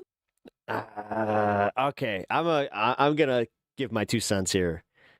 She said that like to try and protect them, but you know what? If they're firing people with essentially without cause, it's because they at least think that they got fucking rats on the ship. I believe firmly from the beginning. Man, this is happening internally with a lot of these right-wing organizations. You got the Daily Wire that's happening with. You got freaking Turning Point, and then you also got Alex Jones's InfoWars. ERIKA was intimately involved in the PR messaging and the PR campaign at different times against me, sometimes against the entire world, but against me in particular. Just to recap why this is now suddenly important, no one's picking on her. Kirk, I just saw your comment about how the guy thought that she was AOC because she's brown. We have I thought confirmed that for a fact he was that going she off of like, lied. there's no she lied way. To her face, actually, regarding the Superman neck. She blamed that on Andrew Colvett, said that he went rogue, that Dr. Lee Trotter also went rogue, violated HIPAA, that they hopped on the phone and did this without her consent or knowledge. Then on top of that, Andrew then sends out a tweet. I told you, confirmed Shiva Doctor did not violate HIPAA. It was actually a 3-way call. And the statement pertaining to Superman neck came from her. Andrew Colvett, in that regard, was doing ERIKA's bidding. He was taking a figurative bullet for her. She did not misspeak there. There's no way to look around it. She lied. She lied right to my face when she said that. She knew that HIPAA, he didn't violate HIPAA. She lied to a doctor, a surgeon, and she knew that she was on that call. So let's just say that clearly. We've also now confirmed that she was at the Hamptons retreat, the now infamous. Wait. Is she saying that HIPAA wasn't violated because she was part of the phone call? She was present when Bibi Netanyahu called. And that bothers me because I was out here catching a lot of heat for for telling the truth. Now, we have two different versions of that story. Andrew Colvett said that Bibi offered to fund Turning Point to the next level. I have since confirmed what Andrew Colvett said with two people that are not related to Andrew Colvett at all. ERIKA, despite being at that dinner and confirming that she was there, does not remember that part. She says that there was not an offer that was made and that Bibi was calling about the letter that Charlie wrote him back in May. Andrew confirmed to me that Charlie described that summit as like an intervention was being staged over Israel. So I find that to be interesting. Again, with everything that we now know, my assumption was she didn't wade into things, didn't wade into the water, and didn't say anything about the debate that was happening because she was so overwhelmed and kind of catching her breath as the new CEO and chairman. I think now I have a different perspective on that. I'm not sure why she did not come out and say, if she was capable of doing calls and sitting down and doing meetings, come out and say, like, yes, this Hampton Summit did happen. Yes, Bibi did call, and try to work through with Andrew why they have different memories of whether or not he called to fund things to the next level. We have also confirmed that ERIKA and Andrew were working together on that Fort Huachuca PR response. It was the craziest tax I've ever endured. Alex Jones, quite entertainingly, he's coming for me my whole life, everything. But that PR response was confirmed that she was a part of that through this obscure YouTuber, Paramount Tactical, rather than going directly to me after we sat down. That, to me, seems like this is all like planned, like the whole Alex Jones going after Candace and her fucking reacting that way. I don't know. Strong violation of a well-meaning conversation that I had. 20 minutes until the 4-2-0. I should also mention that was the same YouTuber, despite also going into Mitch's entire past, Mitch Snow's past. But after calling for a ceasefire and saying, let us sit down and talk, they welcomed Paramount Tactical onto Charlie Kirk's podcast show while I was in this hotel to debunk me. I had no idea it was happening. And then... Okay, so if there's one thing that this is exposing, it's the fact that there was a lot of drama behind the scenes well before any of this came to light. That's, I think, was the beginning of when it clicked to me, seeing that him being caught live, Andrew Colvett live messaging something from ERIKA after she told me that they were disappointed in Andrew, that he wasn't going to be involved in PR anymore. That's when I realized that I was being lied to, that she was making moves behind the snes. And the answer that we will likely never get, to add one more point here, that's what started all this, is whether Andrew was lying or ERIKA was confused. And I would like to say that I don't believe Andrew was lying. I believe Andrew was telling me the truth when he said that when he stepped off of the plane in Provo on September 10th, he basically collapsed into ERIKA's arms, crying on the tarmac because he had all of his pent-up emotion, had this big plane. Everyone was messaging him about Charlie asking for his status. He didn't know what was going on. And the impression that I got was that Andrew was on that plane alone. But then we were later told that Andrew was accompanied by his wife. But ERIKA, during our face-to-face meeting, had no recollection of his wife stepping off of the plane. When I asked, I said, was he with his wife? She was unable to answer that question as to whether or not Andrew flew in with his wife to Provo. How is that possible? Is Andrew lying about that? Or is ERIKA misremembering? What we know thereafter is that... I mean, usually I would say it's like, yeah, well, she was probably in like the grief, haze, but... Nah, after that, listening to that phone call, I don't think so. When they arrived at I don't think she had the grief haze. the hospital, after waiting for an hour, if Andrew is to believe. I know everybody grieves differently, but goddamn, I'm at least going to point out that it's like, yeah, her way of being different is, not really doing it. The tarmac for Andrew's flight. Especially as a public figure, too. Like, did she think for a second? Like, oh yeah, they'll just see that I'm a workaholic and arrived at the hospital. I'm trying to just work through this, which any therapist would have told her not to do that because at some point it's going to hit her. And when if she cared, I don't know, man. Like the conspiracy theories saying that ERIKA KIRK might have had something to do with it. Separate entrances.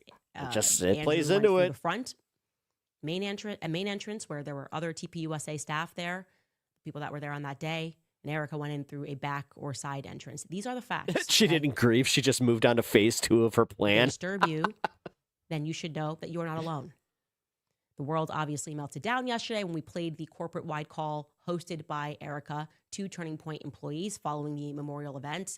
The overwhelming consensus, the human response to that, is that you feel disturbed when you listen to it, spiritually disturbed by the emotion of it, the happiness. Speaking about merchandise being sold, hats being sold. Again, this is not a sales call. I'll say This that is was wild. The entire team on the phone. Yeah, that's wild. New corporate-wide call that Like, I'm going we're to share with really you just today. I mean, took if you're going to place even skate earlier. over that, guys. So that you can go back. Yeah, that leaves a bad taste in my Back mouth. into Okay, cool. your time. Yeah, see, as I said when I was prefacing when we started this, that I wanted to know from the maggots that, like, truly know about this kind of stuff. It's like, yeah, doesn't that bother you? Like, a little bit? Machines. It took place just 5.5 damn. days after Charlie was pronounced dead. I appreciate 5.5 days that, later. Everscreen. The date is September Everscreen. 16th. This is when Turning Point USA employees are told Everscreen. that ERIKA is going to be replacing Charlie as the CEO and chairman. The public is going to be informed a day later on September 17th in a Hope they public didn't letter still have the signed bobbleheads for off sale. by, Doug DeGroot is on the board. And I should be clear that when Doug DeGroot, going back They're all tilted slightly like this. forward and looking at the announcement, he makes it very biblical, which is a common theme here. Everything is it's about, this is what God has ordained. Here is the letter. Just going to read the top here. It reads in Ecclesiastes, King Solomon wrote that mankind is to be tested by God. Today we are facing such a test, yet we also know that God has prepared us with everything that we need to overcome this ordeal. It was the honor of our lives to serve as board members of Charlie's side. Charlie prepared all of us for a moment like this one. He worked tirelessly to ensure Turning Point USA was built to survive even the greatest tests, and now it is our great pride to announce ERIKA KIRK as the new CEO and chair of the board for Turning Point USA. Okay, so I want you to remember that. It's like, Okay. I don't even remember that letter at all, so that's why I'm showing it to you. Yeah, okay. It's King Solomon, and it's, you know, this is what God wants. Okay. Now, this decision, like I said, published on the 17th, was actually voted upon earlier. I know because Andrew Colvett told me before the public knew that the board had selected ERIKA within about 72 hours of Charlie's death.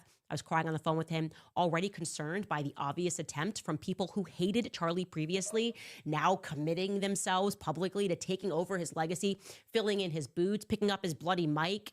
And Andrew reassured me that the decision had already been made and that it was ERIKA. Yeah, I gotta say, Steven Crowder coming out and being all indignant about it, where it was like, no, they had beef, yo. That was going to take over. And in my aggrieved state, I said, Very okay, articulate of me. great, amazing. Thank God. I'm so happy Yeah, to hear beef, that. yo. So I'm so happy that none of these people who literally hated him are going to try to sit in his chair.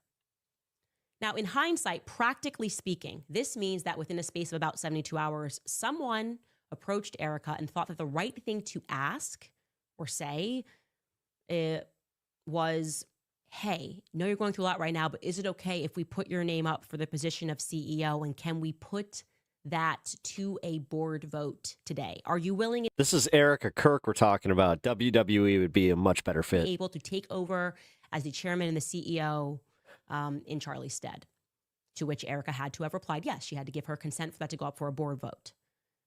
He also had beef with Ben Shapiro. That's just a fact that had to take place, how it happened, exactly when it was said. Somebody felt that was appropriate to say that. Now, my first 72 hours was a little bit different. On my end, when Mitchell, my PR agent, sent me a very kind message about the infinite press requests that we had been receiving, people seeking a statement from me regarding how I felt about Charlie's public assassination, I wanted to physically assault him.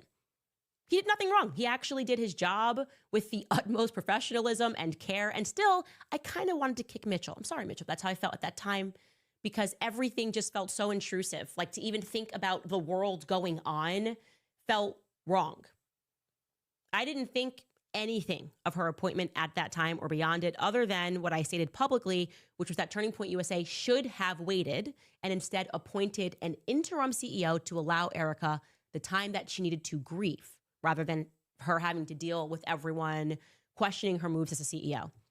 But I also contended with myself, I will say. I also thought well, maybe they rushed the decision because it was symbolic and they felt it was necessary, that it was sort of honorific, meaning she wasn't really going to do anything at that time, but they wanted to announce that this is the direction that it's going, which would be fair, like just wanting the announcement to mean something. And on her end, I thought maybe ERIKA said yes because she wanted to hold on to some sense of continuity. Like, this is still going to go on. We're going to get everything going. And that still could be true, by the way. That By the way, I was just checking Twitter. could have been what drove her decision.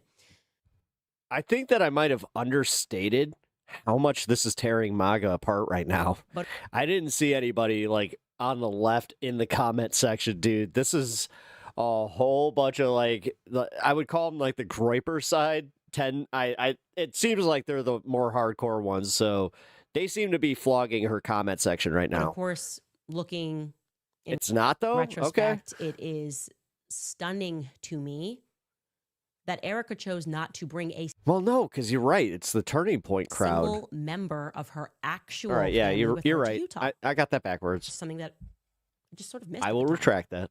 Just Turning Point Here. family. Think about that. Charlie Kirk's mother, Oh, father, man. sister, they all raced to Utah to be with him at the hospital. This is crazy which though. is Like to be they're expected. going nuts over But this. ERIKA, no one in her immediate family joined her in her darkest hour. Not her mom. Okay. We were told that she's sick.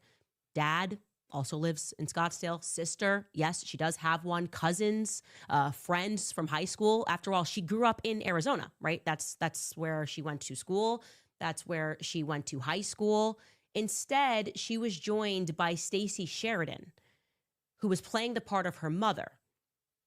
Stacey, who is the head of fundraising for Turning Point USA. Don't forget, it was Stacey Sheridan who concerned herself with Turning Point raising money. It would literally be insane to not question the background of someone taking over an organization of whose owner was Who assassinated. filmed Charlie in the Casket.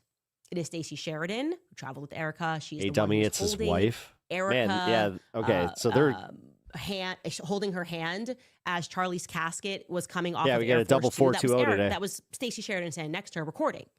Not her mother, not her dad, not ERIKA's sister. You just would think that somebody that you would call somebody close to you that does not exist in a corporate structure to be by your side. That is my now. See, now that's conjecture. I don't like that. Like, I'll even say Totally. that kind of plays into the like how now you're just being judgmental to be kind of judgmental for no reason. Rational perspective looking backward. Like, God, Candace really does suck in this one where it's like, because you see what she does too, where if you tell her how something is, she won't believe you because then she starts going into, well, I just saw that there was this one building behind your house. And you know what? That's really sus. That's sus that you have this building. It's like, it's a McDonald's. You know what? I think that you must be controlled by the corporate overlords of McDonald's then. Because they had a McDonald's behind your house. But it was Stacey Sheridan, who I've told you since day one. What? I personally warned Charlie about her. That is my personal opinion. Am I far off? I mean, seriously, that's how crazy some of this sounds. That there is no rung into hell that Stacey Sheridan will not descend upon for $1. You, like my husband always wanted, and it'll be bigger than ever. And we're going to honor him by doing that. We're going to stay humble. In the context of that's what we Hold on, that was allow weird. you guys to watch this for 5 minutes. Had private conversations with him. I want you all to hold on to those. And I want you all to remember those so deeply. I want you to journal about them. I want you to be able to tell your kids about them. There's a fucking Zoom call? I want you to put those in your heart as why you're and she's playing the full 5 minutes of this shit? still here with the Turning Point USA family. She's burning it all down. Holy crap. And like I said to our small group after Talking to all MAGA whatever day that pets. was that I did Yeah, the thing on TV. How many days are still rounded Friday? that I does told the happen. team, I said, That happens. Turning Point USA will continue like my husband always wanted, and it'll be bigger than ever. And we're going to honor him by doing that. We're going to stay humble. We're going to work hard because that's what he would want. And we're going to just make it grow. And we're going to keep our eyes fixed on heaven. And, you know, like even Stacey said, he's going to find ways to speak to us. and he's going to speak to you in different ways. Every person's going to be different, but you'll get little moments where you're like, okay, Charlie, I see you. It might be here on campus. It might be in quiet moments of the night, but he's here and he's more alive than ever. And he is, he's going to guide us. And we just have to remain humble. But again, what I told the team was, I will fight like hell to make sure that all of you have a job here. I don't want anyone to think the job's in jeopardy, because your family, if you choose to leave, that's different. I never will, and I promise you, I will make sure that I never allow a point to where you have to leave because we cannot financially afford you. And that is a promise. I want our family to stay together the best it can. Obviously, circumstances, there's unforeseen things that might pop up here and there that we can't foresee in the future. But for right now, the way things are, I would like to remain if they are status quo. And I think that's the best thing to do. And everything else we can worry about later. But I just want to let you know that you guys are all very loved. I'm very proud of you. And Charlie would be, I think Charlie's just, I'm trying not to say that he's obviously celebrating in heaven amongst many things, but he's so proud of all of you. And he's so proud of all of you for keeping this mission alive. And he knows that you can do it. That's why you're hired. And he knows that you will be able to carry the torch. And he knows that you're going to do a great job. And you're going to be able to, even though days are going to be tough, honestly, the nights are the hardest. Mornings are pretty raw too. But just what I've noticed these past several days is if I didn't have the family, the Turning Point USA family with me, all of you, I would be a disaster. I mean, I would be in fetal position 24/7. But the fact that we have a continued mission to look forward to, and we have our family, it's everything. And some of you, this is your chosen family. And just rely and lean on. This is where I will be fair. Again, in therapy, especially grief, like, they kind of do say, like, when you feel like you have nowhere else to go and, like, just kind of to do the things that you would usually do, put yourself into something. And a lot of people end up putting themselves, like, doubling down on work. On each other. That's huge. Leaning on each other. So I'm going to be a little fair there, but there's also the other side to this where I'm like, oh, man.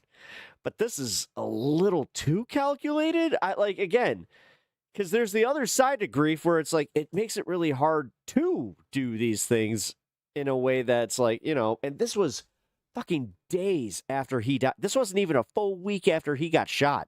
Because all of you were together prior to Holy this. fuck. And we'll be together after this. And Yeah, I don't know, man. And everything. She's focusing way too hard on making sure that Turning Point turns a profit. And I told Justin, it's going to be something where everything before September 10th, any email you were working on, any project you were working on, it's not that it's irrelevant now. It's just things have changed, obviously. And the mission has gotten deeper, and the mission will grow deeper. But I just want all of you to know, we will be wise stewards. I'm going to say this much. This is definitely not helping the legacy. Be vigilant. You will be Like I said, Candace Owens is going to be the one to bring it all down. I just want you to know it's all because she's just petty. Yeah, she's just so petty. I'm here. I'm not going anywhere. Oh my God. And we're going to make sure that. What brought down Turning Point USA? Petty mean girl bullshit. So well at this whole world. That was what his vision Jesus, veneers are so fucking was and like. will be, and oh my God. When I see teeth that white, I always am just like, oof. It's just, I feel so blessed and honored. Blessed and honored. You subscribe because I'm pretty cool for That a liberal. is crazy Well, work thank as you. adjectives. I Appreciate that. I don't know. That's crazy work. That is like, I couldn't, blessed and honored to be the CEO and to be telling you guys that you're a family. And I want you to see this because we've spoken about this, the Moonies cult, and these people that are leaving are like, it was just like a cult. Like basically she's saying this, she's calling you a family. She promises them. That's why it's important. You have to hold this to the fire. You're not a CEO. You promised these kids. Oh man. That if they are going to work harder, you're in this family, your jobs are safe. Actually, that's what makes her cry. Saying your jobs are, that's when she breaks, right? They had ties with my school. When she says, it's so important for them to know your jobs are good. Like I feel emotionally attached to you guys working for me.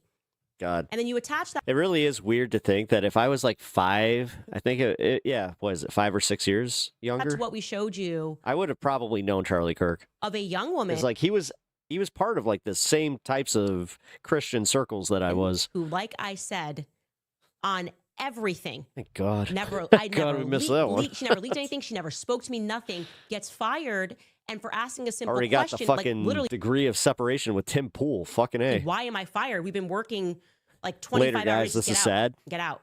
Get out. There's security Later, there. That's hi. it. We're moving a different direction. That is not okay. Okay. Literally, your name is High and you're dipping before the 420 on the program. You're not allowed to say everybody grieves differently, so I don't have to answer any questions about that. And guys, we're going to bring in the beginning too, because I want you to watch the beginning of this so you can see the full thing, because we don't need to strip anything. Because she starts by laughing, which I find to be interesting. But dude, okay. So what we're watching now is not like, this is not the what I would call the climax of this situation. This is going to get so much worse. I do want to let you know that we are having some This is going to be issues. fun. We still have major Oh my blackouts, God, Candace, in you just Nashville, lit a stick of dynamite and threw it into a fucking church. Doing our best here. If you have some Like, what connectivity the issues, fuck? just know that that's the reason why. Here's the beginning of that call. And everybody's clamoring like, ah! Yep, there you go. Fucking playing hot potato. Look at all the thumbs up. Look how cute that is. Sorry, this is a little bit more informal than probably Charlie would be reacting. How sweet. I didn't know they could do that. I hate Zoom. I never liked Zoom. Sorry, you guys. I just wanted to say first and foremost, my heart obviously is broken for you guys as much as it is for our family. You guys lost not Whoa. Why didn't you lead with that? Whoa. the boss, but someone that you No, dude, she is really coming across as like Patrick Bateman levels of cold. By the way, 420, everybody. someone that Let's you, celebrate. believed. Actually, I'm going to pause this because I don't want to miss this. Let's celebrate and then, yeah, we'll continue. Woo!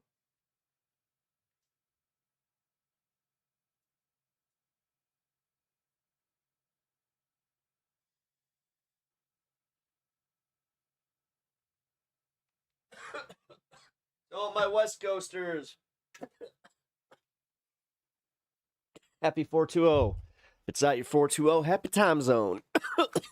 Ooh. Ooh. That was quite the good one. And his mission that you also Wow. you loved listening to his show. Like I said, I got a new strain. Hearing his wisdom on Pretty happy things. about I'm it. sure some of you have also had very personal moments of where you sat down and So that's the beginning, just so you have that in its full context. Now, like I said, this.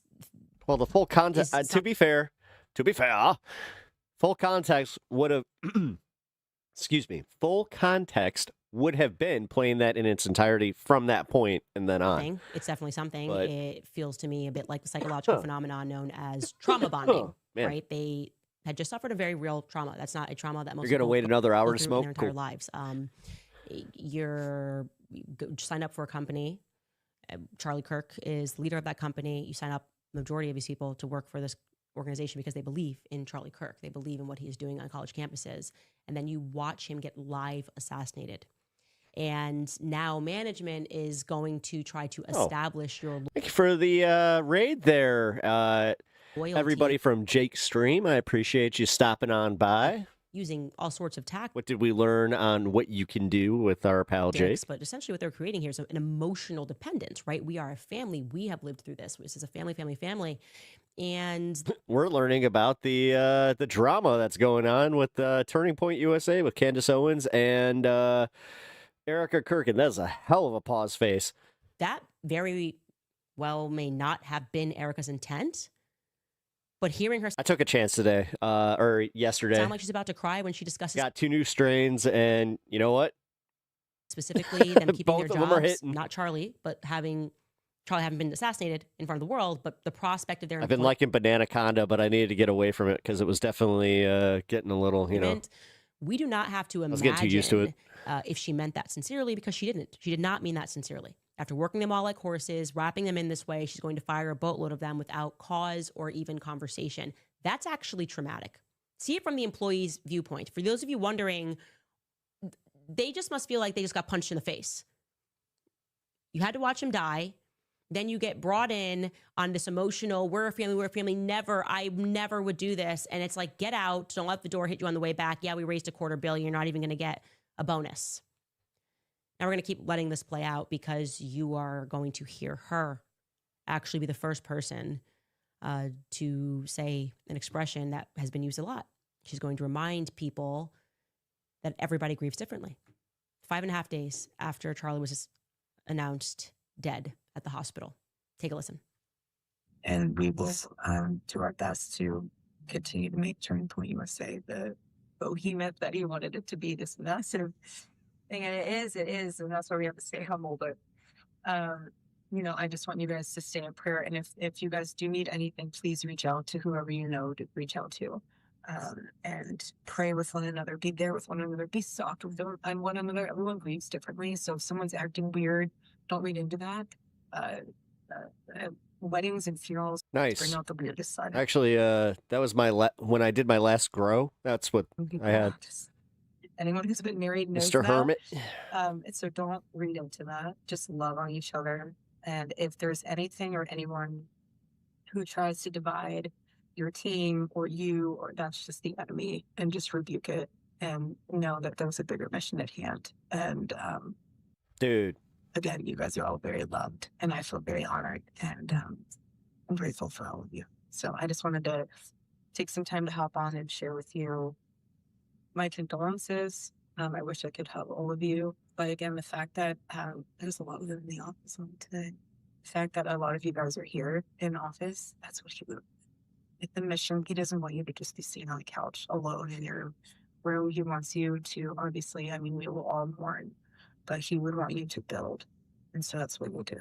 We'll have a No, you mourn and then you can kind of move through it. sword and money. No. You're skipping an entire stage of grief, and this whole everybody grieves differently. Not necessarily. If you're skipping the main part of like actually kind of dealing with it, like it's because acceptance doesn't come till later, but accepting that he's dead and then feeling that really bad like when my mom died, I could tell you right now, like the emptiness, the absolute emptiness that I felt at that moment. I mean, it's fucking crazy that she could even like get past that and talk about like growth. I don't know, man. I don't know, but I'm trying here. I'm trying because I'm trying to be fair too. But fuck. Deep breaths. Usha. You want her to stop? No, I'd actually prefer that she not even be on camera at this point, or like, say, dude, this wasn't even a full week. I just wanted to share this with you all.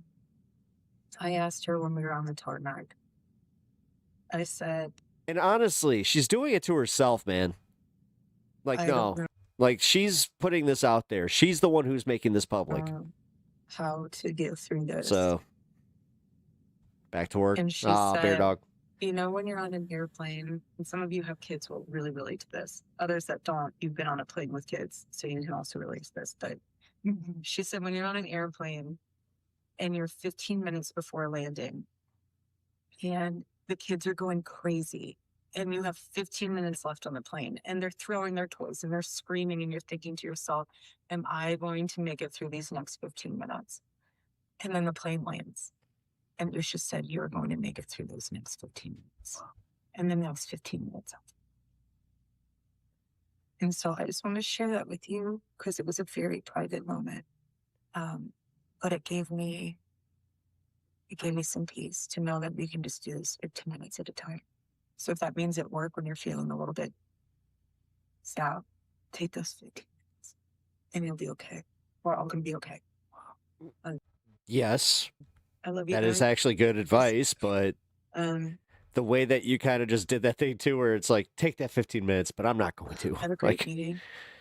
Is there anything else that you need that you guys are loved? Love this little film about the birds. It's so cute. So sweet. God bless you all. Thank you, guys. I mean, I don't really know what to say. I wanted to share that with you. I wanted to share that with you because I fully side with the employees, what they have lived through, everything that's happened, to have them admit that they work 20-hour days, to see how they were manipulated into doing that, and then having the carpet pulled under their feet and told goodbye. And God forbid you want to speak out about what you've lived through, then you're somehow like, it's a cult. That's a cult, to be clear. That's just a cult. You're with us or you're against us. And these people were not against them. They were loyal employees. Okay? Damn, dude, this all started because like ERIKA KIRK decided to go on a firing spree. Were loyal employees, and they said that they felt like they were being emotionally manipulated to think that they had to just work harder, even beyond the 20-hour days they were working during the weekday. They were then asked to come in on the weekends to pack T-shirts because it's what Charlie would want. And I kept picking up on that beyond these calls.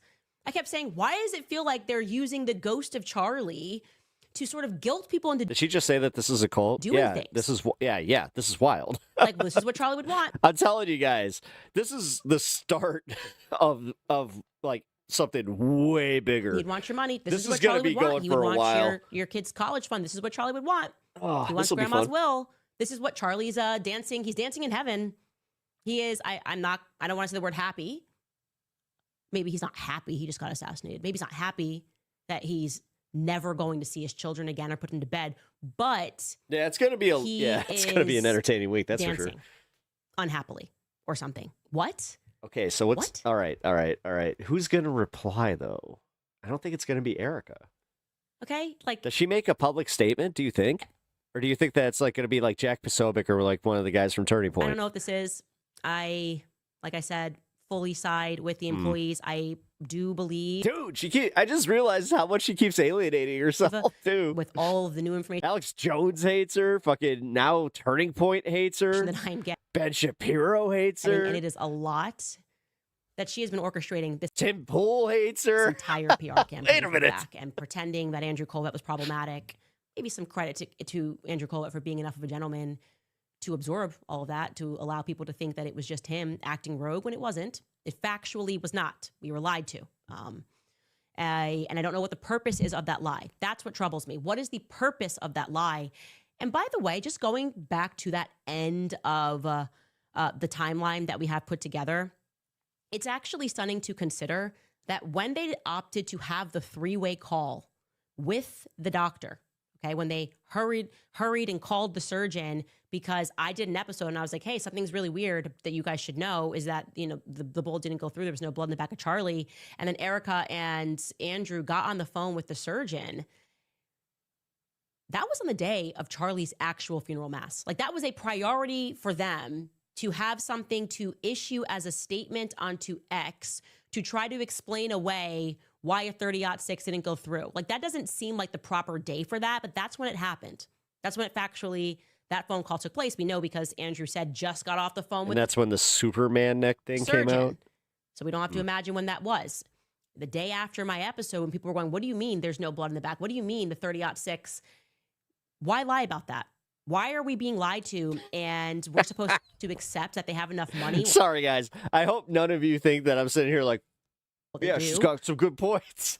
To hire crisis PR people and a bunch of accounts on X to This tell us is that it's backcrap crazy, ungodly and for I'm us just not to kind of like, sit there and be lied to. okay.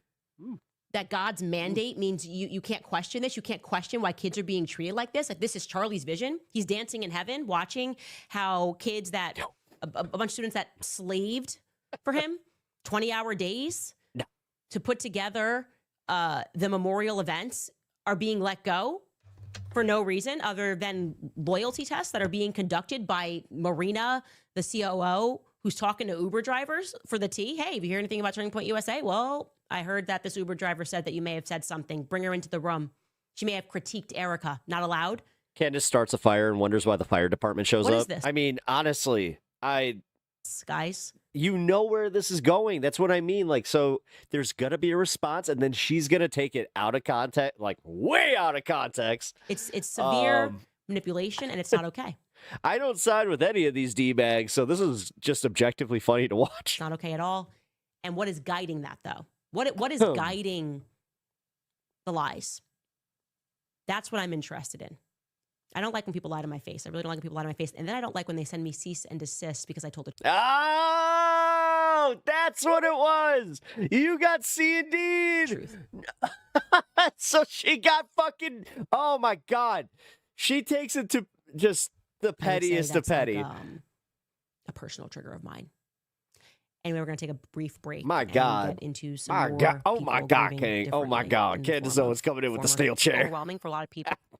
So if you are ready to give Moss, like watching what this company did to itself in the span of 1 year is incredible. It's objectively, as an interest piece, incredible. Like if I'm just a journalist going, this is fascinating, right? Jeremy Boring was the CEO when all that happened, and he kind of went away for... Wait, Jeremy Boring. Now you're talking about... Wait. Wait. He would never not be back, guys. This man loves She's the moving spotlight. on. Like, self in the span of 1 year is incredible. It's objectively, as an... I keep doing it. They're going to tell us who we have. And Masa is now available nationwide at your local Sprouts supermarket as well. Stop by and pick up a couple of bags. Know where this is Why does going she have so many to ad end. reads? It's sort of like we know they're lying. They're caught lying. They know that they've lost power, but they're still going to create this illusion that they haven't. They're going to keep writing articles. They're going to keep smearing people that are telling the truth, even though it's ineffectual. Like, no, we actually don't care anymore. Oh my God, she's burning all the bridges today. This is crazy. What they're writing, but they're going to keep doing it. They're going to tell us who we have to like. They're going to keep pretending that these people are popular and these people are awful. When does it stop? Everything feels fake and gay and fictitious. And we're learning that people who pretended like they cared about free speech are the #1 people that are trying to squash it. They're trying to squash it now. And there's no greater example of that than, of course, the Daily Wire. Now, the Daily Wire's CEO... Dude, she saw the fuse and she's like, you know what? Fuck it. I forgot about that one. Hold on. One day, it will... Daily Wire is a company in a fair world, probably not one day, and so therefore probably not in it's this like world. she got her lighter finally working. It was like, all right, Erika, let's get you. Oh yeah, hold on. I But forgot. if we lived in a fair world, it would be taught in psychology courses. Like watching what this company did to itself in the span of 1 year is incredible. It's objectively, as an interest piece. No. This is incredible objectively as an interest piece to me. Because this is like tea-worthy drama. And you know what? This is like watching a Super Bowl where neither of the teams are in it. This is like this year for me. So yeah, I just incredible. Like if I'm going to watch the game and see what happens. Journalists going, this is fascinating. Right? Jeremy Boring was the CEO when all that happened, and he kind of went away for, I would say, a year, and now he's back. He would never not be back, guys. This man loves the spotlight like you wouldn't believe. We're going to talk about that in a second.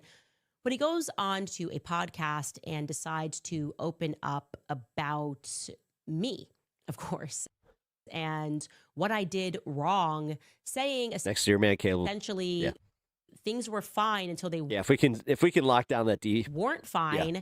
I'm just gonna let you hear him in. But our defensive line's got to get its shit together. In context, what I've done here and what he has to say about me. Take a listen. When Candace, we can't keep winning games in the fourth fucking quarter with like maybe 2 minutes to go. For you, do you sometimes Too many look of those. back at the decision and think that wasn't a good one when she was working at the Wire? Yeah, well, I certainly think that hiring Candace is probably the biggest mistake of my professional life so far. At the time, I had misgivings about Candace, but it wasn't a completely cynical decision. I believed that Candace could be a great force for good in the world. I still believe that. Candace is the We're in a good position. most talented person I've ever met, not just in conservative media, but in any media. This is the first year that we don't need to rebuild like the entire team. You know it the moment that you meet her. Unbelievable Can't get over how much that guy looks like Ralph Macchio. Unbelievable charisma. The camera absolutely loves her. She has incredibly unique gifts and skills in that area. And when she wields those gifts and skills for good, she's incredibly effective. She was during the BLM movement in America. Some of the content that we made when we first brought Candace on was focused on that topic, and I think she was as good as anybody in the world and made a really positive impact. I've said before, Candace is like nuclear energy. You know, if you harness it properly, she can power a city. If you lose control, she'll flatten the city. And I think that's what we're It's not necessarily wrong. seeing now. Candace, all those same gifts that she has Oh at my various God. times used for good, she's now using for ill. This is hilarious. Watching her react to it too, just And there's no one better. The problem is, all right, guys. I know that we're in the post 420, and I definitely am feeling a little bit if what happier you're than pursuing normal. is bad and you're the best at it, This you're is gonna do an wonderful. incredible amount of damage. And as I said, Candace is doing an fucking incredible amount of damage. So what's amazing little about tiny that LaRusso there. is he's not even aware of how objectively racist what he just said was. We brought Candace on because she was critiquing Black people. We brought her on. Oh my God, she's even got the little crazy laugh.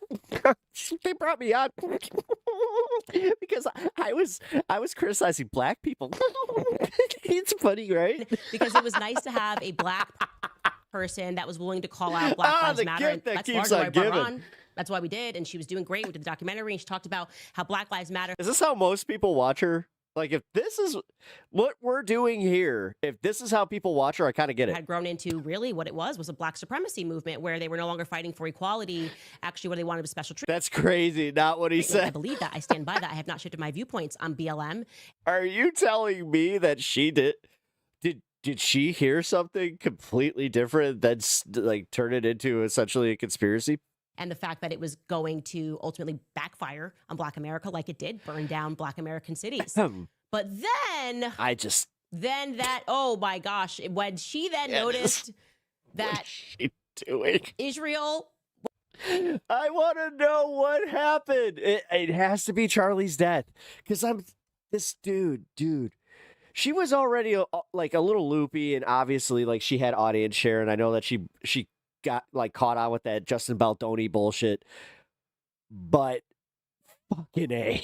Was like actually this, something broke in her. Flattening cities, really bad analogy there, Jeremy. When she noticed. When you're making Alex Jones like do a double take on like, what the fuck did she just say? That actually the Jewish community was acting like the supremacists suddenly. And she said, what about Bridget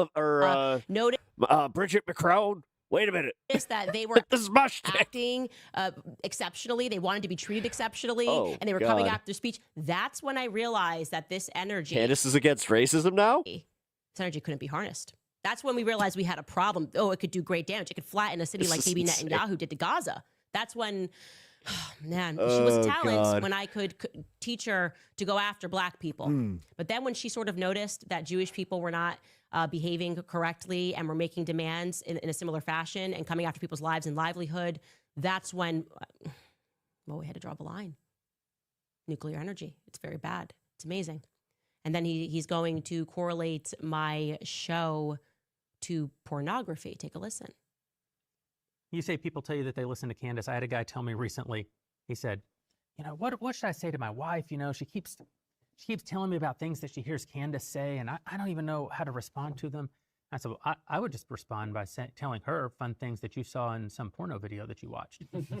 He said, whoa, what are you talking about? I said, well, the same level of shame should accompany both statements. Like, one should be ashamed to say publicly that they're watching Candace Owens now.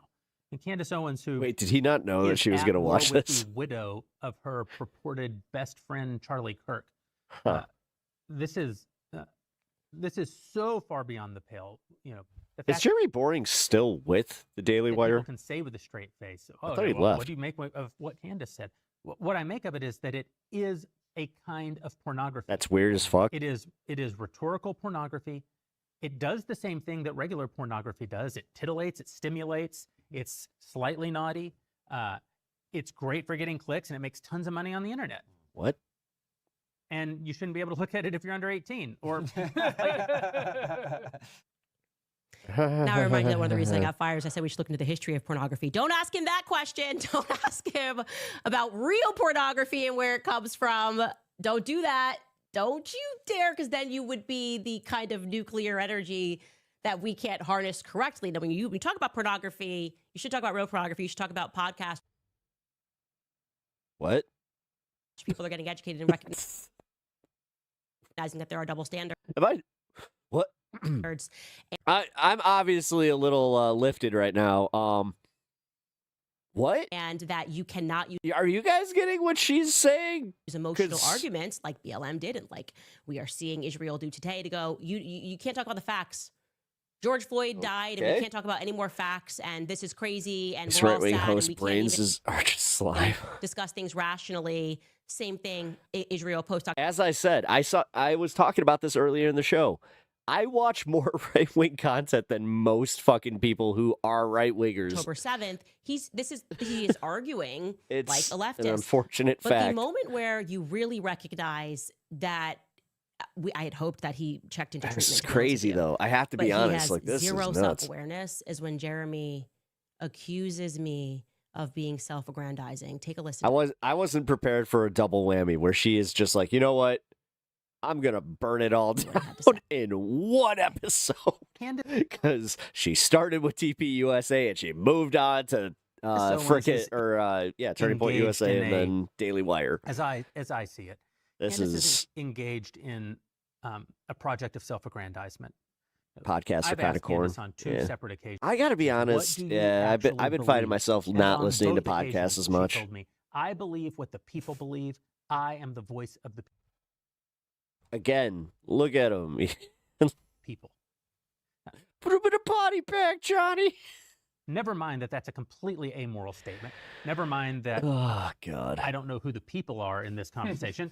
Never mind that the people, whoever Professional they are, hate can watcher, obviously Packers be taught you wrong. were early Candace in is life. actually saying something Brett Favre. somewhat Brett Favre. profound. She's Brett saying, Favre. I will Brett say Favre. whatever gets the most You reward. know Brett Favre made a throw? She may Brett not even Favre. know that that's what she's saying. But she's essentially, articulating audience capture as a virtue. This is incredible for so many reasons. So the first and foremost, that is obviously made up. It's such an obviously made up conversation. Who just comes in and goes, "What do you believe?" That's, I mean, to be fair, you have been making up like conversations because like you were like, he said that I lied about this that I was talking about black people and me. It's like he didn't say that. Context. And then someone just replies and says, "I what? believe whatever the people believe." Believe regarding what? Are we talking about faith? What are we talking about? The transgender movement? We don't just ask someone. I asked her 3 times. She said, "I believe whatever the people believe because I just want clicks," which is why she took this path of going up against Black Lives Matter as a black person and putting on a Trump hat because the easy route, that was obviously the easy route to get clicks back in 2016. It's completely ridiculous. But to pretend It kind of was. that I am into myself. I have to just shout this out Oh, because God, if there she are could just our admit Daily it. Wire employees. You don't understand what we lived through, you guys, and they need to hear this. And they're just somewhere they're passing away listening to Jeremy Boring talk about somebody who likes attention. Jeremy Boring is the CEO who woke up every day. Like I'm his biggest regret. So many more regrets that I could toss out of him. I'm going to try a few. Like getting up every day, going into the office and getting your hair and your makeup done to play the role of a CEO.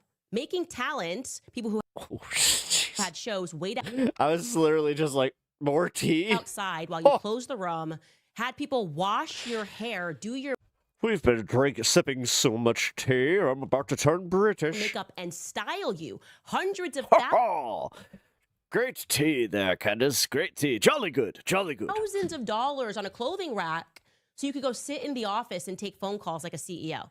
That probably actually was the honest Jeremy. He's always been an aspiring actor. That's who he wants Now she's attacking his acting chops. Well done. to be. He wants to be on Jolly stage, good. and he literally builds stages every time he speaks at the Daily Wire. Jeremy Boring is a person that is so obsessed with himself and thinks about nobody else that he put the company into You're talking shit and then say that you're going to talk more shit midway debt. What through. happened? What's the true story? What happened to the Daily Wire? Jeremy Boring was wanting to live out his boyhood theater kid. All right, guys, I'm going to just say it. This might be one of the greatest episodes of like her show specifically, like that she could ever do. I don't think that she can do better. Like, right. This is flew out virtually the entire company to Hungary to bring a book that he read in middle school to life on a budget that would make HBO blush, paying to transport bulls across the continent of Europe, and in the process, obviously plummeting a once financially healthy company into the ground. I am told, last number I heard, was $67 million spent on a high school dream. So much money that he had to borrow, empty his She's talking shit about the movie. savings account, borrow money personally from Ben Shapiro to make ends meet because he couldn't let go of his high school dream. That's not ranking as his number one regret, because that's the true story of what happened to the Daily Wire. Everything else is noise. Actually, the Bulwark podcast, which is no friend of mine, they hate me, they were pretty frank. If you go back and listen and honest about what happened at the Daily Wire, they spent some time investigating it. Take a listen. Because of the Daily Wire's enormous revenues, they were in their streaming ambitions. Jeremy Boring was able to become, not just like to finance this, but he is the director and the creator of it. This like incredibly ambitious operation. And so like they made these production diaries. And so I watched these videos on YouTube of them filming it. And you look at it and it's like, are they capable of doing this? I mean, we're talking of like 100 extras, like fist fighting in a marsh in Hungary, like the mist is coming in, all like enormous crews. Then they're like, well, we're flying off to Italy. And this was on the Daily Wire's dime they were doing this? Yes. Yeah. Yes. Oh my God. And it's, we're flying to Italy to film with bulls, but they were imported from Spain, so it's all good. Like it's authentic. And you're just like She's agreeing with people on the left while shitting on people on the right. This is a golden day, lads. Ka-ching, ka-ching, ka-ching. And it still hasn't come out. Well, that might explain mighty good. Mighty some good. of this departure agreement where you're spending millions on a Candace, she brought the fine tea today. bizarre project set in Roman era Britain, but filmed in Hungary involving Italian bulls meant to be from Spain. No biscuits needed. That's actually what happened, and it caused Jeremy Boring to have a mental break, and we all just had to be subjected to it as people that are working at Daily Wire. And you would think that after taking a hiatus, you would come back and realizing this failed, nobody wanted to buy it, nobody wanted anything to do with it. Because by the way, guys, just so you know, I'm going to be live on this space tonight in about an hour and 20 minutes. Like always, he casts himself in every role. Minutes. Jeremy Boring's razors, Jeremy Boring's hair products, Jeremy Boring's high Not school going anywhere. project, Just Jeremy Boring, all the time. Literally going to be moving the show from here to there. Build a stage because I want to fire Candace. You would think, but after taking a year to reflect, we needed he would this. come back and say, "That's my biggest mistake." Yeah. That I put We me at needed the center this. of everything, and I took Indeed. a financially healthy company and I crushed it. And you know what else was a mistake? If I'm Jeremy Boring, I would say it was a mistake not to just end things amicably with Candace, especially when she gave me the option. She doesn't disappoint, man, because I was just like, ooh, is she going to spill a little bit more? She did, just a... After Ben jumped up on a table and accused her of being a faux sophisticate because she said, oh, genocide is always wrong. Yeah. When she came to me 8.5 months pregnant, Is Candace a sovereign hands open citizen? and willing to discuss and fix things or agree to Pepaganda. amicably go our separate ways if we couldn't post October 7th. Primetime Pepaganda. He decided not to do that. Jeremy decided to instead maniacally convey to me that they suspected that I might have been secretly working with Nick Fuentes and Tucker Carlson. I'll have it like linked. we're the Three Musketeers or something. Actually, I'll link it right now, Rather too. than simply humbling himself, admitting that he was completely deluded and wrong and that I was in fact always loyal to the company that I worked for, he hatched up his next great plan. Oh, I know. I'll fix two birds with one stone. Okay, I sank the company into debt, but I can fix it. My next big plan is to do what we did to Breitbart. We'll create a fake scandal. We'll accuse Candace, who's actually hardworking, super pregnant. We'll accuse her of being anti-Semitic and gloriously fire her over having said Christ is king. We'll do this during Lent because surely that will lead to more Daily Wire signups. It worked for us once at Breitbart. You think we can do it again? The world will see it our way, right? The world will see it our way. They'll realize that we had to do the tough but the moral thing. Well, it's a psyop. Like, we just need the money. But they'll realize that we took a moral stance for Jews, because what kind of monster tweets genocide is always wrong? True story, Jeremy actually personally reviewed Andrew Klavan's episode before it went out. The first attack after we amicably departed, Jeremy proved it. He's so genius and so sure of himself. Management truly believed that they were going to get a bunch of signups to the Daily Wire en masse. The whole world was going to support them, and their debt issues would be wiped away. And it's now been 2 years. And you would think, Jeremy, I would think that you might have the courage. I was about to say, like, when's the caddy coming back? Oh, there it is. To build a stage, to execute a corporate slave hanging, Oh, to man. go to war over with someone that would have amicably left. I think it also may have left a bad taste in a lot of employees' mouths, many of whom subsequently left and leaked to the press what had happened. Because unlike you, I actually knew those employees' names. You never bothered to learn their names. You walked by them. They were beneath you. They weren't exactly buying what their narcissistic CEO who puts his name on everything was selling when it came to me. And what you did to me came across as cruel and Do you think unnecessary. the A little extra Daily Wire is going to cover this? This could have been an email. I think they will. I If think I they was in your do. shoes, I might even rank having sent an intern on a secret The mission fuck? to stalk the woman that you just fired Fuck. to Dallas, to Turning Point USA, to put her on a plane, an intern. That was weird. I might rank that as having been a mistake, a psychotic mistake, no less, followed by a somehow even worse decision as a CEO to then author a maniacal, almost 5-page long email to the entire company admitting to the act, justifying the decision to secretly follow someone that you had gloriously fired, saying, and I quote, "It's my right. It's my right to know what she's saying." That's not why you were sending her. You were sending her to ask me a question. If you wanted to know what I was saying, Turning Point USA live streams their events, okay? We know what you were doing. Now, were I in your shoes, Jeremy, I might even rank you bizarrely telling Brett Cooper, then a very young employee of yours, just a few weeks before Did she mention that he called himself the God King at she work? was slated to get married, God. sitting her down and telling her that she shouldn't do that because you had big plans and you were going to turn her into a star because you're the magic. I would probably rank that at the tippity top of bad corporate decisions, among others. You maybe forgot yourself in that moment, as you always do. Maybe got a little So he was telling Brett Cooper to not get married? swept up in you. 'Cause- But conservatives, Yeah, the brand, you know, those pretending that's going to hurt the to brand. be conservative companies, certainly are not supposed to chase Hollywood fame above family. And I think personally that she made the right decision to leave. And then you made, again, the wrong decision, like the angry, repressed homosexual that you are, to not just allow a young woman, again, 21 years old, to just leave, but to, again, stalk. Because that's what you do. You stalk. You pretend it's a business, but you're glorified stalkers. In this time, in the most sadistic manner possibly ever, offering an obscene amount of money to her maid of honor at that wedding that you didn't want her to have, to hurt her. Replacing her with her maid of Oh. honor because you wanted Brett Cooper, a young woman, to suffer for simply wanting to change jobs, which is why you worked behind the scenes through the same demented PR orbit to try to smear her, the friendly pop culture young girl, as an anti-Semite over an Instagram like because she liked a year-end roundup of my podcast, and you wouldn't have that. You wouldn't have that. You know, I'd rank that as another mistake, but Wow. I rank as one of my prouder moments and all of that. She is really just, again, was using like some of my nuclear energy to stand up for her spilling publicly, all of despite it. contractual restraints. I'm using not my sure if platform she's to going say to what have like a you second did to her part to was this. wrong. What else? And when you sued me for that, for standing up for Brett Cooper, This is pretty much like everything that she experienced over at Daily Wire. I want you to know that I communicated to my legal This is better than anything Bravo can do. Actually, you know what? My wife might love this. Again, these freeze frames are...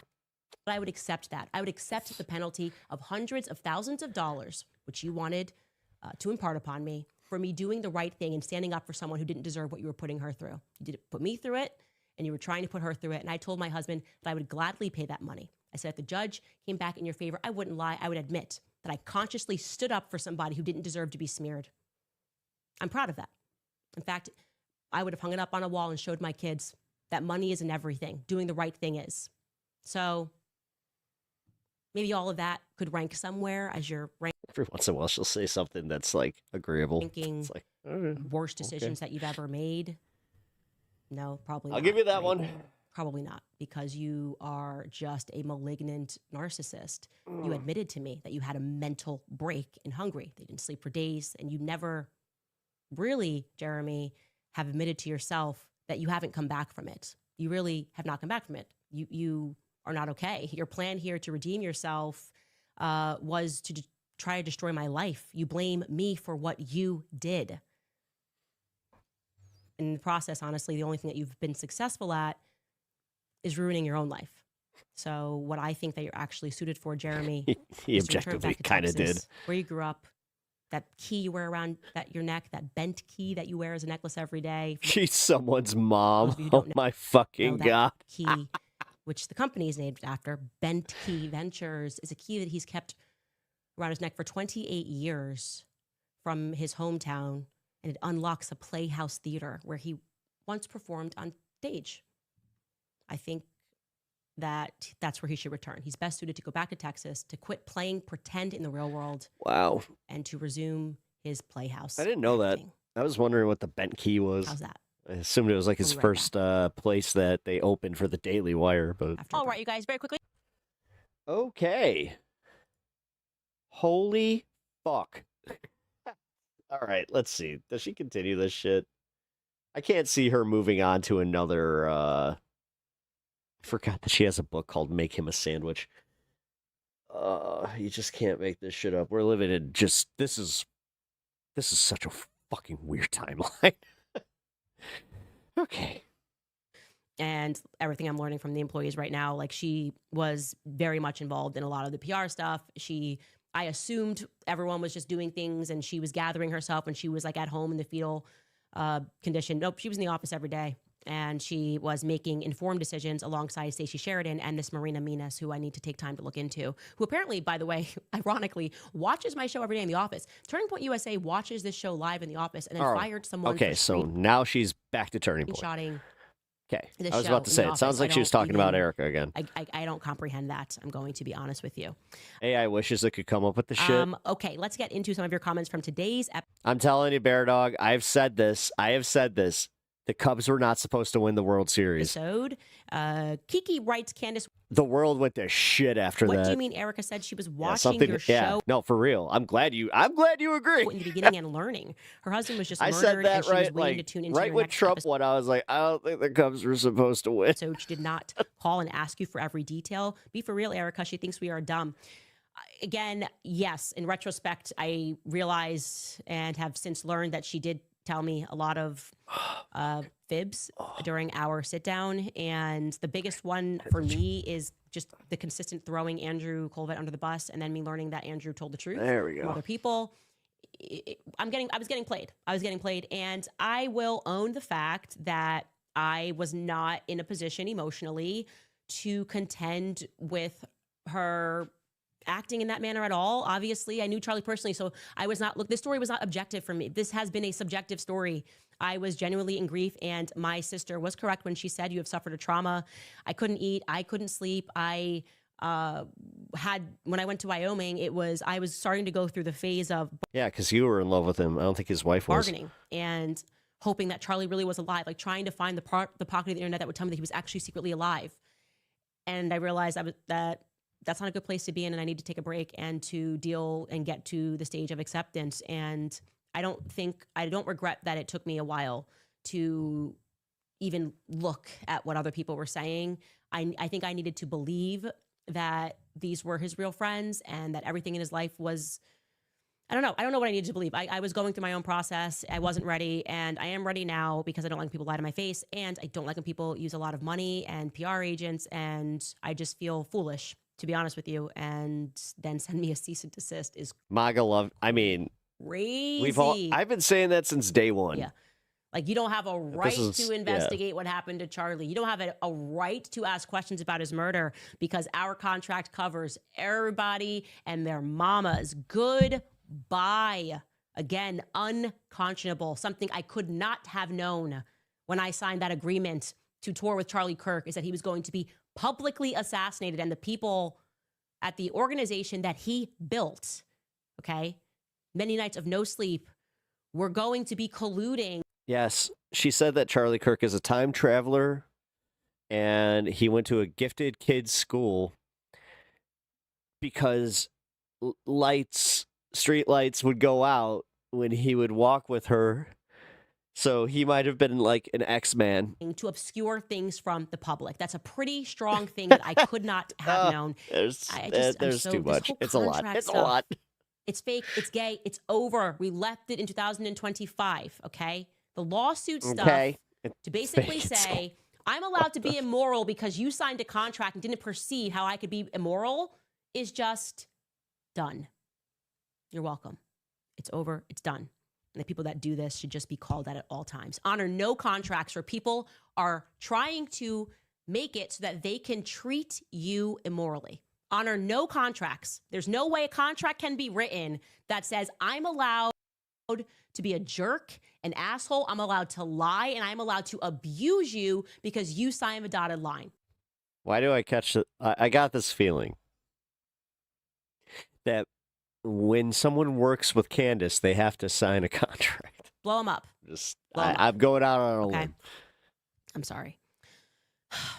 This is the time where I make a statement that I did tell the priest that I would chill. And I am going to talk to him. Actually, I realize it's been probably like 7 weeks since I've spoken to him. And I'm going to get on that. Anyways, Call Shia writes, season 3, episode 4 of Everyone Grieves Differently. Oh no, you got that wrong. We're in season 8, I think, actually. 7 Sheets writes, boring makes my I would never watch her reading comments, but god damn it. Crawl, all the more reason we're here watching you and disappointing. have been long before the tragedy of Charlie Kirk and continue Wow. to be. God bless you. Oh Our man, Joan this of Arc. is I will keep dropping these and more if we can get 2-hour episodes with Candace, but I love what we get, so appreciate it. That's a tremendous donation. I really appreciate you guys. And people are giving her donos. Yeah, I don't know.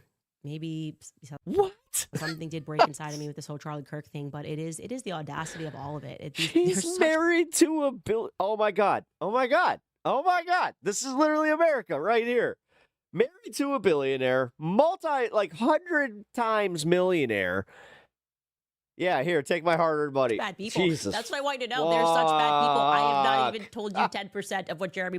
Dude, this is why Moist Critical rules. The fact that he turned off his the ability to donate to him because he makes enough money. Boring, put me through. Every time it was, we'll bankrupt you. We'll bankrupt you. If you tell anybody what we're doing to you, we'll bankrupt you. You're basically allowed to write contracts to abuse people because normal people, when they're signing these agreements, you don't think that it's being written so that they can abuse you. You're like, oh, we're just agreeing. Like I'm going to show up to work, do the right. It's usually one-sided. Right thing. Be honest with you. That's usually how that with you about goes. what I'm going through and depart amicably. Bitch, you ever worked in retail? But within the world of politics, entertainment, You're just that's now not realizing what they're that doing. this shit could be one-sided. I want to use my platform to let you guys know. You're a wizard, Charlie. They're trying to control you, and it's very sinister. And I could not stay silent. Oh man, trying to pull that move on Brett Cooper. I'm good. Okay, my kids will be proud of me one day. I'm good. Jeannie Thompson writes, ERIKA kept referring to Charlie as still directing Turning Point USA rather than acknowledging that Turning Point USA is an organization established and led by God. That is a cult. Oh man, I almost made a joke that would have got me in trouble. It's very something about all of it. Even keeping the mic and putting it in a cage and setting up his dinner at a fundraiser. There's something that feels like a seance to me. And we couldn't control him when he was alive, but we can. And now he's a mutant ghost. Control him now that he's dead, and we can control you and tell you what he would have wanted. How can you debate that? This is what I don't know. What he would have wanted. He's dancing in heaven. How can you debate that? And if you do debate that, well, sorry guys, because now his widow is saying that. So how dare you? That there's something about that I really don't like, and that something is all of it. I like none of it, actually. Ms. Mint Juleps writes, keep it going, Team Candace. Take it to the max. I'm with you all the way. Thank you so much. Julia writes, I'll never be I'm going to go out on a limb and say that person was around the age of 47 to 52. too far right to want the truth, even if it goes against to the max. The narrative. Christ is king. The non-elitists are proud of you. It's crazy to go backward and to realize I tweeted Christ is king, not at anybody. And went ahead and tried to spin that into an anti-Semitic attack, but we're not going to acknowledge these very Semitic Palestinians being mass murdered. Like, they really are trying to convince us that words hurt more than mass murder. That's just crazy. That genuinely is just so objectively crazy. And they do this without even flinching. They're like, whoa, did you see what Candace Owens said on her podcast? That's pornography. That was just the pivots. Sexual rituals going on in Israel. I thought that Donald Trump was one of the most painful people on the planet to listen to, as far as the pivot and the swerve,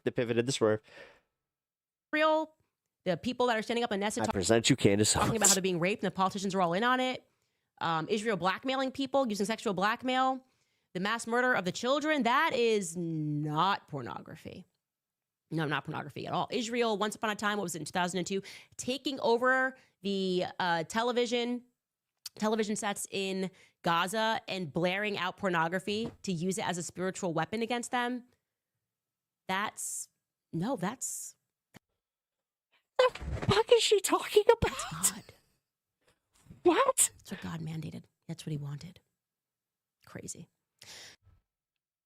Son of a guppy writes, odd. How could you even put these sentences together after the trauma of what had just happened? Most people would still be curled up in a fetal My brain hurts. position, drooling and barely responsive. No. Yes, I totally agree with you. I agree that all of it's unusual. I'm back. At best. We were then told it's supernatural. Oh my God, just play D&D, right? That is what God can do in I mean, actually, she might be a pretty killer DM. life. And this gets into a larger argument about why people need to be ordained as priests, and you shouldn't be listening to people. No, what am I talking about? Because Turn- all of us, you're in combat, then all of us, Biblical she's just proverb. like, now you're in a field. It's like, wait, what? Into bubble gum. It's a Snapple fact that you could just insert it anywhere. Well, And then you've been Bible talks about teleported grieving, and so again. that could mean selling T-shirts. Although that could be fun for or combat. something. Christians are different. It's supernatural. It's like, that is literally why you should consult a priest on these matters. Not everybody can just wake up and be a pastor, because they just turn it into their own thoughts and their own opinions and the people that they like and don't like, and then throw in an saying a lot. occasional biblical verse and then go, can't touch this. Biblical verse, can't touch this. No. We're touching this, and we're saying... Her doing that while she's wearing shoulder pads. You're telling us is wild. We have spiritual intuition. It feels wrong because there is something that's wrong. It's very obvious something is wrong with Turning Point USA. Like It's kind of been obvious This was since a Charlie lot got to take in. assassinated. So We we're almost going to go done? ahead and acknowledge Jesus that. Christ, all yeah, we together. are. 1, 2, God. 3. Something is not right with Turning Point USA.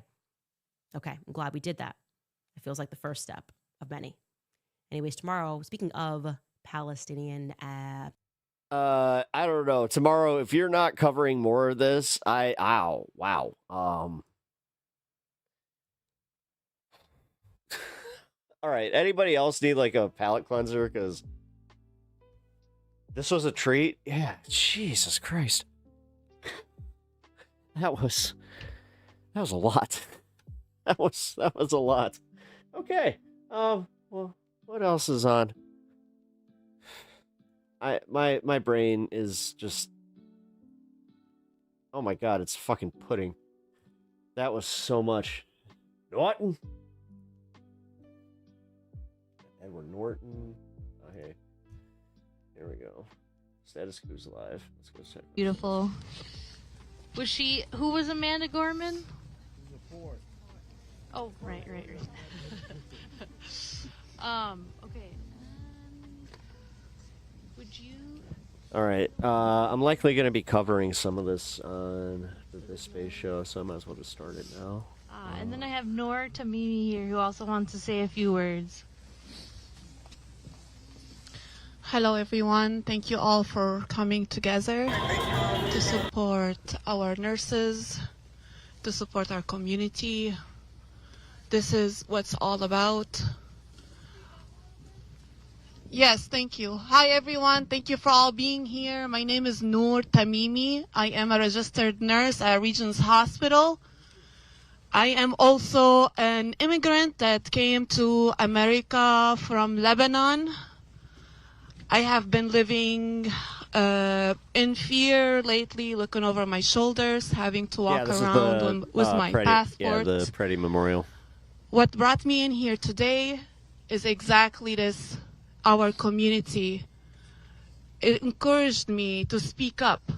This is our time to speak up for our freedom, for our right to be as healthcare workers. We are protectors. It's within our instinct. We always get thrown into uncertain circumstances, and it's in our nature to advocate, to protect, to love, to save a life. And that's exactly what Alex was doing to his last breath.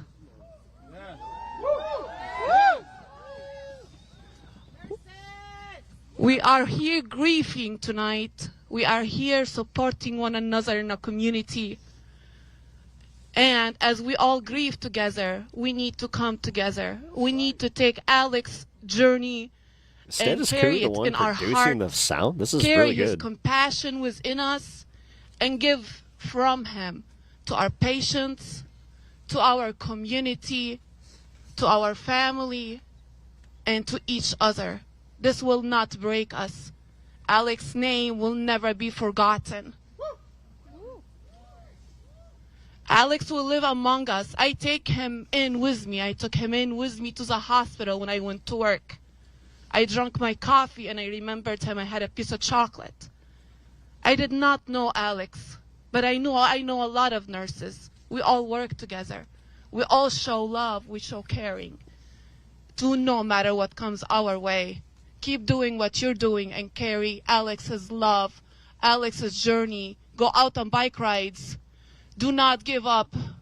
Stand within each other. Stay strong, because this is what we are meant to be doing. And this time, we are not done yet. This is just beginning. We still have a way to go. We still need to speak up. We still need to stick together and protect one another and hold our community together, because what will it take? Who will protect us? Who is going to protect us? We protect ourselves. Who keeps us safe? We keep.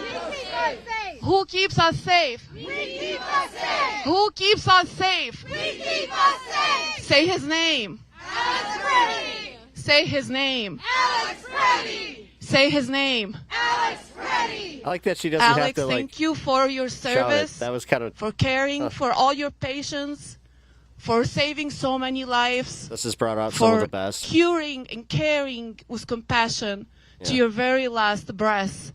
I wish you were still here, but we will carry on your journey from here on forward. I would like to take a minute for us as a community, as we're here today on the ground where Alex took his last breath, and take a couple deep breaths together for Alex in his name. So stand wherever you are. We've been all holding into our breaths. I have been noticing that within myself as well. Breathing has been very hard. This has been very painful, and you are not alone. So stand where you are with the intention to breathe for Alex, for Renee, for all those who are suffering the grief, for their families, friends, co-workers. Our healthcare system that's struggling right now with ICE being present in our hospitals. ICE out of our hospitals. Ice out. ICE out. Ice out. ICE out. Ice out. ICE out. Ice out. ICE out. Ice out. ICE out. Ice out. ICE out of our hospitals. Ice out. Ice out. Ice out. ICE out. ICE out. Ice out. ICE out. Ice out. ICE out. Ice out. Out of our schools. Out of our hospitals. Out of our communities. With that being said, let's get back to our breathing. Let's breathe. sometimes that's all we can do. That's all you can do for each other, for your coworkers. I like her message. When Like, they're yeah. struggling, when they're suffering, when they're Man. it's painful. Breathe. So stay where you Hey, what's are up, right LT? now and take a deep breath in. And a community, close your eyes. You can keep them open. Set the intention. Breath in and out.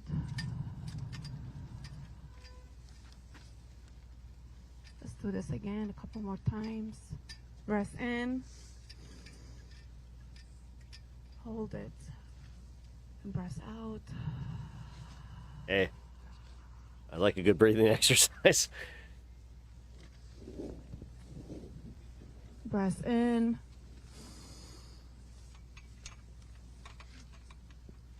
Breath out. I don't like the whole hold it. Don't hold it that much. There is your lifetime. Someone It zeroes is out her with hits. each breath we take. Because we're never guaranteed the next moment. Sorry, inappropriate Keep time for breathing, jokes. Keep loving and take on Alex's journey in your nursing intended to do career, that. in your compassion, in your love. Advocate for your patients and keep going, keep showing up. Thank you everyone for being here. Ice out! Ice out! Ice out! That was a really good speech. Ice out! Ice out! Ice out! Thank you so much, Nora. That was beautiful. Thank you, thank you. Cool. How been a y'all heavy doing week, out man, there? so- You frozen solid yet? You okay?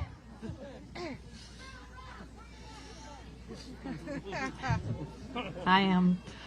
Okay, I just have a little something to say, and then we might close it out with the brass band, unless I meet up with other couple of people that wanted to talk, and then we can. Be quiet, Allie. Real loud. You got it. Yep.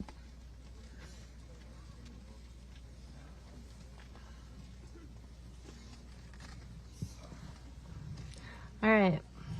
Again, everybody, hello. My name's Allie Marcanti, and I'm a nurse at United Hospital. Thank you so much, everybody. Thank you, Vivia. Thank you, Ashley, for helping me plan this. Thank you, Shannon. Thank you, Lauren. Thank all of you guys for coming here. You're all amazing. Yeah, all right. Let's. That was good. I'm gonna cover. Which one was it? Oh, here.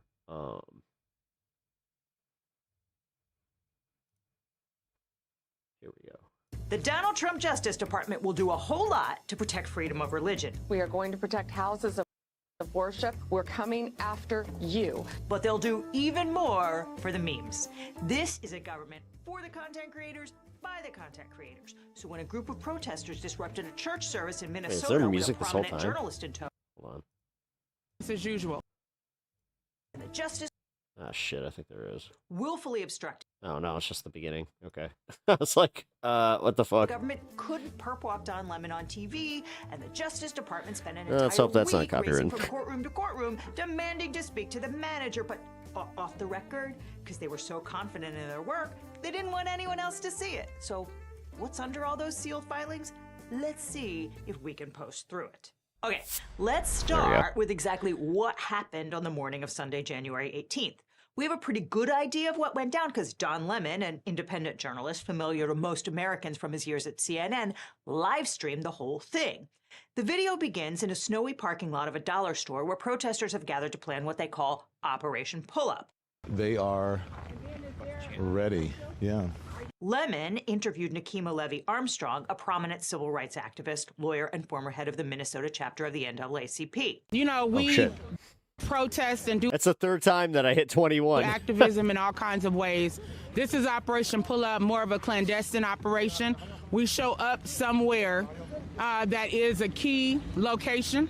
They don't expect us to come there, and then we disrupt business as usual. So that's what we're about to go do right now. We've had a lot of success with the times we have done Operation Pull Up. Harmeet Dillon, the head of the Civil Rights Division at the Justice Department, says the protesters Let's don't speed this up a actually little bit. know what goes on in church because they're godless. In fact, Armstrong is an ordained minister. She explained that the group goes to homes of local officials and pressures them to take specific action. I just realized what time it is, It's an so I want to get through this, explicitly and then in-your-face yeah, form of activism, which many people criticize. I gotta start doing show prep for my This Space show. Distasteful. You know, But I'll it's just do important that to now. remember that the Constitution protects a lot of distasteful and unpleasant speech, like flag burning. Oh God, we got this Piers Morgan thing that he had a pretty good debate today. Just because So it's rude doesn't mean it's illegal. Lemon rode with the protesters and his producer to City's Church in St. Paul, a Southern Baptist know. We'll see. congregation whose leadership includes Pastor David Easterwood. But that is not his day job. My name is David Easterwood. I'm the acting field office director for Enforcement and Removal Operations, ERO St. Paul. Easterwood is one of the top officials at Department of Homeland Security in charge of coordinating the ongoing immigration dragnet in Minnesota. And the protesters argue that those two positions, ICE agent and pastor, are in conflict. They claim that you cannot claim to serve God while simultaneously rounding up children and old people and unleashing violence on protesters. Inside the church, they disrupted the service, chanting ICE out, justice for Renee Good, and arguing with members of the congregation. This ain't God's house, it's the house of the devil. Yep. Lemon consistently presented himself as a journalist, interviewing parishioners, protesters, and clergy. I'm not part of the group. I'm just here photographing. I'm a journalist. yeah, Tim Miller, Brian Tyler Cohen, and Jonathan Fahey. Easterwood appears to have been busy elsewhere that morning, but lead pastor Jonathan Parnell explained Otherwise known as that cop. that Jesus one, is the only that way one out of humanity's MAGA conflicts. cop We're guy. here to worship. We're here to worship Jesus because that's the hope of these cities. That's the hope of the world is Jesus Christ. Armstrong connected the protest to Easterwood, the murder That's of Renee definitely Good. legal. And that's why we're here, demanding justice for Renee Good and letting them know that this will not stand. They Thanks for having me as a new sub. cannot Oh, pretend hey, man. Thanks for subbing. to be a house of God while Glad to harboring have you someone here. who is directing ICE agents to wreak havoc upon our community. And the widely reported incident where ICE Glad you guys are tear-gassed a having fun. minivan carrying 6 children home from a basketball been a game, lot sending today. the infant to the hospital. The parishioners were clearly upset and felt like the protesters had invaded their home. A couple of the members are speaking to me. They're upset. And you can imagine. Of course they would be upset. They left quickly, with Lemon acknowledging that it was uncomfortable and traumatic for them. Within 15 minutes, Operation Pull-Up was over. The protesters rallied outside the parking lot, with Armstrong again connecting the action to her own faith. Which side are they on? The side of the Lord, truth, righteousness, or justice, or the side that pretends to be on the Lord while harboring someone who is helping to perpetuate evil on our community? She compared the protest to Jesus storming the temple in Jerusalem and flipping over the money changers' tables. But a lot of people did not see it that way. The North American I saw Mission it Board that put way. out a statement accusing them of violating the sanctuary, willfully obstructing Christian worship, desecrating a sacred space, and inflicting trauma on families gathered peacefully in the house of God. They called on the DOJ's Civil Rights Division to investigate if any federal laws were broken and for local and state Oh, yeah. LT. Leaders in Yeah. Primetime propaganda on this space. Minnesota to ensure that order is restored Doing and a egregious events of the this nature hour are not that leads permitted into left past to 10. happen again. And Attorney General Pam Bondi heeded that call. Kind of. On January 20th, the Justice Department filed a criminal complaint man. against 8 people, including Trying to Armstrong, keep it a little Lemon, different, Lemon's but- producer, and 5 other protesters. Now, it's important to remember that a criminal complaint is not an indictment. It's a unilateral statement by the government laying out probable Although, you know what? The Piers Morgan one would kind of fit within the format that I'm doing. cause that someone Because I kind of like the primetime one, I want to start doing like, a deep dive into one video. committed a crime and requesting that a magistrate judge issue Or like one an subject. arrest warrant.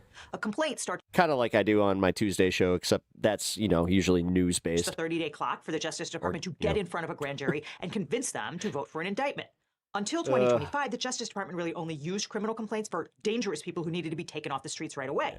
For everyone at else, least the 10 DOJ would minutes. just go to a grand jury and get an indictment in the first place. But this is the like and subscribe administration, where the most important consideration is the news cycle, so they always file complaints in high-profile cases, and then they use the arrest footage for social media posts. That way they can get the content, even if the case never really gets off the ground. Remember Sean Dunn, the hoagie hero who threw a sandwich at an ICE agent in D.C.? Yeah.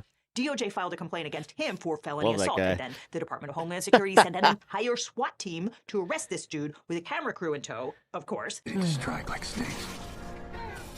But I'm there too. Watching. Janine Pirro, the U.S. Attorney for D.C., bragged about charging Dunn with felonies because everything is content for the Trump administration, and the news cycle is often the predominant factor in prosecutorial decisions. Stick your Subway sandwich somewhere else. But then prosecutors could not get a grand jury to indict Dunn. They got no-billed at least once. So you were And sticking so, to when the it. 30 days were up, they reduced the charges to a misdemeanor, which does not require a grand jury to vote for it. And even though Dunn was on camera throwing that sandwich, the regular Pettit jury still acquitted him at trial, which is a long Dude, he whipped that down motherfucker. memory lane. But you have to appreciate what happened last week in context. After ICE and CBP Okay. flooded the streets of Chicago and D.C., local jurors refused to convict anyone for crimes against Yep. ICE. The Yep. only way the Trump administration knows that they will get a news cycle out of any of these prosecutions is by filing a complaint and convincing a magistrate judge to sign an arrest warrant. Then they can at least tweak the perp walk before the case falls apart. And Mm. we're in a weird moment. As a consequence of the proliferation of smartphone cameras and mandatory police body cams, tens of millions of people now watch footage of confrontations with the police as true crime entertainment on YouTube. I highly recommend checking out Lindsay Ellis's documentary, The Macabre World of Police Body Cam YouTube. It's a fascinating expose Ooh, on how this I will wildly check that popular out. genre of true crime content is altering social attitudes about the law and policing. But the only place you can watch it is Nebula, the sponsor of this video. Really? Nebula is a streaming service where you can watch Oh, all cool. the DOJ rocks up to Magistrate Judge Douglas Micko's chambers with this complaint and supporting Ugh. affidavit. Magistrate judges are highly competent lawyers who are hired by the U.S. district judges to help manage the docket. They handle most of the pre-indictment activity in criminal cases like search and arrest warrants. Judge Micko Well, no, that's what I mean. Like, no one would convict people that were were charged with crimes against ICE. So it was the people standing up for their own. looks at this complaint and he says no. He refuses Yeah, to issue right. arrest warrants for 5 of the people DOJ wants to charge, including Don Lemon and his producer. And Judge Micko crosses off one of the 2 charges on the warrants he does wind up signing. And I do want to talk Ew. about those charges, but let's circle back to that because what happened next procedurally was so bonkers. Start with the people who did get arrested. Judge Micko signed warrants for Armstrong and 2 other protesters, Chantal Allen and William Kelly. Allen is a community organizer and school board member. She's here leading the crowd in chants. Kelly is a prolific activist who goes by the woke farmer on social media. Here he is in Lemon's footage with other veterans who were part of the demonstration. I mean, I'll be honest, I never believed in any of the wars we fought in. I mean, He essentially dared the DOJ to arrest him on social media, and then Hmm. Bondi retweeted him with OK checkmark, because anything for clicks. And when I say anything, I mean anything. DHS tweeted out this image of Armstrong's arrest. Note that they blurred the face of the arresting officer for his safety. And then the White House tweeted out this altered image, making it appear that Armstrong was weeping and humiliated instead of strong and defiant. When called on it, White House professionals tweeted that the memes will continue and mocked the very idea that the public should demand that the government only tweet things that are true. Look for all of that to appear in a future motion to dismiss for vindictive prosecution and or prosecutorial misconduct in the unlikely event that this case ever gets that far.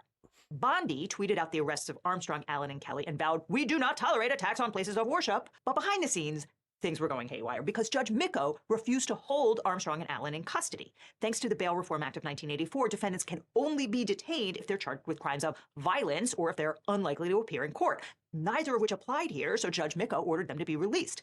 At which point, the DOJ demanded immediate review by a U.S. district judge. Essentially, they asked to speak to the manager, but they did it in a sealed filing because they didn't want anyone to see what they were up to. I believe the technical term okay. here is weak shit, or as Ken White, a.k.a. Popat, put it on Blue Sky, the AUSA is advancing this argument should face All right. professional and So, social yeah, they're not- annihilation nothing's appropriate to Gestapo stooges. That's what I thought. The motion says that Armstrong and Allen are clearly planning to flee because they and their families are staying in a hotel in Minneapolis, the city where they live, and that they have been spotted carrying luggage by the plainclothes agents who are apparently crawling all over said hotel watching them. Armstrong and Allen countered that they had to flee their homes because the DOJ plastered their images and home addresses all over social media. Judge Laura Provenzino affirmed Judge Micko's order, releasing the women on their own recognizance. Okay, now let's talk about Don Lemon and the other 4 people who did I was not about to get say. arrested because Judge Micko said there was no probable cause. On January 22nd, the government filed an emergency petition with the 8th Circuit asking the appeals court to overrule Judge Micko. And like the motion before Judge Provenzino, they were so proud of their work, they filed it under seal. Let's see if we can piece together what happened. On January 20th, approximately 5 minutes after Judge Micko refused to sign off on those 5 arrest warrants, the DOJ demanded that Judge Patrick Schiltz, the chief judge of the District of Minnesota, sign off on the warrants himself. Dylan raced to Newsmax to say that there was Dylan, definitely a you plan son in the of a works to bitch. overrule the magistrate. How are you? So that's just part of the process. There are many other steps in this process, and there are other ways to pursue charges. But Judge Schiltz was like, wait, what? Because that's just not a thing. If the magistrate says you don't have probable cause, a normal prosecutor will either go back and beef up the case or just present it to a grand jury. So Judge Schiltz asked every judge he could get a hold of in the 8th Circuit, and no one had ever heard of a district judge being called in to second-guess a magistrate who didn't find probable cause. And so the judge said to the DOJ, look, I need to meet with my colleagues here in the District of Minnesota and decide if we're going to do this, because once we set this precedent, we're stuck with it. And since the federal marshals had closed the courthouse due to security concerns, that judicial meeting could not take place until Tuesday. But the DOJ said that wasn't good good enough because if Lemon and the others weren't arrested immediately, someone might protest at City's church again on Sunday the 25th, which they described as an issue of national security. And no, Jesus they weren't gonna Christ, show their dude. work. They just demanded that Judge Schultz You accept this understand as what they're true because doing? They said it, and They are using things that are set up for like the worst of the worst. Like we're talking hostage situations. Holy crap. And they're just blatantly like, nope, we need to arrest Don Lemon because we need to set an example. And he's the biggest one that we got. People know his name. They are the government. So Judge Schultz said no, and then the Justice Department filed this emergency petition to the 8th Circuit asking it to order the judge to issue these arrest warrants because nothing else will protect the public safety from concrete, credible threats of criminal activity this weekend.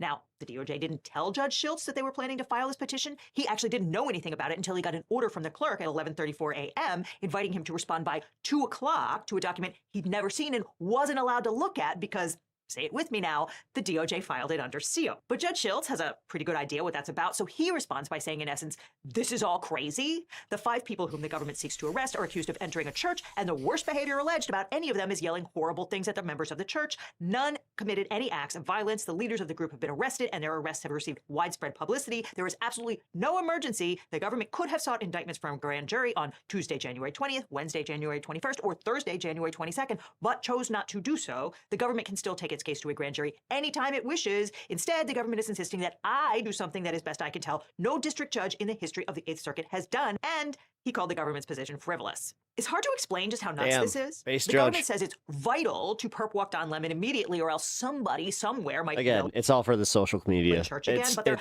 not willing to go to another magistrate or a grand jury with this slam dunk case. God, we live in one of the dumbest times. Instead, they're asking to speak to the manager's manager because it's an emergency that can't be dealt with by, say, stationing a couple of federal agents outside the church to protect it.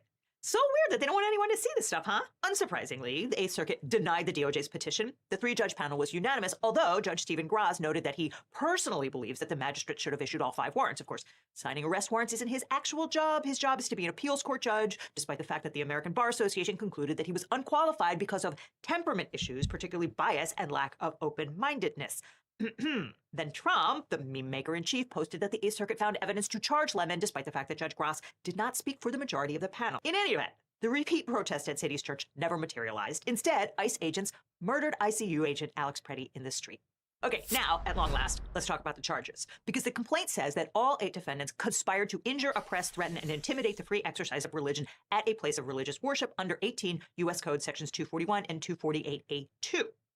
Section 241 is part of what was known as the Klan Acts. Yeah, the Klan They Act. were passed during Reconstruction to ensure that Black Americans were able to exercise their civil rights. The statute makes it a federal crime to conspire to injure, oppress, threaten, or intimidate any person in the free exercise or enjoyment of any right or privilege secured to him by the Constitution or laws of the United States. The government's theory here is that shutting down the service was an anti-Christian action to intimidate the worshipers in the exercise of their faith, which is protected by the First Amendment. So, TLDR, the Justice Department is relying on the Klan Act to prosecute a Black reverend for a protest on Martin Luther King Day. The other charge is under Section 248 of the Good luck with that. Freedom of Access to Clinic Entrances, or Good FACE luck Act. with that. It was passed in 1994 after a spate of bombings and murders at abortion Oh, clinics. And man. in a compromise with conservatives, lawmakers added language protecting religious worshipers got their along with work cut people out for seeking 'em. reproductive health care.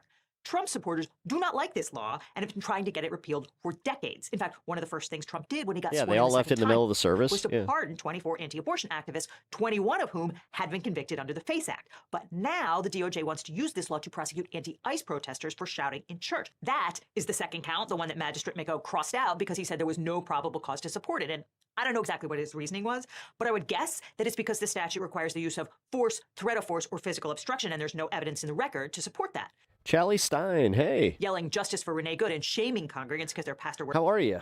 Welcome, first-time chatter over from Twitch. for ICE is confrontational, but it's not a threat of force. And that really gets at the problem Proof that I give my Twitch some love. here. Because you do have a First Amendment right to protest in public places, but you don't have a right to protest in You're houses fine? of worship. I'm because okay. That's a private space. And when someone asks you to leave, you have to go. If you don't leave, that's trespassing or disturbing the peace or some low-level I feel like I had a stroke because I watched Candace Owens, and honestly, it took so many twists and turns. Yeah, it was crazy.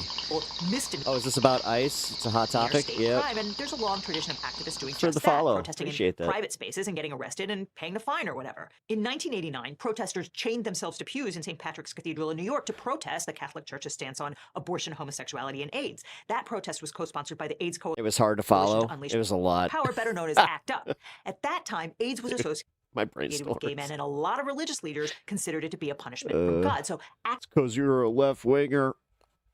UP routinely staged die-ins to raise awareness and fight bigotry. Local police would arrest them for trespassing and fine them, and everyone knew that was the deal. In fact, it was kind of the point.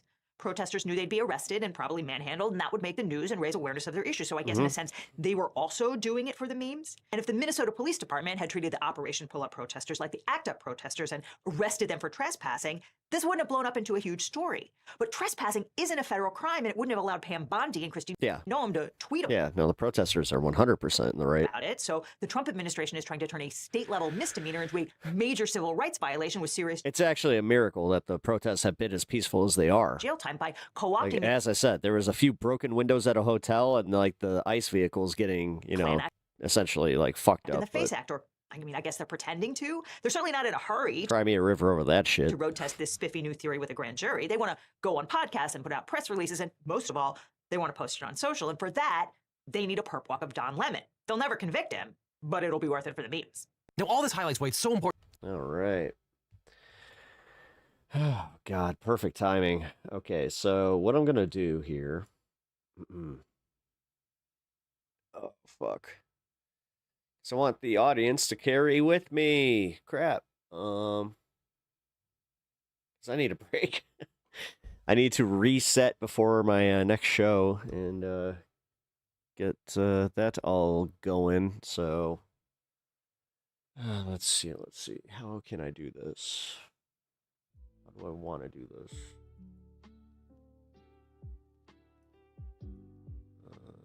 Where are we going? We're going to be going to this space to go chill with some primetime propaganda. Raid us over to this space. God, I still need to figure out how to do this.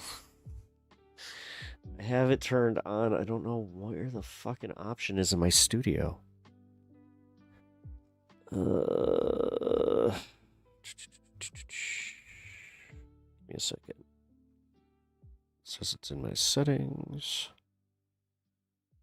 Oh, wait a minute. I have to do it from over here?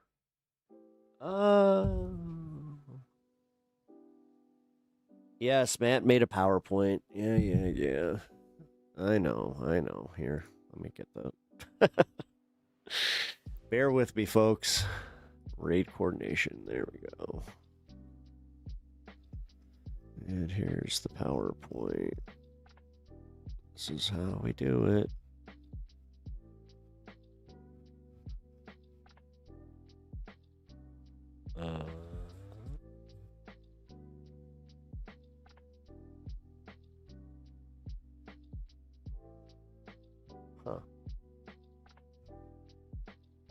I'm not finding it. It's gone.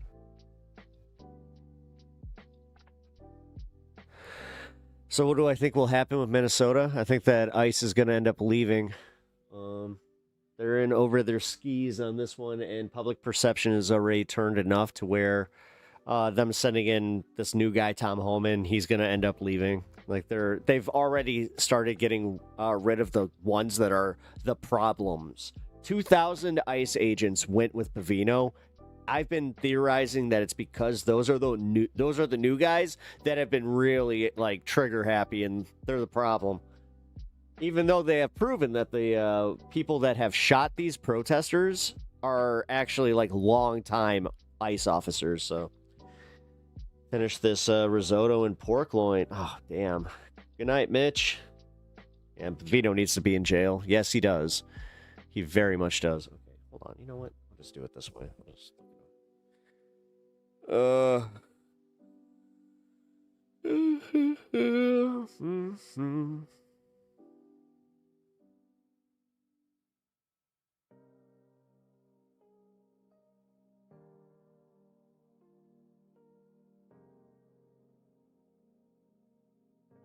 That is...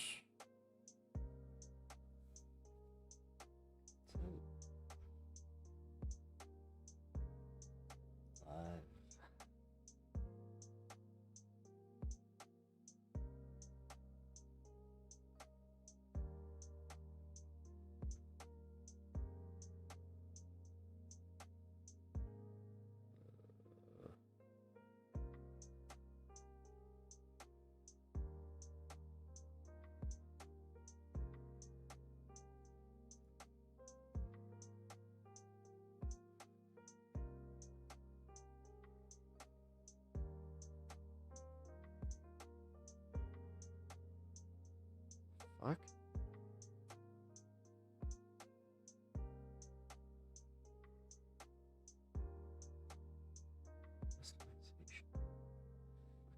Where's that?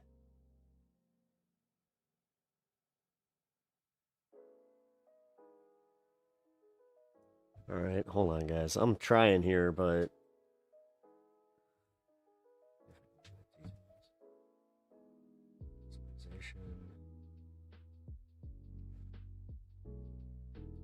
redirect. There we go. Okay. Videos are subscriber channel.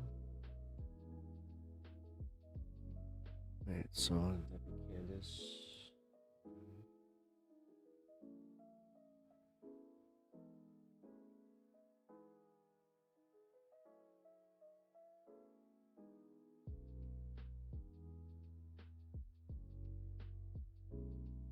Oh, hold on. That's not it. Okay, so this space.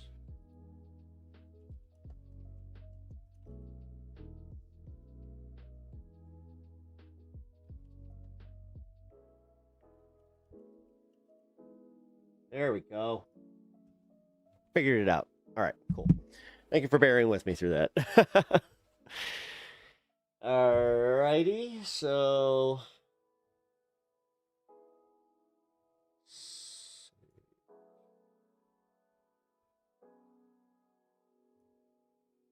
okay, so theoretically, when I leave here, it will just take you right to this space, if this worked. If it doesn't, I'm still going to link it in the chat.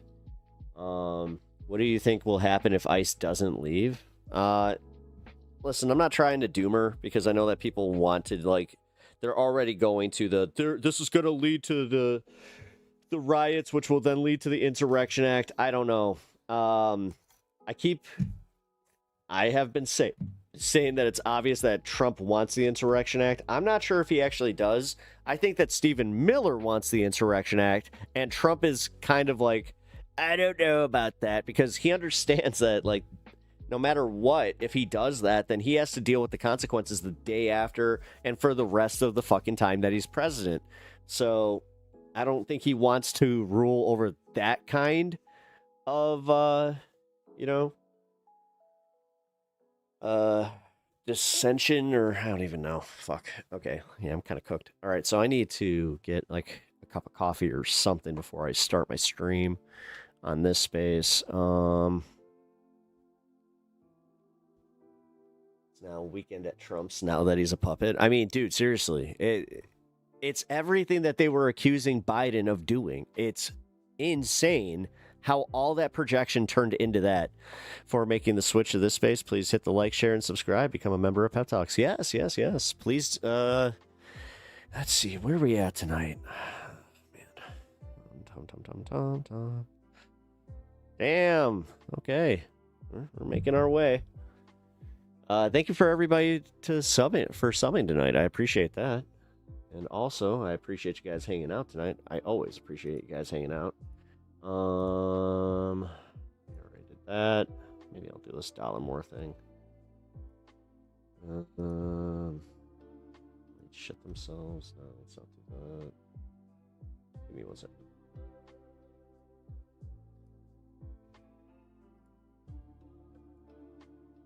All right. Yeah, I think I will load up this Piers Morgan bit for this space audience. As I said, I'm trying to do a little bit of a different show. Since I have been given the opportunity to have multiple time slots, time zones. But yeah, I'm pretty excited for that. Ravana is live on Twitch if you want to send my Twitch viewers over. Actually got Galactic Stream Lord. I'll probably raid.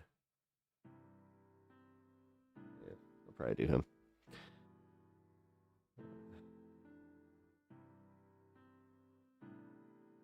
Yeah, I'll do Galactic Stream Lord. All right. Fuck it. I should probably give myself at least 10 minutes to reset, right? Yeah. Oh boy. Burning this candle at both ends today. Oh, I'm just trying to think. What can I have for a quick snack?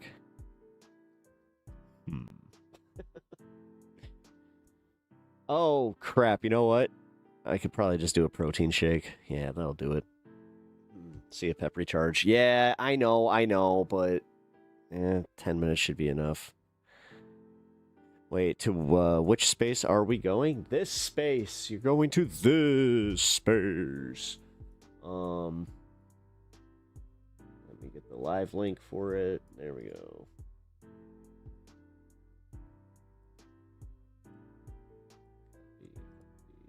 Paste. Is it still on this channel? No, it's on the This Space channel. Soon it will be on this channel, though. I'll be able to broadcast while I'm there, but we're figuring that out. I had to go and make things difficult when I chose my OBS.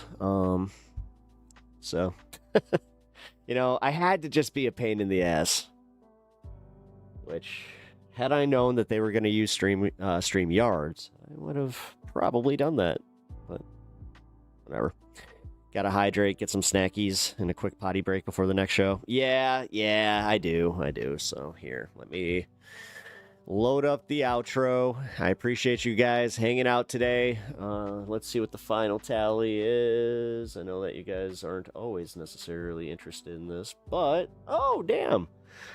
We're almost to 15 hundo. We are, 15 hundo. 15,000. 15,000.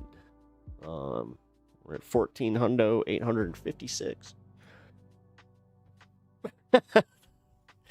Good stream today. Alrighty. And that's as of this recording. Hopefully it grows from there. But I'm doing my Midwest goodbye shit. You guys know what I'm doing. I love y'all. Let me set up my my outro. And alright guys, I will catch you all tomorrow. I'm gonna be on later tomorrow, probably around 8. I just kind of thought of something. Yeah, I should be on at 8. Very worst case, I see you on Friday. But I got things planned for tomorrow's stream. So yes, quick smoke for y'all, with y'all, and I will catch you on my primetime propaganda. Love you guys. I will catch you on the next one. Peace.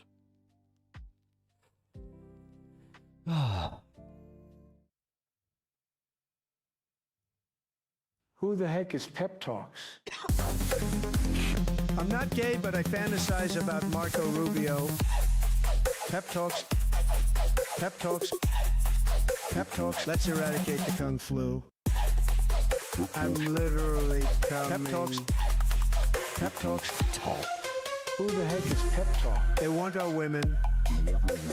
They want our children. Pep Talk. Sometimes no means yes. Grab them by the pep talk. Grab them by the Marco Rubio. Obama is a racist. Pep Talk. I'm literally coming. I'm literally coming. Pep Talks. We found weapons of mass destruction. My fellow Americans, it has been confirmed today from Pep Talks that we are indeed all high on politics.